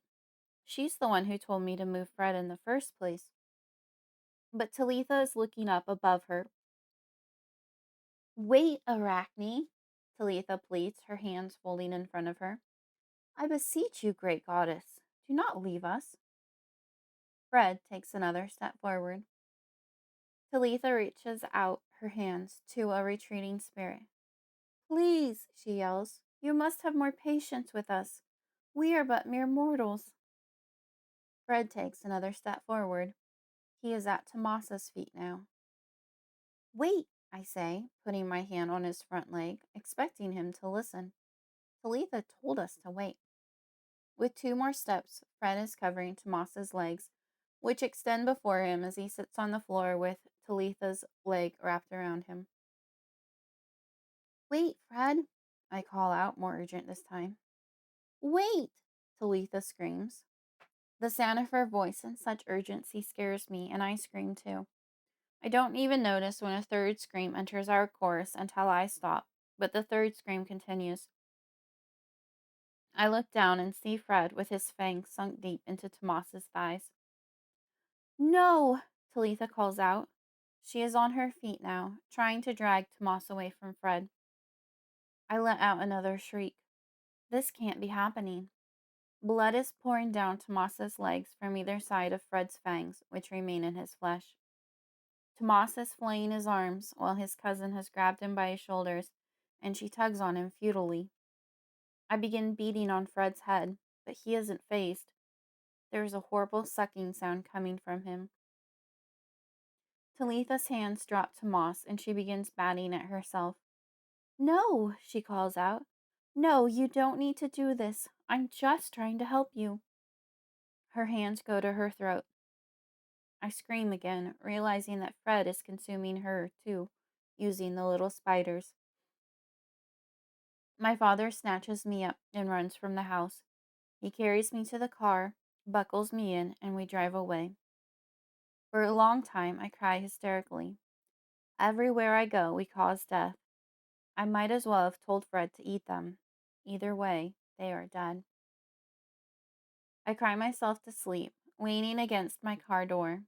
When I awake, we are back at a hotel parking lot. My father is opening my door and unbuckling me. For a moment, I think that we drove away and we were able to leave Fred behind. He was still inside the cottage when we pulled away. He was still there, draining Tomas and Talitha. I turned my head, needing to know if we had gotten away.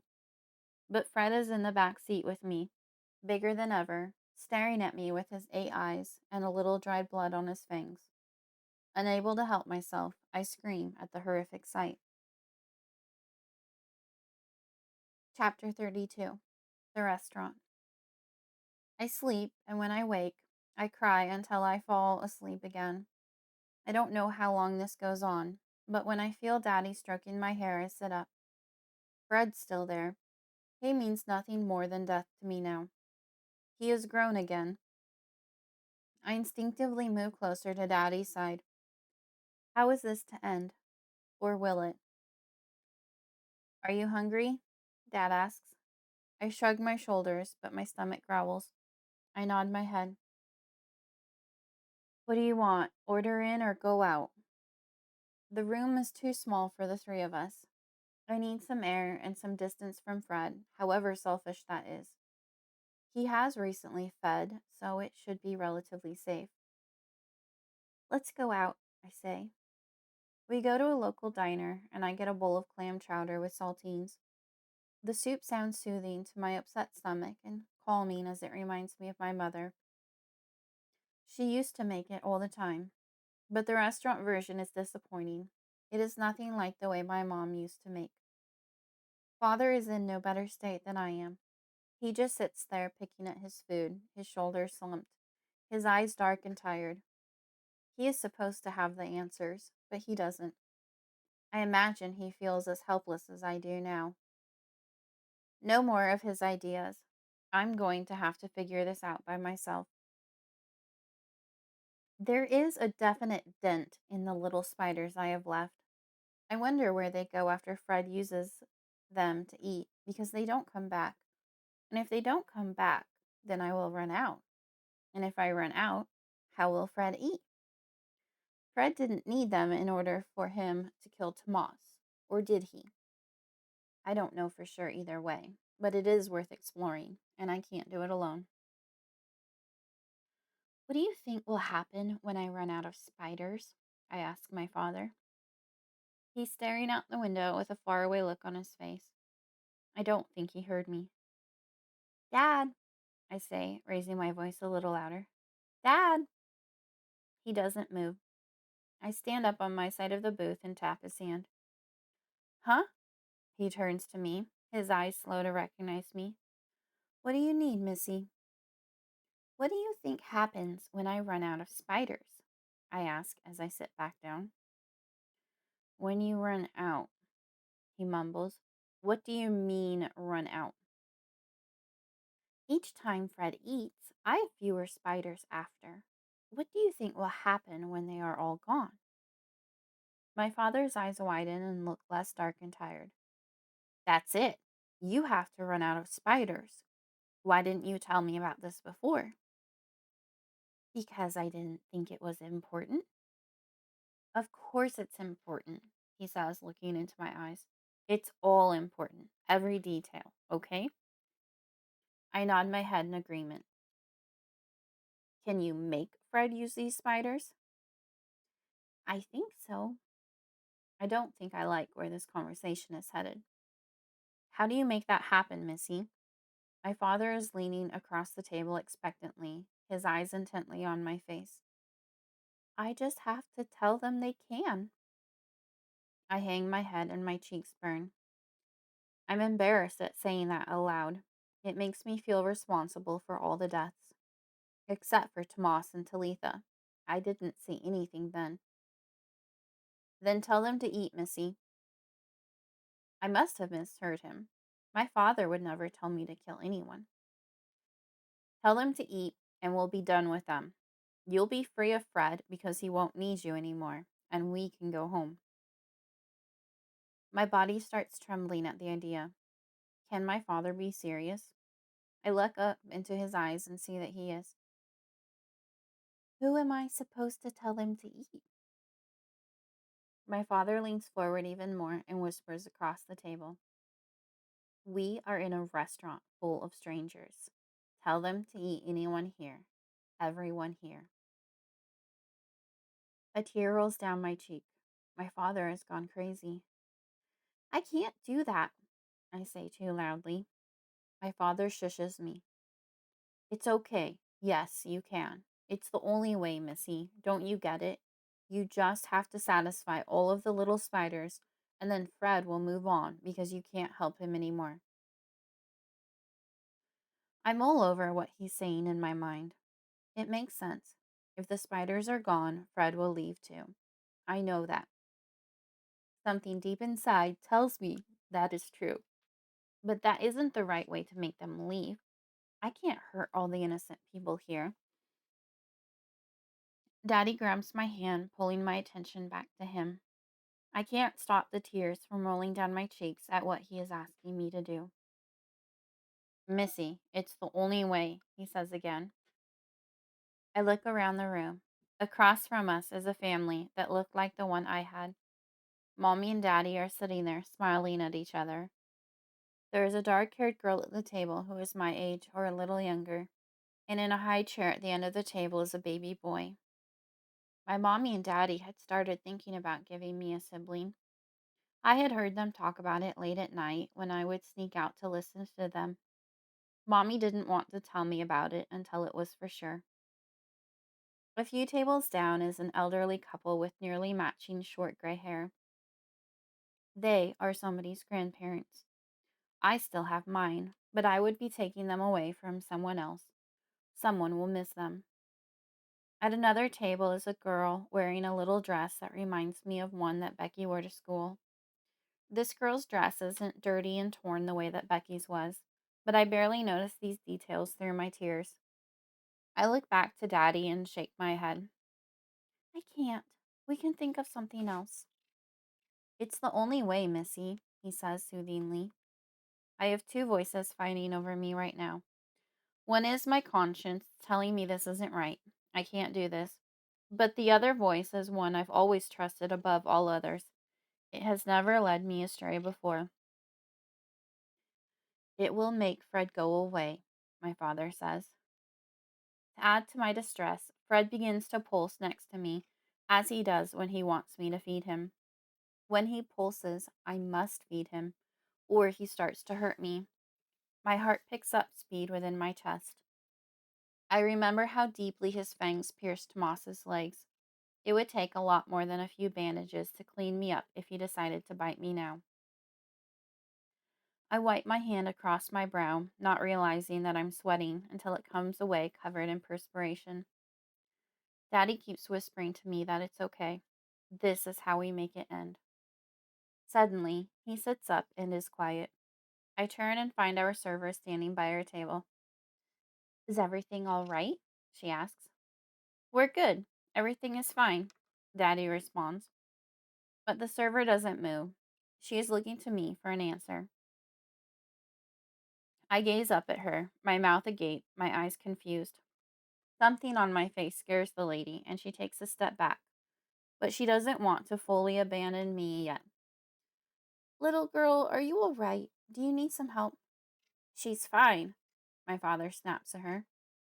She turns to him. I wasn't talking to you. Now, looking back at me, she says, Little girl, do you need some help? Is this your father? My father jumps up. What are you implying? That I kidnapped her? Look, mister, you need to calm down. She takes a step back. I need to calm down? You are asking if I kidnapped my daughter. She's fine. She's just had a rough day. Even in the large dining room of the restaurant, the walls close in on me as they did back at the cottage. I cringe, knowing that Daddy is upset. He usually doesn't talk to anyone like he is now. Fred is pulsing wildly, his eyes getting bigger, bulging out, then growing smaller again. Sir, I need you to sit down, or I'm going to have to call the police. Police. That word brings things into focus for me. If they are called, they will take me away from my daddy, and he is all I have. I can't let them take me away, no matter what. We have to stick together, or I may go crazy and end up in a padded room, unable to move, staring at Fred for the rest of my life. No, no, you can't do that. My dad is pleading. He sits back down. We're just fine. See? Missy is just fine. He points across the table at me. The waitress is scared. I see that in her eyes. I know what scared looks like. She's going to call the police no matter what now, and they will come just to check it out, to make sure that we aren't crazy people. But once they see us, they will know who we are and take me away. I have to stop her. There is no choice now. Glancing around, I see other people looking at us, pointing, whispering. I have to stop everyone here who may call the police. My insides knot up, and I clench my fists in resolve. Then I stand up and turn to Fred, who is pulsing madly, his body shaking with his bloodlust. Take her, I say, and my eyes drop to the floor in shame, my cheeks aflame. The waitress is still backing away, wanting to keep an eye on us until she is safely back in the kitchen.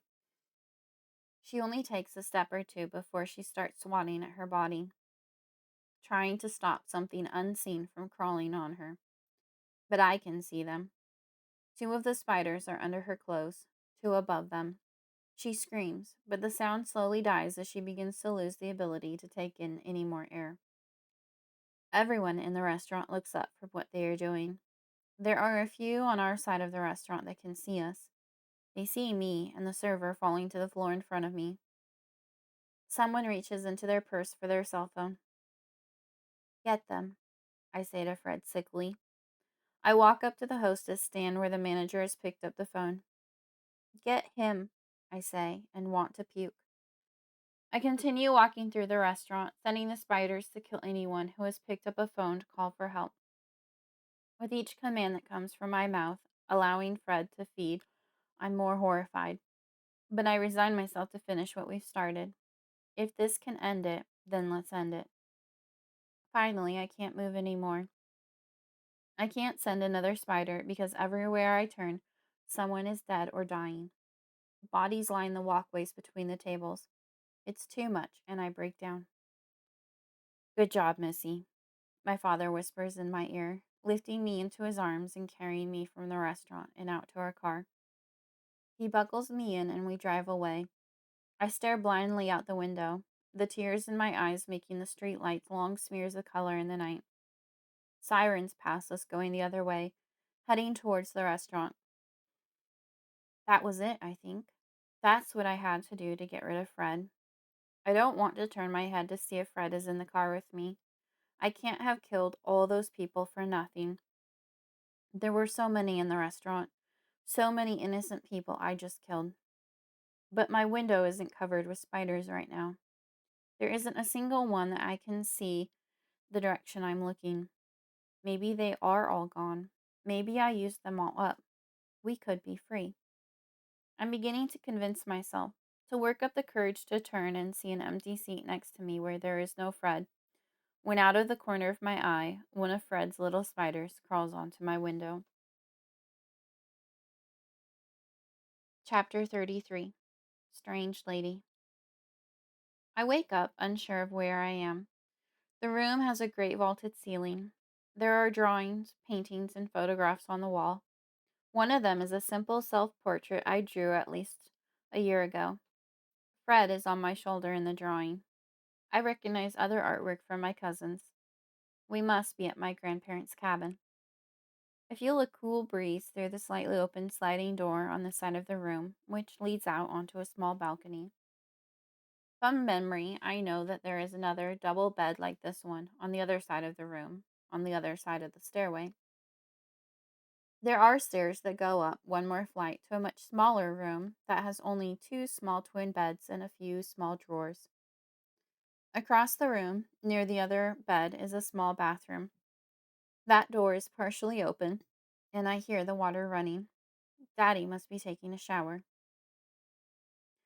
I close my eyes, and some of what happened last night comes back to me. I hear the people screaming in my head. I see them struggling for breath. I caused so many deaths last night. How could I have been so cruel?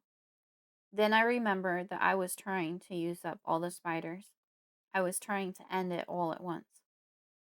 From where I'm laying, I know I didn't succeed. There are a few spiders above me on the ceiling. I sit up and see a few more on the walls around me. Not many, but they are there. I lay back down and put my face into my pillow. It's all so horrible. Maybe Daddy was right going to the police in the first place. But they should have locked me up. Put me someplace that I can't cause any more deaths. Tears sting my cheeks, and my throat aches as I try not to cry.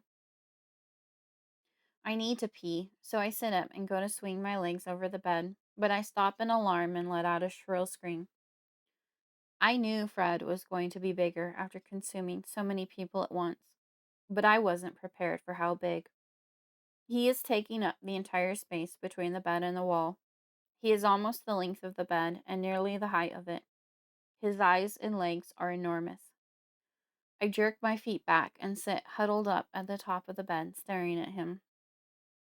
My father runs out of the bathroom soaking wet, a towel around his waist, a plunger in his raised hand, ready to attack an assailant. "What is it, Missy?" he asks when he sees me. I can't respond immediately. I'm just sitting there horrified, staring at Fred. My father moves to walk to me, lowering the plunger. "No!" I scream, and he stops moving. I scoot to the other side of the bed so he can come near me without getting so close to Fred. He sits down on the bed next to me and holds me to him. I'm getting wet, but I don't care. "I know," he soothes, stroking my hair. "Last night was awful. I won't ever put you in that situation again." Last night was awful, but that horror is now over. Fred is still here, and I don't know how to stop him or escape from him. I shake my head to tell him he has it wrong. "It's Fred, Daddy," I finally manage to say. My father tenses and looks around. "What about him?" "He's huge. He's so big and scary now." My father looks around, but of course he can't see him. We sit there until I have calmed down. You gonna be okay now? My father asks. I nod my head and do a final wipe of my eyes and face. I gotta get dressed after I rinse the soap out of my hair. He sets me down and returns to the bathroom. I find my bag and change my clothes. Then I sit and wait for Daddy, staying as far from Fred as I can. While I wait, I try to count the remaining spiders. As I do, I notice something that turns my stomach. One of the spiders has built itself a little white nest in a corner up high beyond my reach. I groan in despair. They're having babies? I want to scream. Maybe it isn't one of Fred's spiders. I feel the slightest glimmer of hope. Maybe that was already there. If it is one of Fred's spiders, then I must find some way to kill it, or the nightmare will never end. Fred can make me keep feeding him forever, and he'll keep getting bigger and bigger until he can devour the whole world. The churning pain in my stomach tells me this is most likely the truth. There is only one way to tell if it is a normal spider. As soon as my father comes back out of the bathroom, I ask him, "Can you see that?" I point up to the spider nest, wishing and hoping. "What am I looking at, Missy?" My heart sinks. "The spider with the little white ball of eggs?" My father takes another good look at where I am pointing.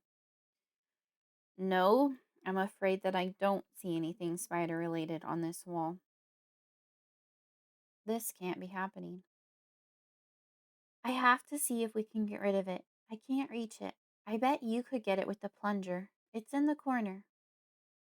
My father retrieves a broom from a small cleaning closet near the bathroom. "Let's try this first. I don't think we need a dirty plunger all over the walls." "It's almost all the way up, by the ceiling," I direct him. "Yes, you are right over top of it." He scrubs at the wall with the broom, but when he removes it, the nest and spider are still there, undisturbed. "Did I get it?" my dad asks with raised eyebrows and a hopeful smile. "No," I sigh and hang my head in defeat. "Let me try. Will you pick me up?" He hands me the broom and lifts me into the air. This has to work. The broom in my hand closes in on the spider that just sits there. But suddenly, my father is clutching me tightly in his arms as he lands on his butt on the floor. "What was that?" he asks, alarmed. I see Fred, standing close now. So close that he could have reached out a leg and knocked Daddy over, or ran into him with his head. "It's Fred," I whisper, afraid to say it too loudly and without the heart to speak up. "He doesn't want us to disturb it." I'm a little grateful that my dad can't see Fred right now. If he could, I'm sure it would scare him. And I couldn't stand seeing Daddy afraid. I'm scared enough for the both of us right now. "Well, then I guess we leave it alone," Daddy says, standing up. "For now." He turns to me. "Did you get hurt?" I shake my head as a negative. "Come on, let's go downstairs and see what we can do about some breakfast." I follow Daddy down the stairs, and Fred follows me. I'm surprised that Fred can even fit down the stairs. I sit at the table at one end of the kitchen while Daddy explores the pantry. He pulls pancake mix and syrup out of the cupboard. "We'll need to go into town for milk and eggs, but it isn't far. Why don't you get your shoes on?" I wander to the front door, but only see Daddy's shoes there. "Where are my shoes?" I call out. He comes around the corner with a confused look on his face. Then he remembers. "They're upstairs, by the bed or something. I carried you in and took them off before I put you to bed." I run up the stairs, trying not to pay attention to the giant arachnid soundlessly following me, but I'm really creeped out by Fred now. At the top, I am distracted by the pictures on the wall. I wander around, looking at each one. There is one of me playing in the creek with Grandpa. I've always enjoyed coming here, but we didn't come out this last summer. "Did you find them?" Dad calls up the stairs. My shoes, I remember. I run across the room to retrieve them. Got them! I yell back and run down the stairs. As we walk out the front door, I see a bee sitting on the front railing, sunning itself on this chilly fall morning. Daddy, a bee! I call out, alarmed, remembering why Mommy didn't want to come out to the cabin. She said there were too many bees and Daddy is allergic. It's all right, sweetheart. It won't bother us if we don't bother him. Besides, I've got an EpiPen with us. I don't know what an EpiPen is, but if Dad doesn't think the bee will hurt him, then I guess it is okay. I look up from the bee and find Fred standing in front of my car door, blocking me.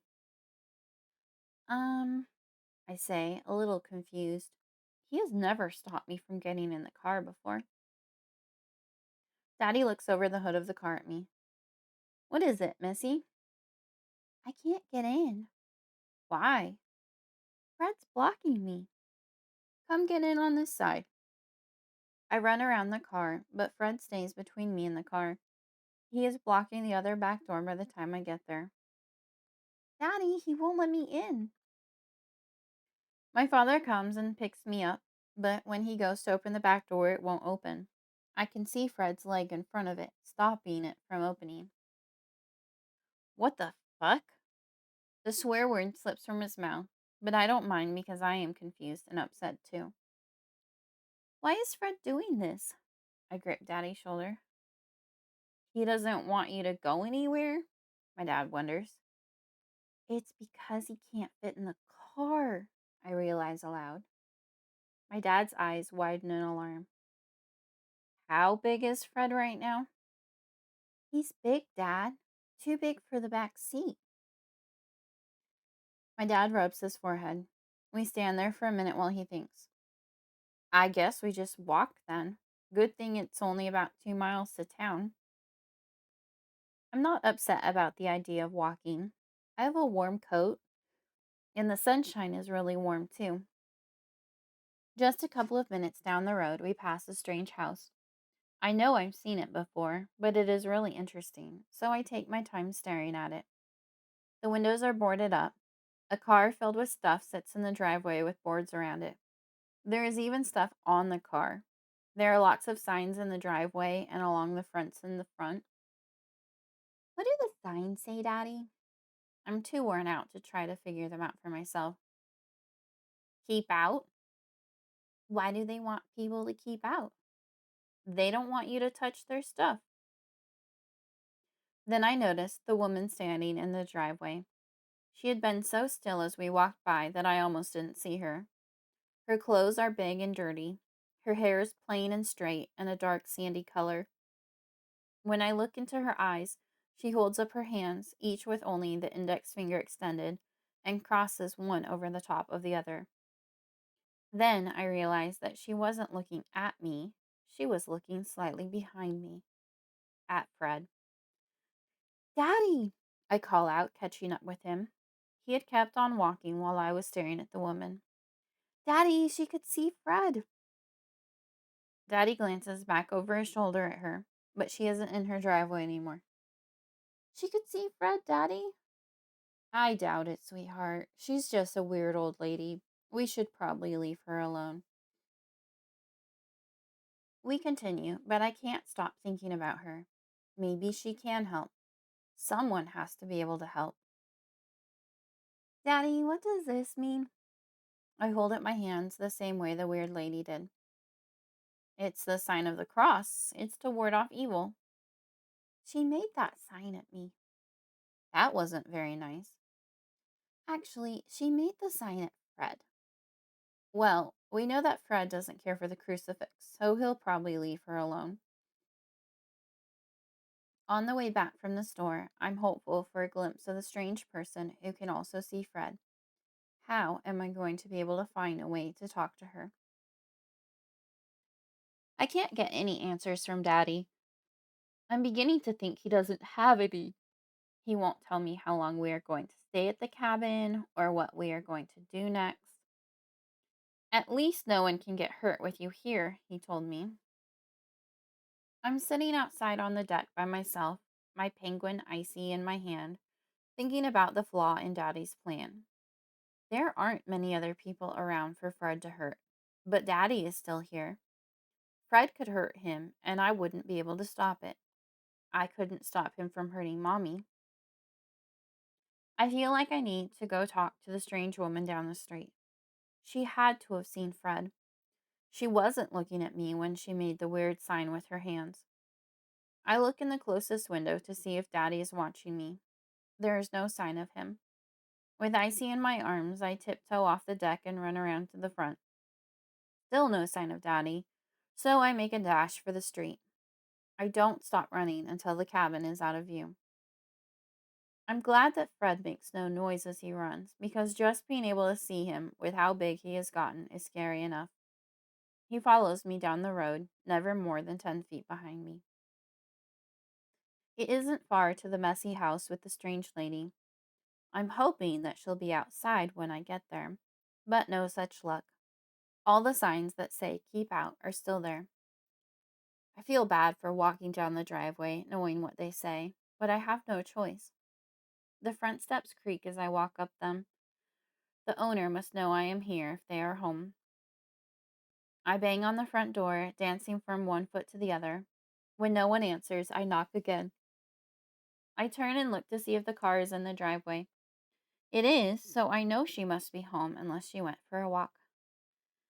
Come on, I say aloud, wishing she knew how urgent it was that I talk to her. When there is still no answer, I move to the window, which is covered up by boards nailed to it from the outside. I stand on my tiptoes and can see through a crack at the bottom, but there are more boards or something on the inside, blocking me from being able to see anything. I check to see if the front door is locked, which it is. With a huff, I head around the small house looking for another door. I pass by a second window on my way, but I can't see anything through that one either. At the back door, I don't even try to knock. I just turn the knob. Surprisingly, it is unlocked and the door opens. When I look up, I'm staring at the muzzle of a rifle. "What do you want, Spider Girl?" the lady says. There is nothing friendly about the furrows on her face. "Please," I say, "can you help me?" "Help you what?" "Get free from him." I point to the massive tarantula behind me. "What makes you think I can help you?" I look at my shoes, wondering the same thing for a moment. Then I remember why I even came in the first place. "Because you can see him too. Please, you have to tell me what to do. I saw you make a sign at him yesterday when Daddy and I walked by." The lady lowers the gun slightly and stands up straight. It is pointed at me, but she is no longer looking down the sights. "I don't think you're gonna like what I have to say, but we can talk." She points to two dirty white plastic chairs close to the side of the house. "Outside, though. I don't want that monster in my house, and I don't think you can come in without him." "Thank you." I go and eagerly sit down in the flimsy chair. The lady keeps her rifle on her lap and her eyes on Fred as we talk. "So where did you find this monstrosity?" I tell her the story, all of it, about the doctors and accidentally killing my mother because I was afraid of being taken away, about the priests and Tomas and Talitha, about how the little spiders are reducing in number as Fred gets larger, and finally about the restaurant. She listens thoughtfully as I pour out my story in many tears, but she doesn't seem affected by it. I was preparing myself for her to be horrified or to tell me that I had to leave. When I finish talking, she doesn't respond. I want to be polite if she is thinking, so I sit in silence for a while, gazing out into the woods, my feet swinging back and forth in the air. When I can wait no longer, I ask the most pressing question in my mind. "Do you think he'll leave me alone when all the other spiders are gone?" "I highly doubt it. He'll still need to feed, and apparently he needs someone else to command the other spiders for him. He won't survive on his own." I want to cry. "So I'm stuck with him forever?" "Not necessarily. These other spiders, have any of them reproduced?" I don't know the word reproduced. What do you mean? Have any of them had any other spider babies? Oh no, I don't think so. Not yet, anyway. But one of them did lay eggs. Fred won't let me touch it. She shakes her head. There you have it. It won't be over this way. Those spiders are just going to keep laying little spider babies for. She waves her gun in the tarantula's direction. Fred to use to feed himself with. So I'm stuck helping him kill people for the rest of my life? A lump forms in my throat, and I feel as if a bunch of rocks has just been dumped into my stomach. I'll kill myself first. Now you're starting to think, the strange lady encourages. Will you do it? I turn to her urgently. What? Kill you? Yes. I don't think I could do it myself. You have a gun. It would be fast. This is my chance, right here and now, if I am brave enough to take it. She could hide my body and no one would ever know. No way. Why not? You said I had to kill myself. She points one finger at me, her eyes never leaving Fred. Yes, I said you have to do it. She risks a short glance in my direction. Fred has done everything he can to protect himself and his ability to get more food. Do you really think that he's going to allow me the chance, no matter how fast a shot I think I am, to pick up my gun, turn it around to your direction, and shoot you? He'd be on me so quickly.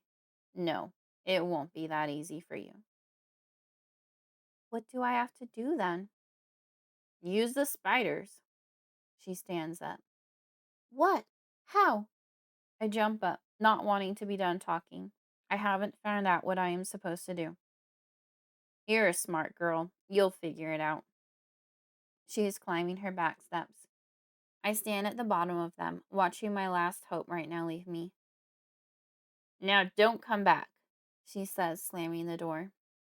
With downcast eyes, I shuffle my way to the cabin.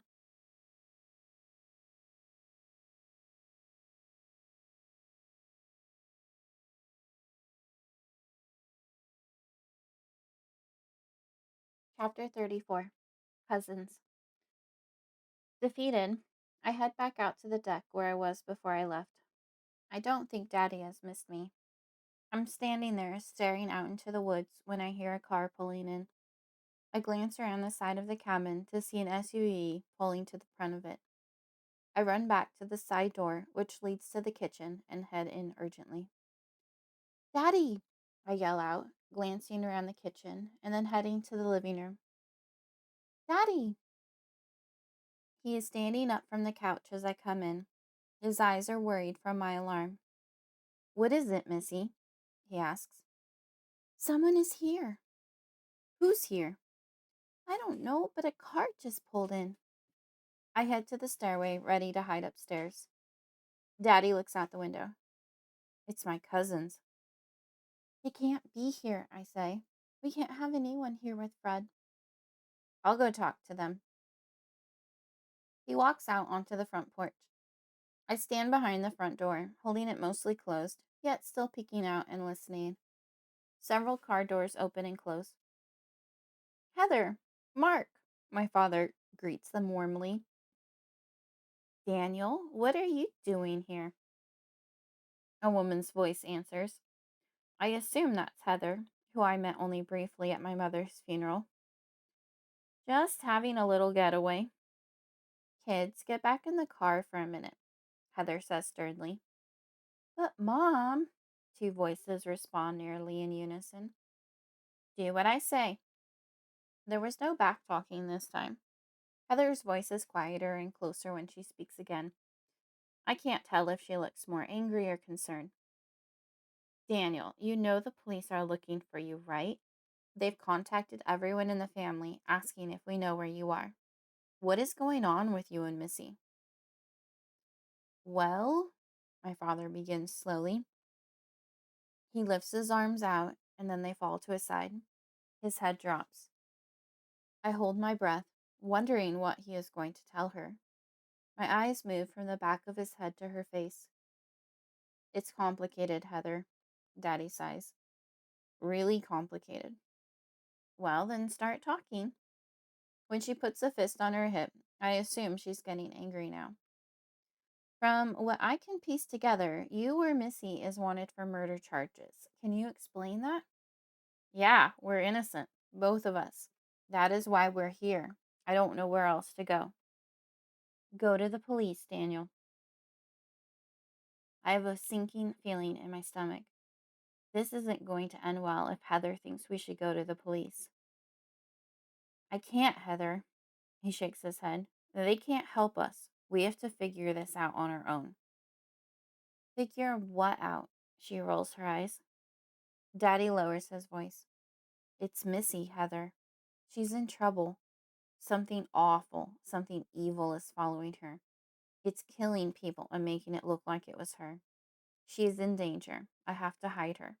I have to protect her. You would do the same for Billy or Molly.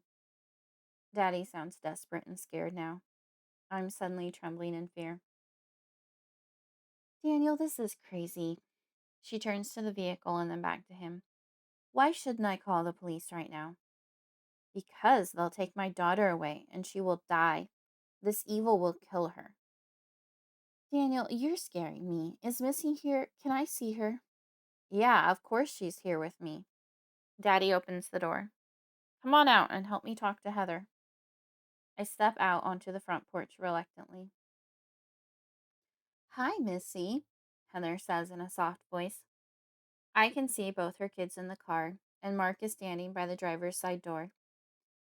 I stand right up against my father's legs, wanting to feel reassured that he is near. It's okay, Missy, Heather says. You remember me, right? Uh-huh. I nod my head as I speak.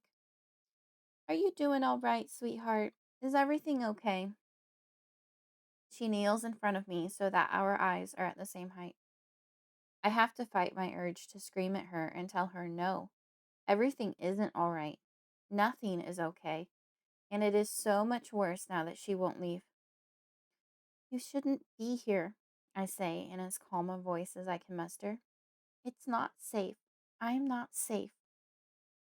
Heather seems uneasy and glances up at my father. Then she looks back at me. What do you mean you aren't safe? Are you scared, Missy? Has someone said they're going to hurt you? You can tell me. I nod when she asks if I'm scared. It's not safe to be around me. I don't want to hurt anyone, but I can't control it. You should take your family and go. How are you going to hurt anyone? Heather asks. My father butts in then. It's not safe for you to be here. We are here so no one else gets hurt. Heather glares at my father and stands up. Something isn't right here, Daniel, and you know it. You can't just hide away here with your daughter. She begins backing towards her car. Daddy leans down and turns me around so I'm looking into his eyes. We can't let them leave, Missy, he whispers. She's gonna go call the police, and they will come and lock us up. But maybe I should be locked up, I whisper. No, we won't be able to see each other ever again if the police come. Do you want that? No. I can't believe what he's asking me to do. These people are our friends and family. I glance behind me and see that Heather has reached her car door and is climbing in. Daddy shakes my shoulders. You have to stop them. Now, Missy, he yells to my face. My whole body is trembling. I can't make a decision. How many more people are going to die just so we can stay together? It isn't fair. Missy, Daddy yells again. I hear the car backing out of the driveway. Tears stream down my cheeks and sweat beads on my forehead. From the half-open door to the inside, I see giant Fred staring at me. He is willing to eat. He is always willing to eat. His body pulses with excitement. A drop of venom falls from one of his fangs. Missy! I hear Daddy yell, but I can't take my eyes from Fred's giant ones. Get them, I whisper to Fred. They're gone. Oh shit, Daddy exclaims. I turn and see the vehicle backing onto the road. Maybe I was too late, but the car accelerates forward and then veers off into the ditch. Daddy runs off the porch and up the driveway. I follow at a walk with Fred pulsing behind me. I know what we are going to find in the car, and I don't want to see it. I'm not very far from the house when Daddy runs back down the driveway. He stops and kneels in front of me, pulling me into a hug. Good job, Missy. Good job. You did what you had to do. Then he releases me and pulls me back towards the house. I need to go move the vehicle.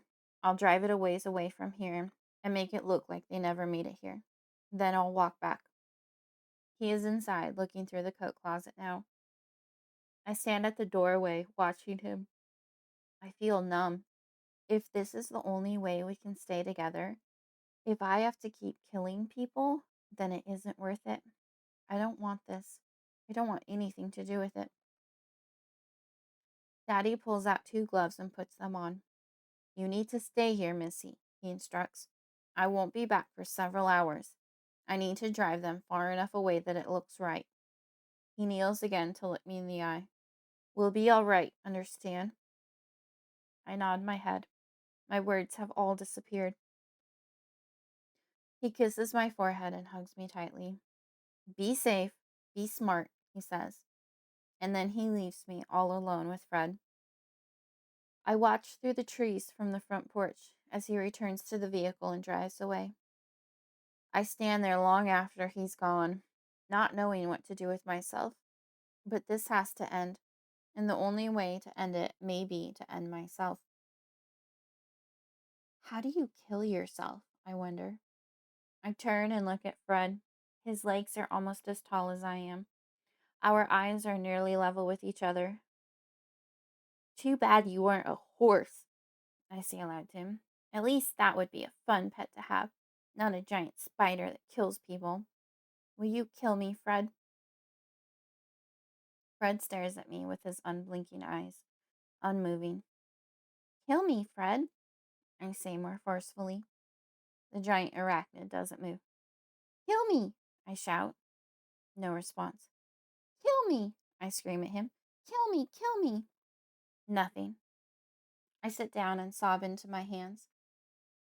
I never asked for this, I tell Fred when I can speak again. I never asked for you. I look up at him now. Why won't you just go away? There is no sympathy from the tarantula. Maybe I don't have to kill myself. Maybe I can kill Fred. I should have tried from the beginning before he got this big. But how was I to know that this is what was going to happen? There are knives in the kitchen. I can get one and attack Fred with it. If I can't kill him, maybe he will kill me instead. Or at least I can kill myself with the knife. Chapter 35. Fight. I head to the kitchen and Fred follows. I start opening random drawers looking for the knives. I don't know where anything is in this cabin. The only knives that I find in the drawers are butter knives. Those aren't going to help. There have to be sharp knives here somewhere. I scan the countertops. Finally, I see on the wall under the microwave and above the stove a row of knives attached to the wall. I'm too short to reach them on my own, so I get a dining room chair and push it up against the stove. There are many shapes and sizes of knives there.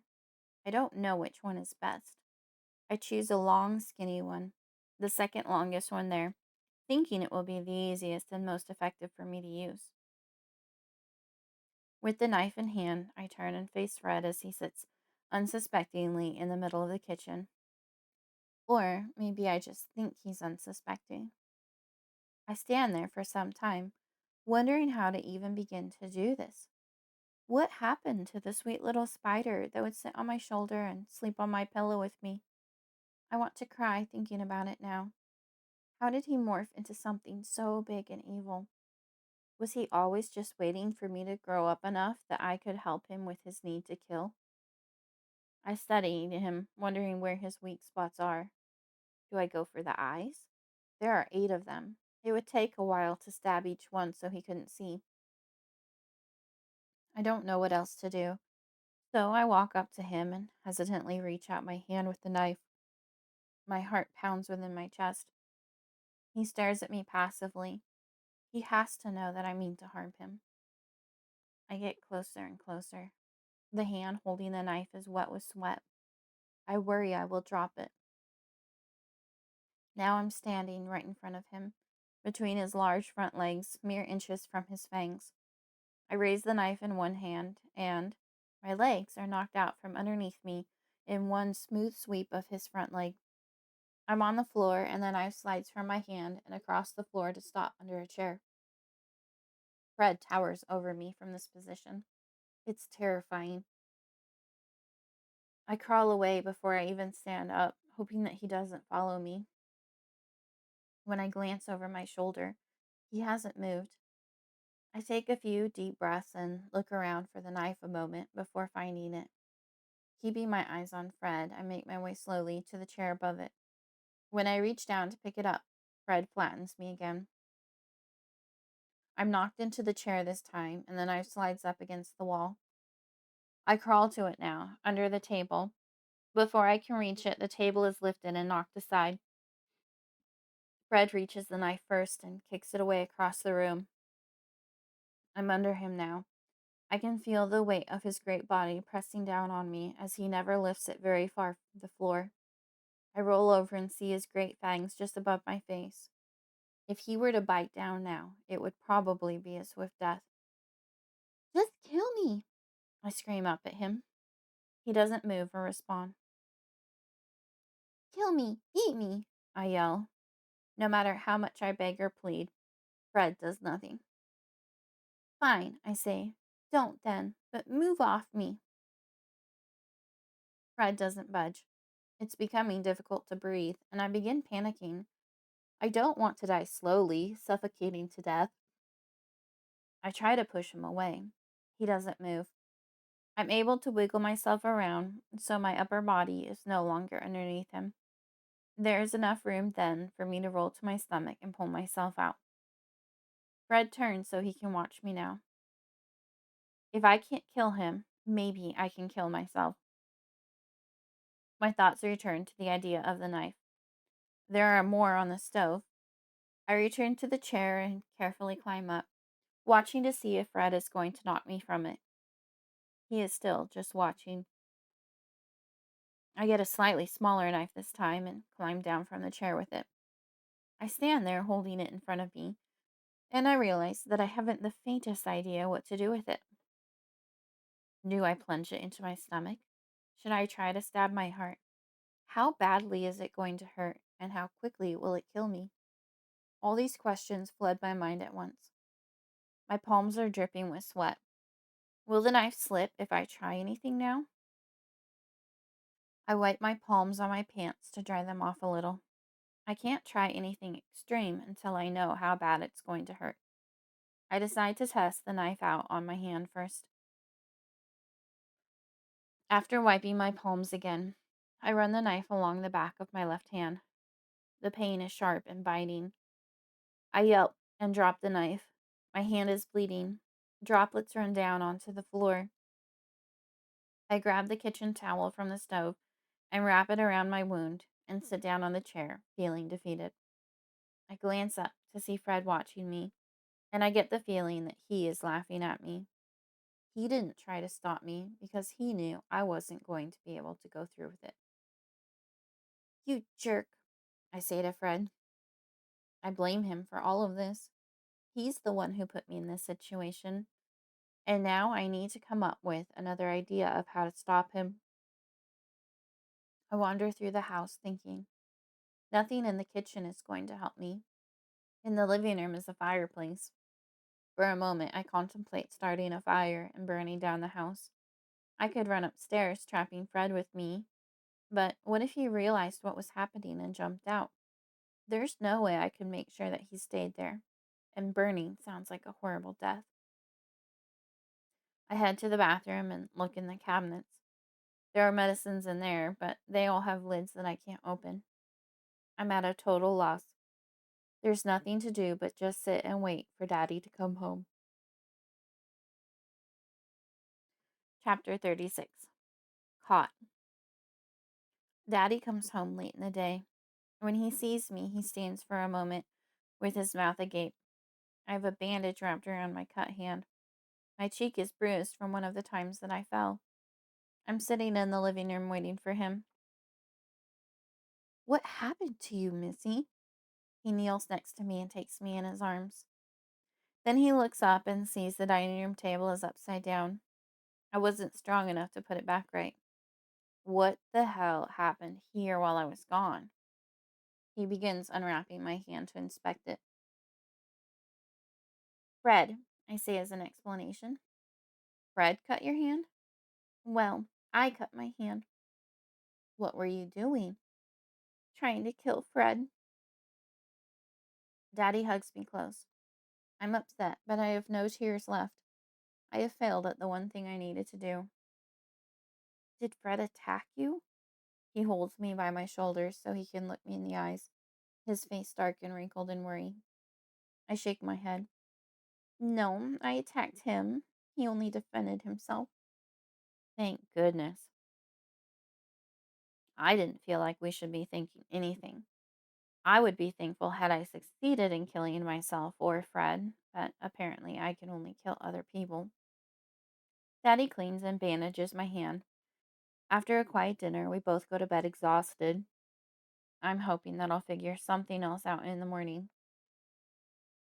When I awake, I know something is different, but it takes a little time for me to figure out what. Then it hits me hard, like a punch deep in my gut.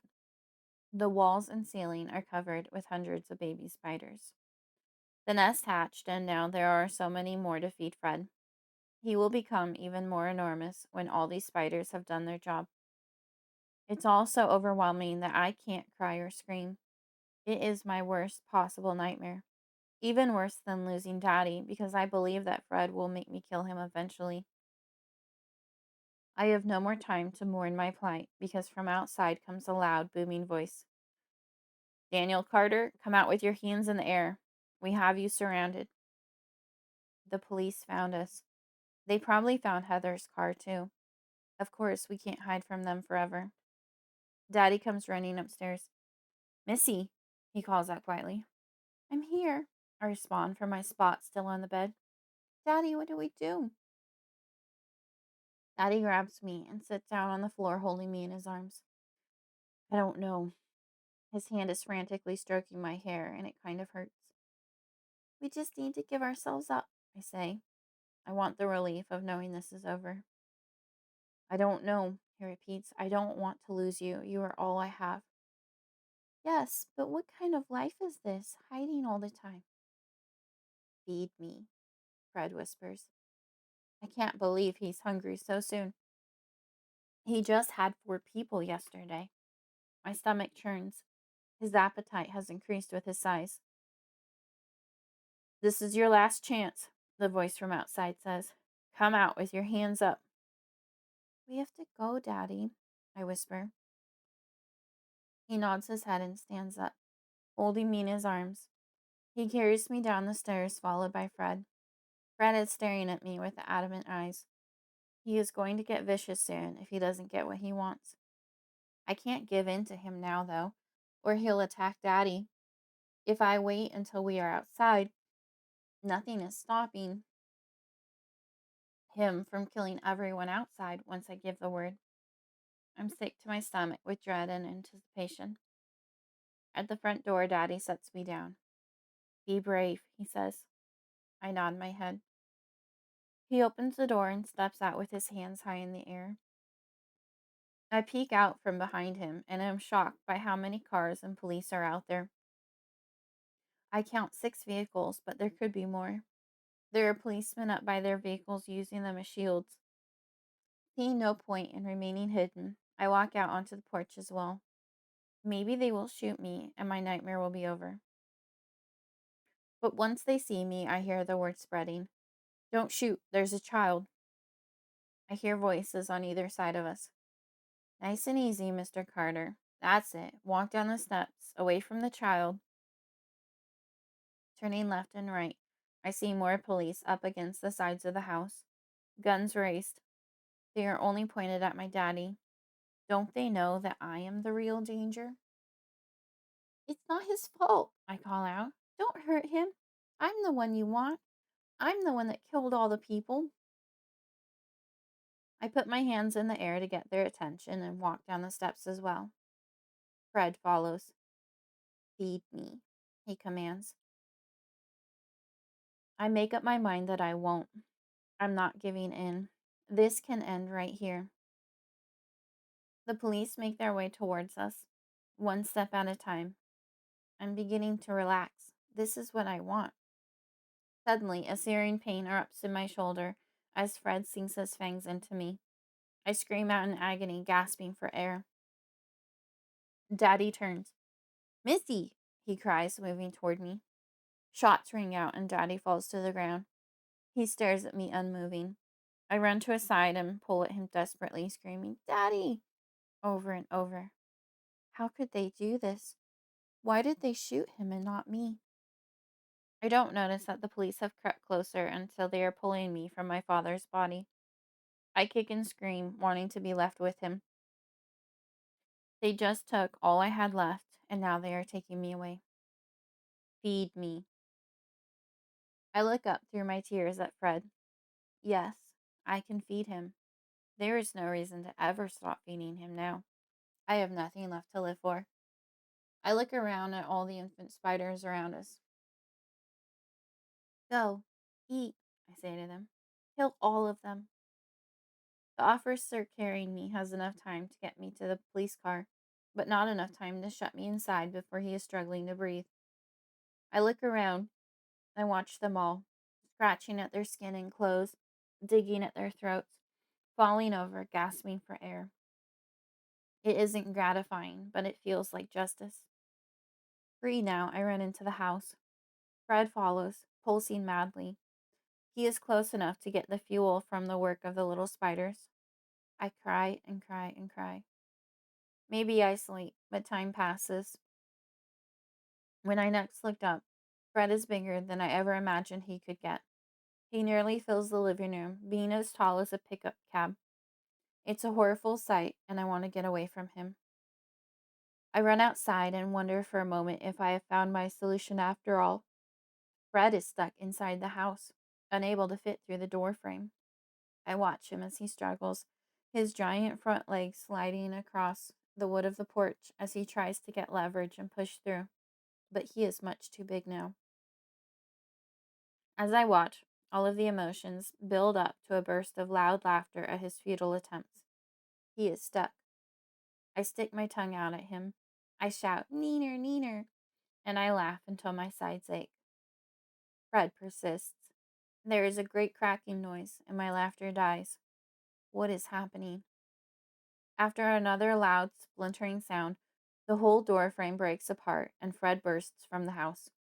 I scream. Missy! My father's voice calls to me from far away. Daddy? I'm so confused. I had just watched him die. Missy, wake up. My father shakes me. I blink my eyes, disoriented, but then his face comes into focus. It was just a bad dream, Missy.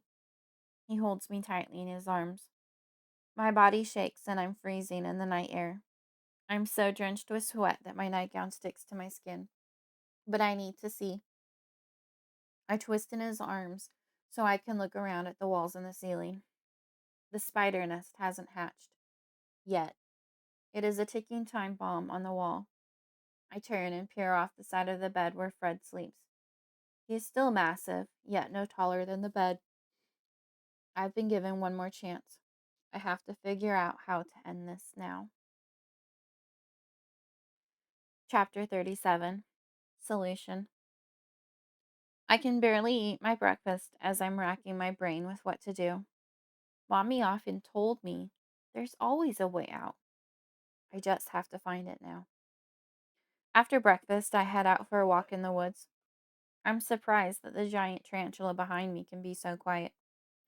I look back over my shoulder several times to see for sure if he's still there, and of course, Fred is following me.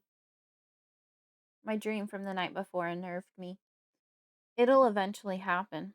I don't know how long we have before the eggs hatch, but it won't be long enough. Daddy has been in a daze lately. He doesn't say much either. If I were to reveal to him my plan of killing myself, he would never let me out of his sight. I had to sneak away while he was doing the dishes this morning, as it is. He would have told me not to go far, but I feel like wandering today, even if it means that I get lost. What would Fred do then to keep me alive? Carry me back to the cabin? I laugh at the thought of riding a giant spider, but the picture in my mind scares me. I don't want to be that close to him. Fred only hurts me when he is hungry, but I don't trust him. I enter a clearing and am surprised to see a deer in the middle of a meadow eating its breakfast. I stand still and admire it. It's Bambi, I think, noticing the antlers on its head. The deer seems to be at peace, but I think that is a deceiving thought. It's always picking up its head, looking around, moving its ears every which way, listening for someone or something to sneak up on it. I've never tried feeding Fred animals. Maybe that is the solution. I wouldn't have to feel guilty for that. Fred just ate yesterday, but I need to keep him full. Until the police come, it's just Daddy and me at the house. Could Fred torment me enough that I would give in and give him Daddy? It would take a lot, but Fred is mean. I imagine him biting me over and over, leaving big bloody wounds on my body. How many would it take before I gave him my Daddy? The thought sickens me. I must try with the deer. Go eat it, Fred, I whisper. Fred doesn't move. He just stares at me with his big glossy black eyes. They seem innocent enough, but I can see the evil behind them. An evil that thrives on human life. He doesn't even consume the bodies. Just killing them is enough. Kill the deer, I say again. Is he not hungry? Will he not eat until he commands me to feed him? Or is it the fact that it isn't a person? Maybe I am doing it wrong. It is never Fred that attacks the prey. It is the little spiders. There aren't many of them left. With the trees surrounding me, I can barely pick out a few of mine. Maybe the command needs to be to them. I speak quietly to the nearest one. Go get the deer. Kill it. Nothing moves. I have to assume that it's the deer that's wrong then, unless Fred just won't eat unless he's hungry. A loud bang rings out in the otherwise quiet forest, startling me. The deer takes 2 leaping steps and falls to the ground. A man in camouflage enters the clearing, carrying a rifle, and I nearly jump out of my skin. When my heart settles, I become disappointed. I wasn't done trying to get Fred to eat the deer. Then I realize that the hunter is out here alone. This is another opportunity to see if I can make Fred eat whenever. If I can, then I can lead him away from the cabin and keep him fed so my daddy isn't in danger. That is all that matters until I can figure out how to end it. I try to justify this action in my head. I don't know this person. He won't know it's coming. It will be quick. Plus, I need to know if I can command the little spiders. I close my eyes, point at the man, and say to the spiders, Get him. I don't know if it has worked or not. I have to give the spiders time to get to him, which doesn't take them very long usually. Then I have to wait for them to bite him enough that he feels it. To be sure that I have given a proper command, I repeat it directly. Kill him. My heart sinks. Some part of me knows that the spiders will kill him. This wasn't an accident. This wasn't because I was being tortured by Fred. I did this on my own. If he dies, I'm guilty. The man has reached the deer. He has his hunting knife out to field dress it. As soon as he kneels by it, he jumps back up again and starts patting at his clothes. As he gets more frantic, he takes off his camo jacket, then his shirt. Now his chest is bare and he is clawing at the spiders that he can't see as they make their way around his body injecting their venom into him. Soon after, he begins to claw at his throat as it closes up. Finally, he falls over, and after a few twitches, he stops moving. I have a sense of self disgust, but underneath, I feel as if I have just proved something valuable. I can at least control when and who Fred eats now. I hope. But what good does this do me? Just buy me a little time. I don't want to keep killing people. I want this to end. A sudden thought springs into my mind. The strange old lady with the rifle. She doesn't want to see me back. Maybe she will shoot me for trespassing. I sprint as quickly as I can in what I hope is the direction of the road. I hadn't wandered too terribly far into the woods, so when I meet up with the road, I am near her house. My adrenaline carries me the rest of the way. I don't even bother with the front door. I run around to the back and bang on the door. I keep banging until she yells out over the noise. What do you want? I told you not to come back. Well, I'm back, I holler at her. What are you going to do about it? Call the police, she retorts. No, don't, I beg. Please, I need your help. I'm not interested. I need you to shoot me. I'm not going to shoot you, little girl. Go away. I won't, and if you don't, then I'll make the spiders kill you. No, you won't. I can. I just did. Out in the woods, I had them kill a hunter. If you want to die, then have them kill yourself and leave me alone. The thought hits me hard. That was the answer all along. I can't make Fred kill me, but maybe, just maybe, I can make the little spiders kill me. I stood there stunned for a minute. You hadn't thought of that yet, huh? Says the voice from inside the house. Not too bright, are you? Of course, the answer was an obvious one, but I was afraid of what happened to the people that Fred consumed. Did they go to heaven or to hell? But there is no heaven for me. I, the murderer, don't deserve such a place as they talked about in Sunday school. Slowly, I make my way back down the road to the cabin. This is the death I deserve. I have inflicted it upon so many others, including my own mother. Will I get to see her again? I'm not too hopeful. Daddy is outside the cabin, calling for me when I get back. He sees me up on the road and runs out to me. Missy, where have you been? I was so worried. I'm sorry, Daddy. I got lost in the woods. I lie. I finally found the road and followed it back. Don't wander away so far next time. Yes, Daddy. That would be an easy promise to keep, as I'm not going anywhere again. Overwhelmed by what I must do and how much he'll miss me, I hug his leg hard. Hey, he lifts me. It's okay now. I lay my head on his shoulder as he carries me back. I have lunch ready. Are you hungry? He asks. I nod my head as my exertion has made me famished, but I don't believe I'll be eating lunch. I must get this over with before I lose my nerve. He sets me down when we get inside and I head upstairs. Hey, he calls out. I said lunch was done. I just need a minute, I respond without stopping. Yes, just a minute, because that is all the time it takes. I sit on the edge of my bed and stare at Fred. If this works, he will be gone too. A tear slips down my cheek. It's difficult to be brave right now. I muster up my courage to walk up to him and stand between his giant front legs. I reach out and stroke one. It is still soft like the kitten I held one time at the pet store. I used to stroke him and feel how soft he was when he was smaller, when he didn't scare me as he does now. This is it, Fred, I say. This is the end, and you can't stop it. Not this time. I've always been able to sense his emotions, and I can tell he is worried now. That gives me the hope and courage that I need to go through with this. Stepping back from Fred, I turn to the stairs and think about my daddy down there all alone.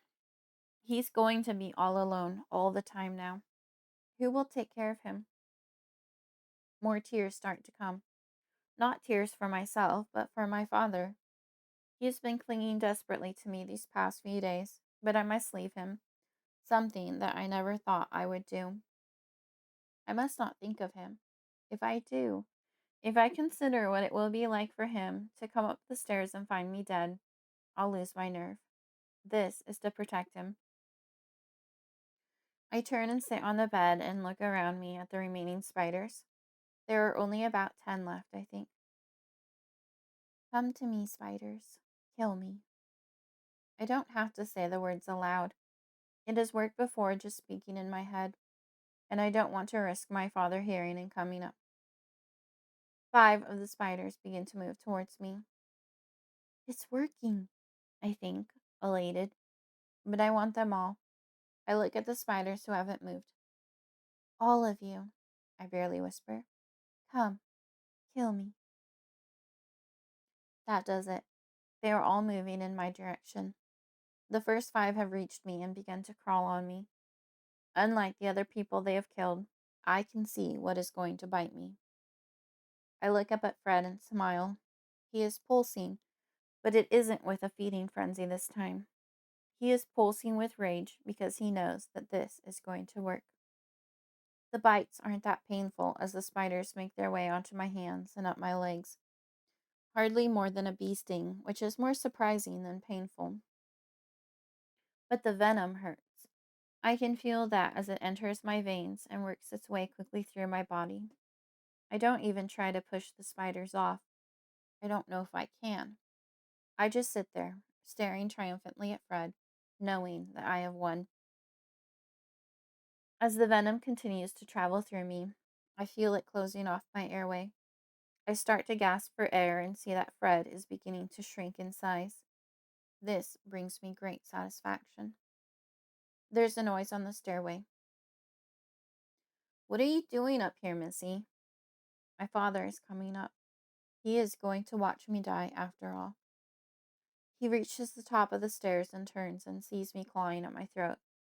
It's a natural reaction. I can't stop myself from trying to breathe.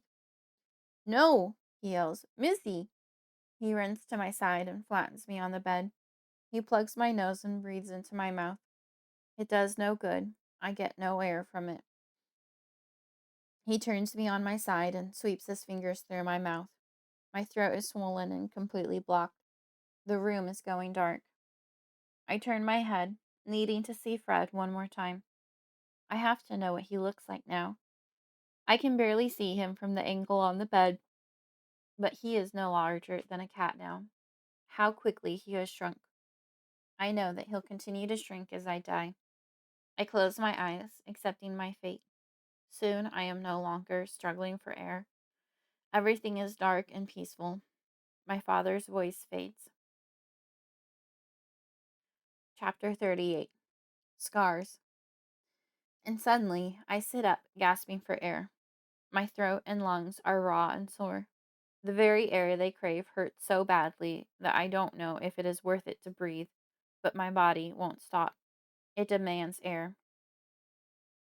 I feel confused, but I don't have the strength to look around or speak. I don't even know where I am or what has happened for a moment. Then the memories come flooding back, washing over me like a terrifying wave, and I know I have failed. Something went wrong. I'm not supposed to be here, and if I'm still here, then someone else is probably here as well. My father is holding me tightly. You're alive. You're alive. He keeps repeating as he rocks me back and forth, crying. I'm crying now, too, but for a different reason. I failed, and I don't know if I will have the strength to try again. The spiders biting me weren't so bad, but the memory of suffocating is awful. How can I make myself go through that again? Finally, I have the strength to look around, but this just causes me confusion. I stand up and look alongside the bed. Nothing. I walk to the end of the bed and look around the other side. Nothing. I look under the bed. Nothing. What are you looking for, Missy? My father asks. Fred, I respond, dazed. I don't see him. Did I die? Am I dead? I look around at the walls for any sign of the spiders. Not a single arachnid body is visible. Even the nest is gone. I look to my father for answers. If I'm dead, why is he here? I think you did die. Your heart stopped. He wipes his eyes and sniffs. Then how? He holds up his empty EpiPen, the adrenaline shot he carries around because of his allergy to bees. You gave me a shot? I ask. Right in the heart, he says, pointing at the spot on his chest. I was dead just long enough to destroy Fred.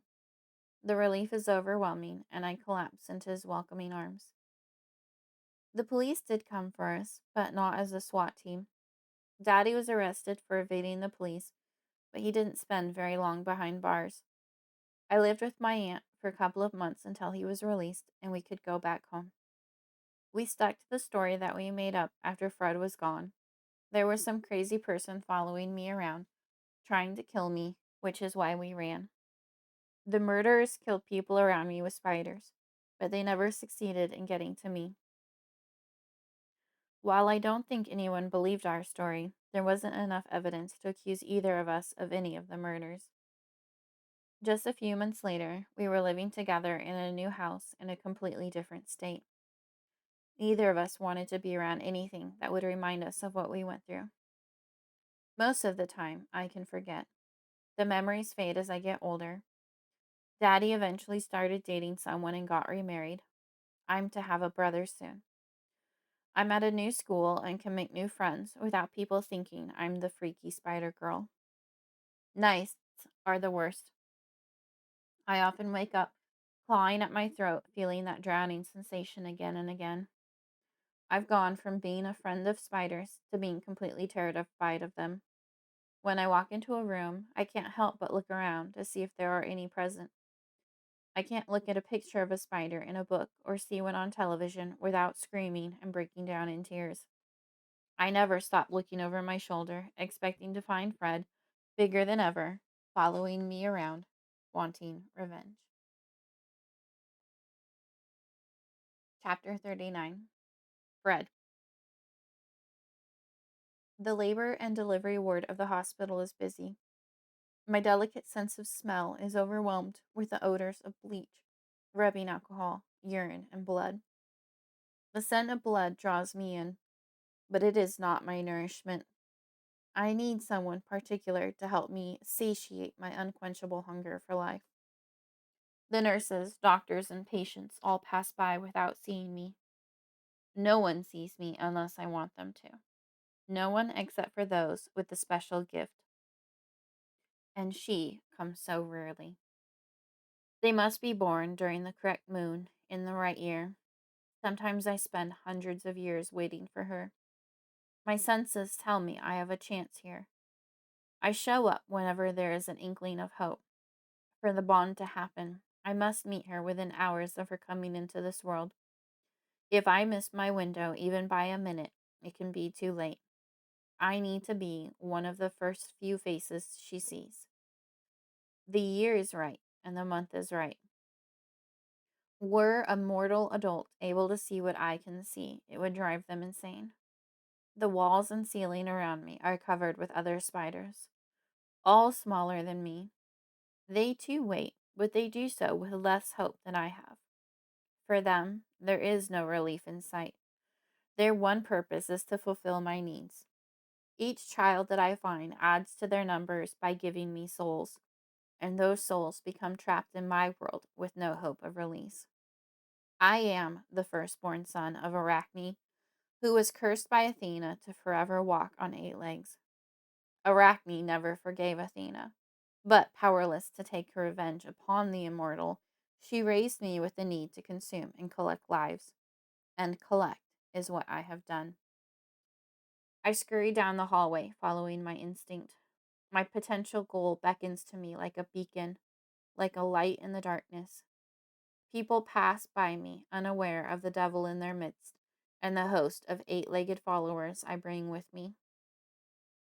They converge together, following me as I move along, spreading out, claiming their own space when I stand still.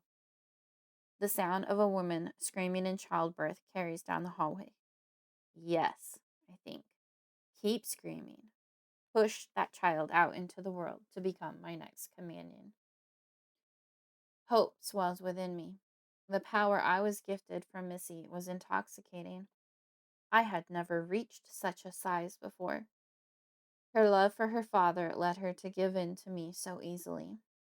I imagine that if I collect enough souls or reach a size great enough, I can break through the barrier to the human world and have free reign. I won't have to rely on a human child for my sustenance.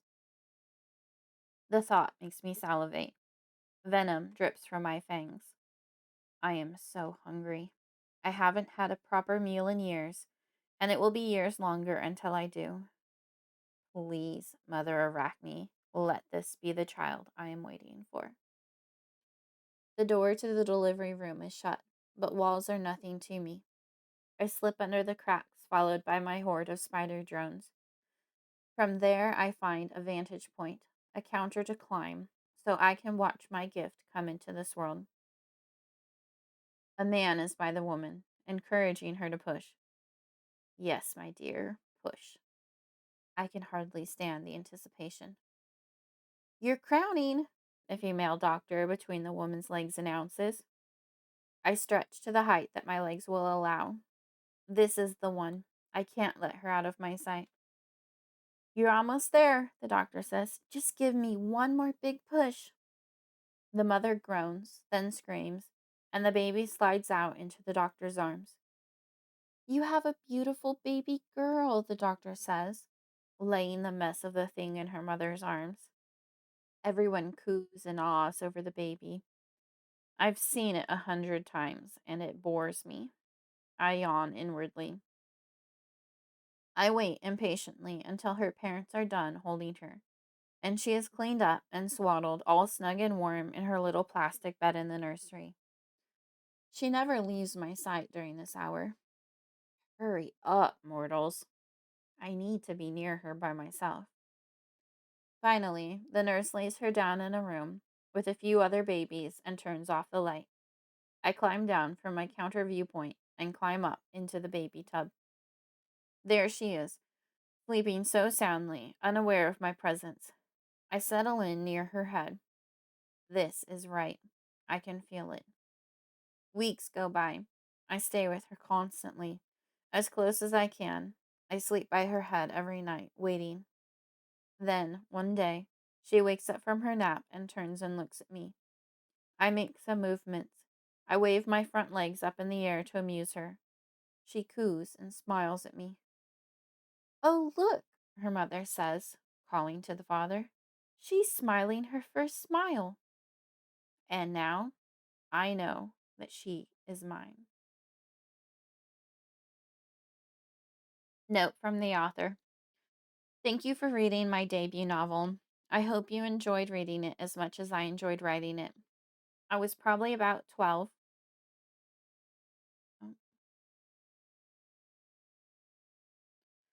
When I first wrote Spidersight as a 5-page short story. My sister and my best friend read it and encouraged me to continue the story. At the time, I didn't know how to make it longer. I never quit writing and worked on many other stories. In 2016, I rewrote Spidersight for NaNoWriMo, National Novel Writing Month. A couple of months later, I paid an author friend of my sister to professionally edit the story. The editor was impressed with the story and encouraged me to keep polishing it. In January of 2022, I dug out the edits from 2017 and wrote another draft of the story.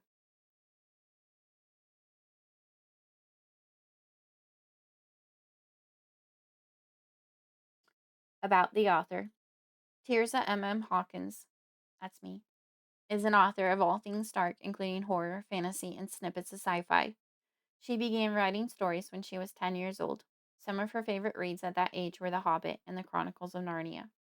Her older brother handed her Stephen King's Eyes of the Dragon when she was 12, and she hasn't stopped reading his book since. Her other favorite King books are The Talisman, Cell, Cycle of the Werewolf, It, The Stand, And she could go on and on.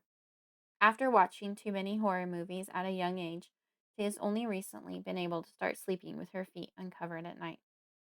Her favorite hobbies are reading, writing, researching, singing, and listening to music. When you sign up for her newsletter, you can be the first to learn about her new works as well as receive reading recommendations of stories that she has enjoyed. So, thank you all for listening to this. I really hope that you enjoyed this casual audiobook experience. Please follow me for more horror, thriller, and dark fantasy stories written by me and other authors. And if you want a signed copy of Spidersight with hand painted and hand drawn edges, you can get a copy at TirzahMMHawkins.com. The link is in the description. See you next time.